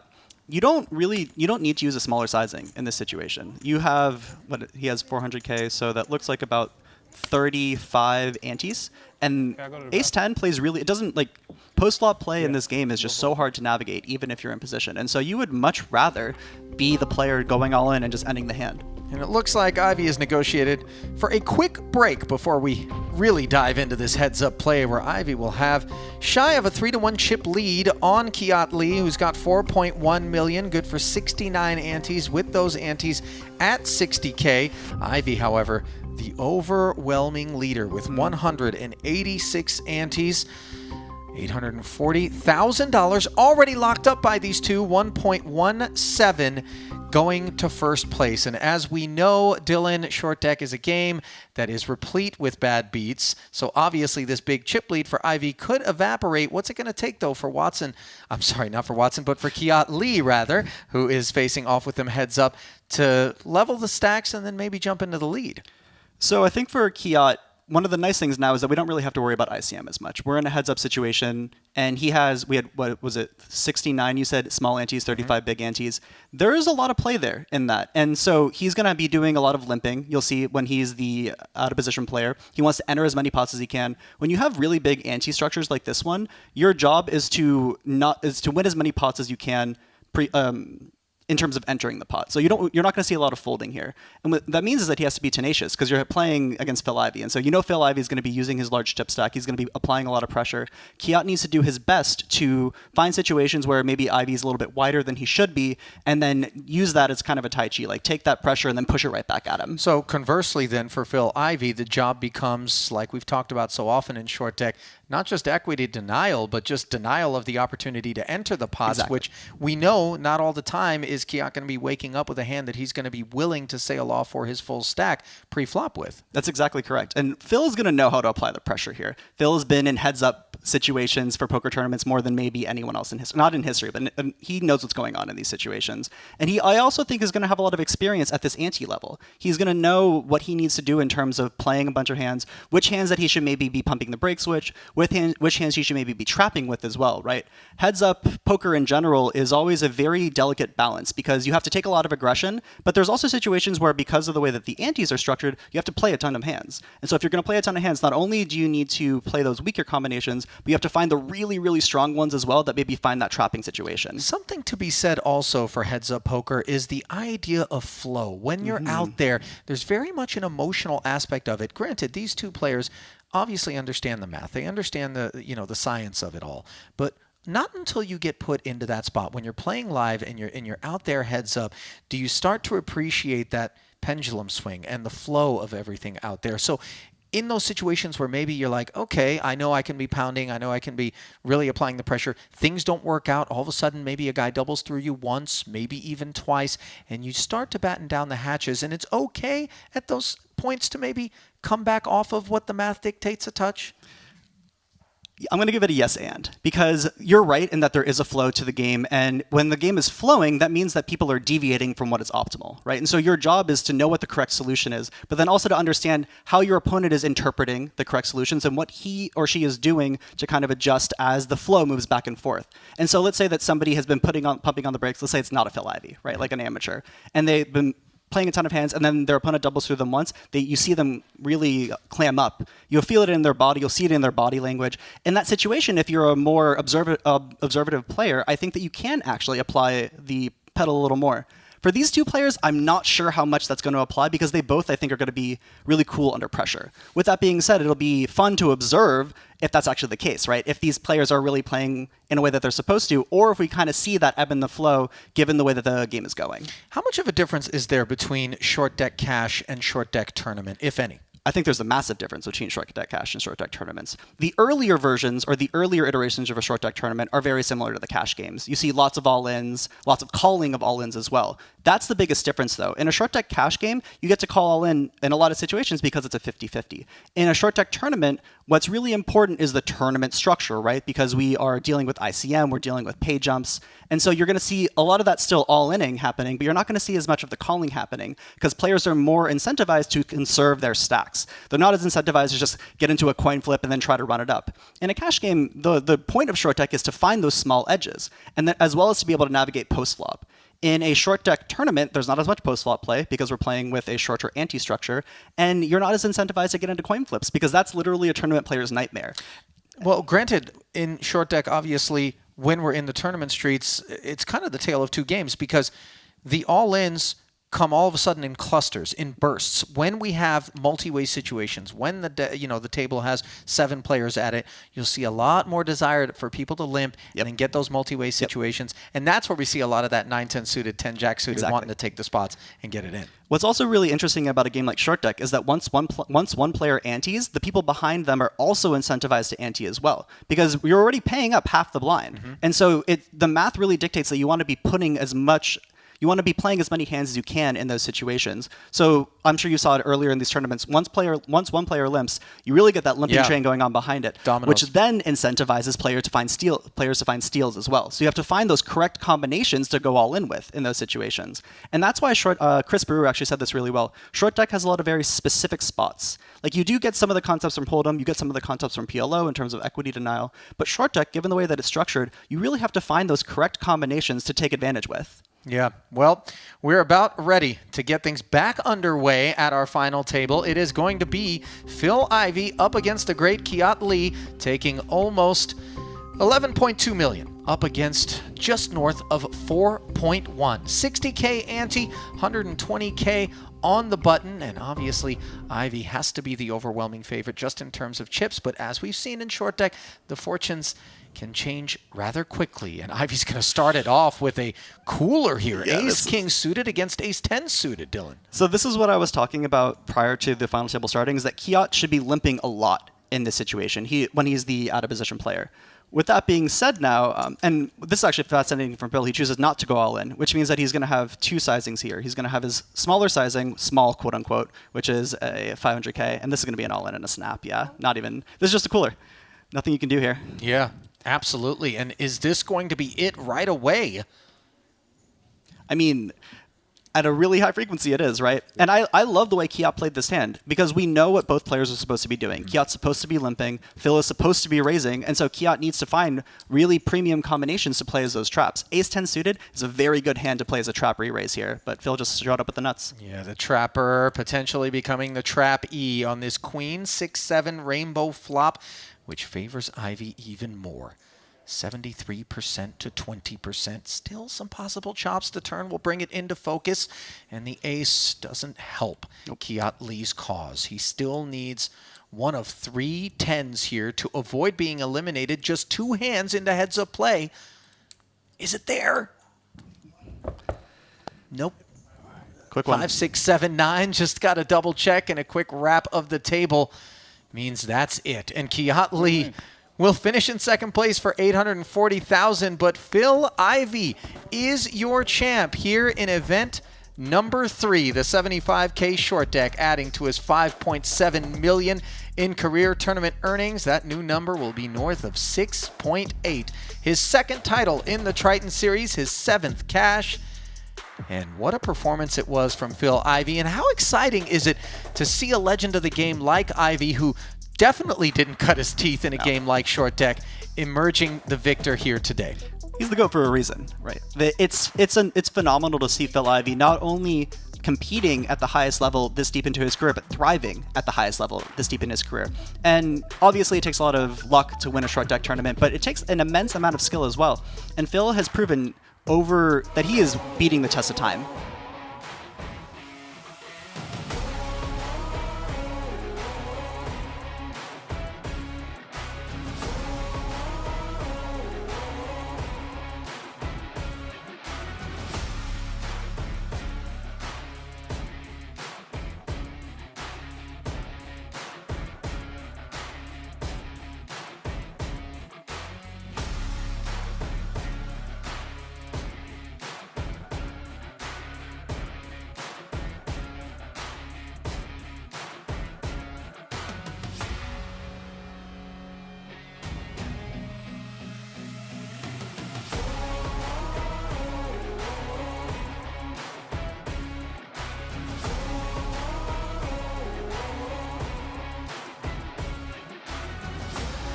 Well, that's it for event number 3. On behalf of Koray Aldemir and Dylan Wiseman, this is Ali Najad saying so long, stay close. Coverage of event 5 will be coming up after this. We certainly hope you enjoyed tonight's coverage, but we'll take a quick break. It'll be about 40 minutes before we come back with that coverage of event number 5. So do what you got to do, grab a snack, and we'll be back with more Short Deck. Another 75K buy-in event coming right around the corner. Good, everybody. Thanks for having me.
Suited.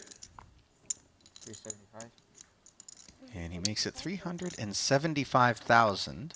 Yeah, that's effectively all in. He just left one single 5K chip there.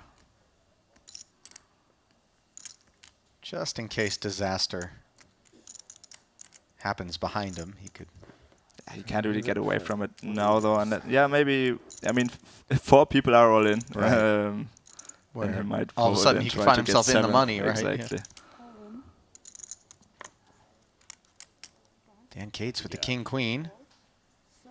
Piles it in. King-queen? Has Makita covered. Đi tới rồi mọi người lên đây. All home rule. King Jack. I have Jason Kuhn. Jack King. So Mikita I said I guess you Batsiakuskis. fold, but- Tournament life here in event number 3, hanging in the balance, and he flops top pair, and it got shot well out in front of this king-queen. Hey, king coming. Yeah, this was almost a coin flip pre-flop. He had 47%. Actually, I don't mind if you win too. The ace is safe. Kate still Yeah. Actually, maybe with better. 20% plus. Needs a king or a queen. Knock one off better, or have this deeper stack on my. Oh, and he does hit the king on the end, and Mikita, an experienced short deck player, knows that's the way the cookie crumbles from time to time as he is eliminated.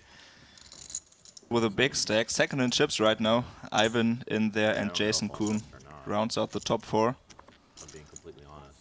Sir Watts, Michael Watson, the tournament short stack at the moment. Probably will eventually. Missed one hand. Like many things to look at.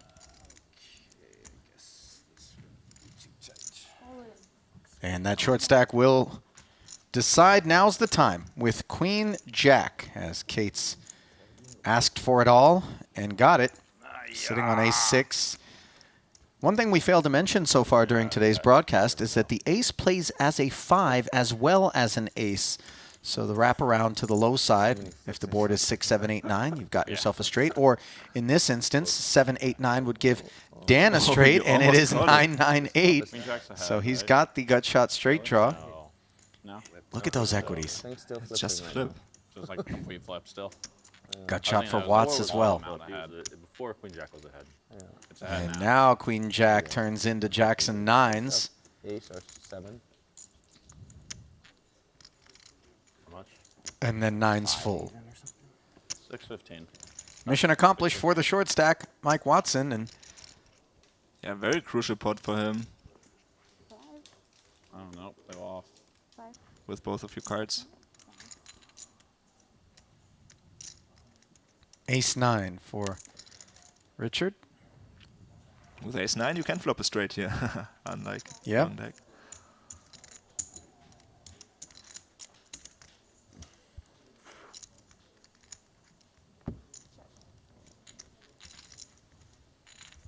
Elton checks his option on the button with ace-10. Yeah, happy to play this hand in position. Young flops top pair, as does Elton, who has the Broadway draw to go with the better kicker. Coordinated board, and Richard leads out at it. Yeah, Richard knows Elton can't have pocket aces, pocket queens, pocket jacks. So that makes it more comfortable for him to just bet out here small. Try to get a little bit of value from a worse hand this time. He's behind though. 75. Third pot again, trying to charge hands like Queen 10, maybe Ace 8, Ace 7.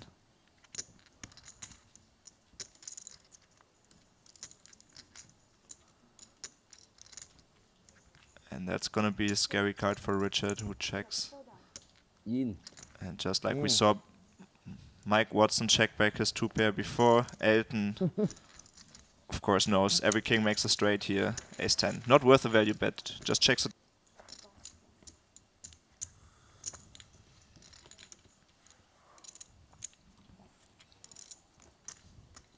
Now an interesting spot. Kate's in the cutoff with ace-king. Watson on the button with ace-jack. And Kate's is going to move all in. This Mike represents a little under half of Mike's stack. And Mike does have a hand to call this off here. And he has made the call. Will be disappointed to be up against ace-king. Yeah, that's unfortunate. As we talked about, this is pretty much blind versus blind. Kate's would jam in here with a wider range of hands. You can just feel it on Watson's face there. Not thrilled, given he understands it didn't have to be ace-king from Kate's. But it is, and it has improved considerably on the 9-9 king board. Watson does have a jack of clubs, but those back doors are a lot harder to open. There we go. Oh, there's That club. said, There's a always little idea knock at the there's door. That's true. They really are.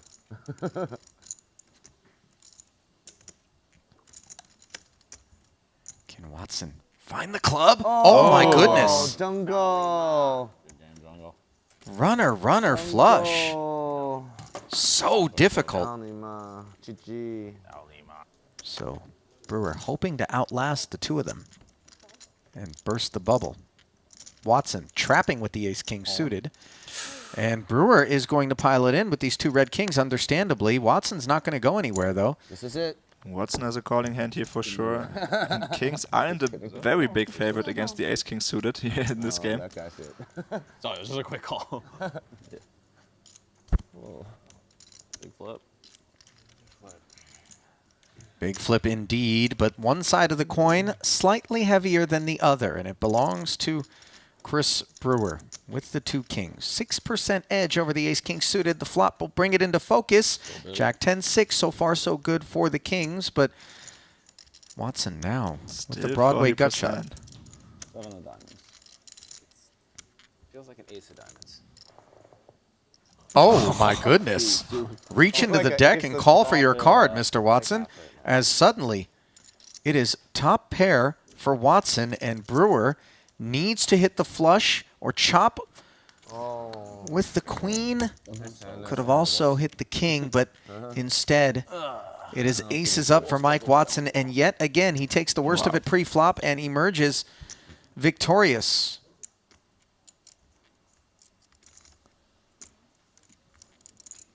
Back at our feature, Watson choosing to move all in. Yeah, having Kietley covered. Oh, and Kietley does have aces. Wow. What an awkward spot for Lee, though, Korai. And you see, he hasn't called yet, but he knows. I mean, 拖得啲嘛好過。 this is the one hand he has to call it off. Yeah, here. and it's the pot of the tournament, and suddenly Wai-Kin Yong could potentially end up on the inside of the money bubble without being weighted out by some of the bigger stacks. Granted, he did just double, but Watson, absolute disaster. But this is first against third overall. 咁唔係我啦，我咁 cheap leader 我煙啊對。好彩你上鋪唔係 AA 啫。 Watson does have 35% to win this, though. The Jack-9 suited needs help, and a Jack in the window followed by a 9 puts Watson out in front. Bottom two Very pair, slightly, and he yeah. has Kietley covered.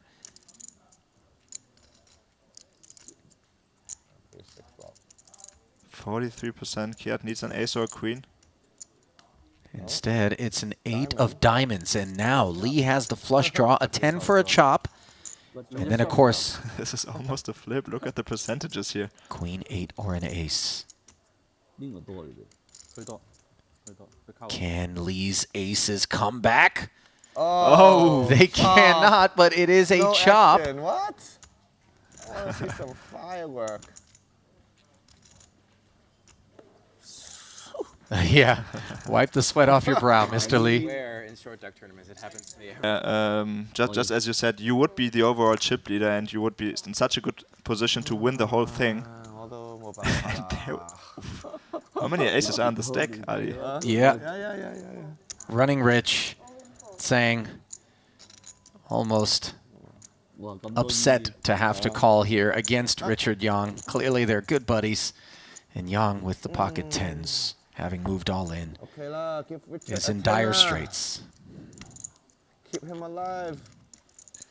Yeah, Elton, of course, having the bigger stack. Way easier to call for him. And he's in much better shape than the aces were against a Jack-9. The Queen-Queen Jack board favoring the aces even more, as Tsang goes to 81% here, and Yang needs some runners or a 10. 呢排死咗啦，開呢啲就。 Not there. 唔係，你開啲係死咗。 Just 2 outs for Richard. 哦，你10。10, okay. OK。 10. 好啦。推唔推啊10？ Tsang genuinely rooting for the 10 on the river, and it comes in! 我幫你嗌出嚟啊！ Wow. So, have a seat, Mr. Yang. Live to fight another day.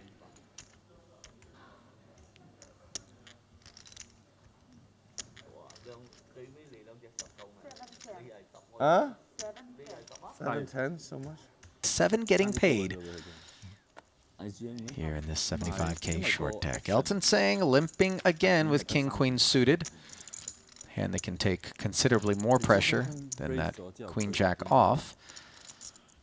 Young says run it with the jack 9, yep. Yeah, gonna be very happy to see a flop cheaply. Especially Short that stack. flop. Yeah, and that's a very big one. Pair and a flush draw. Piece for Elton too, though. Gut shot. Bets $1.25. Yeah, hoping to take it down right here. Would put some pressure on a hand, like a pair of sixes here. 7 on the turn does not help either player.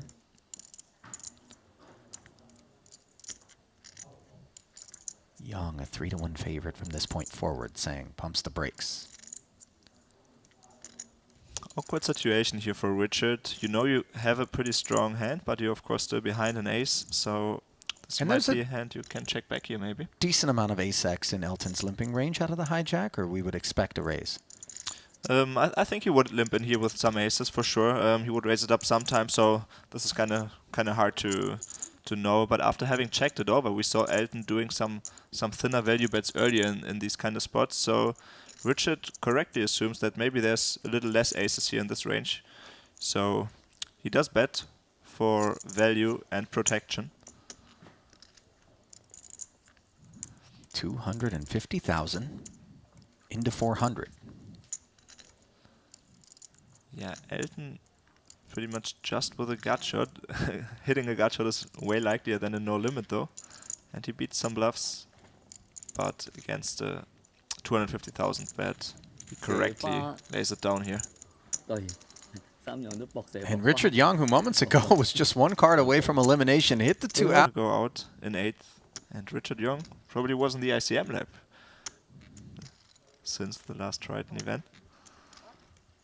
Good discipline there from Young as we see Elton limping with ace-queen suited, and I suspect that even with some of the better hands, pre-flop these big stacks are going to be doing a lot of limping Korai, not looking to play inflated pots. Set of 9s for Watson on this ace-9-6 board. Elton with top pair, checks. Yeah, Elton could have bet this some of the time. This time he decides to check. Watson, of course, with a pretty strong hand, still vulnerable though. Bets kind of small. And Elton with a decision whether to call or check raise. Facing the big stack here, he of course goes for the safer option. 4 to a straight on board now. 8 would be a chop card for these players, saying having picked up the nut flush draw on the turn, checking. Yeah, there aren't too many 8s in Elton's range though, having limped in first position, so Mike Watson is debating whether to put out another bet or not.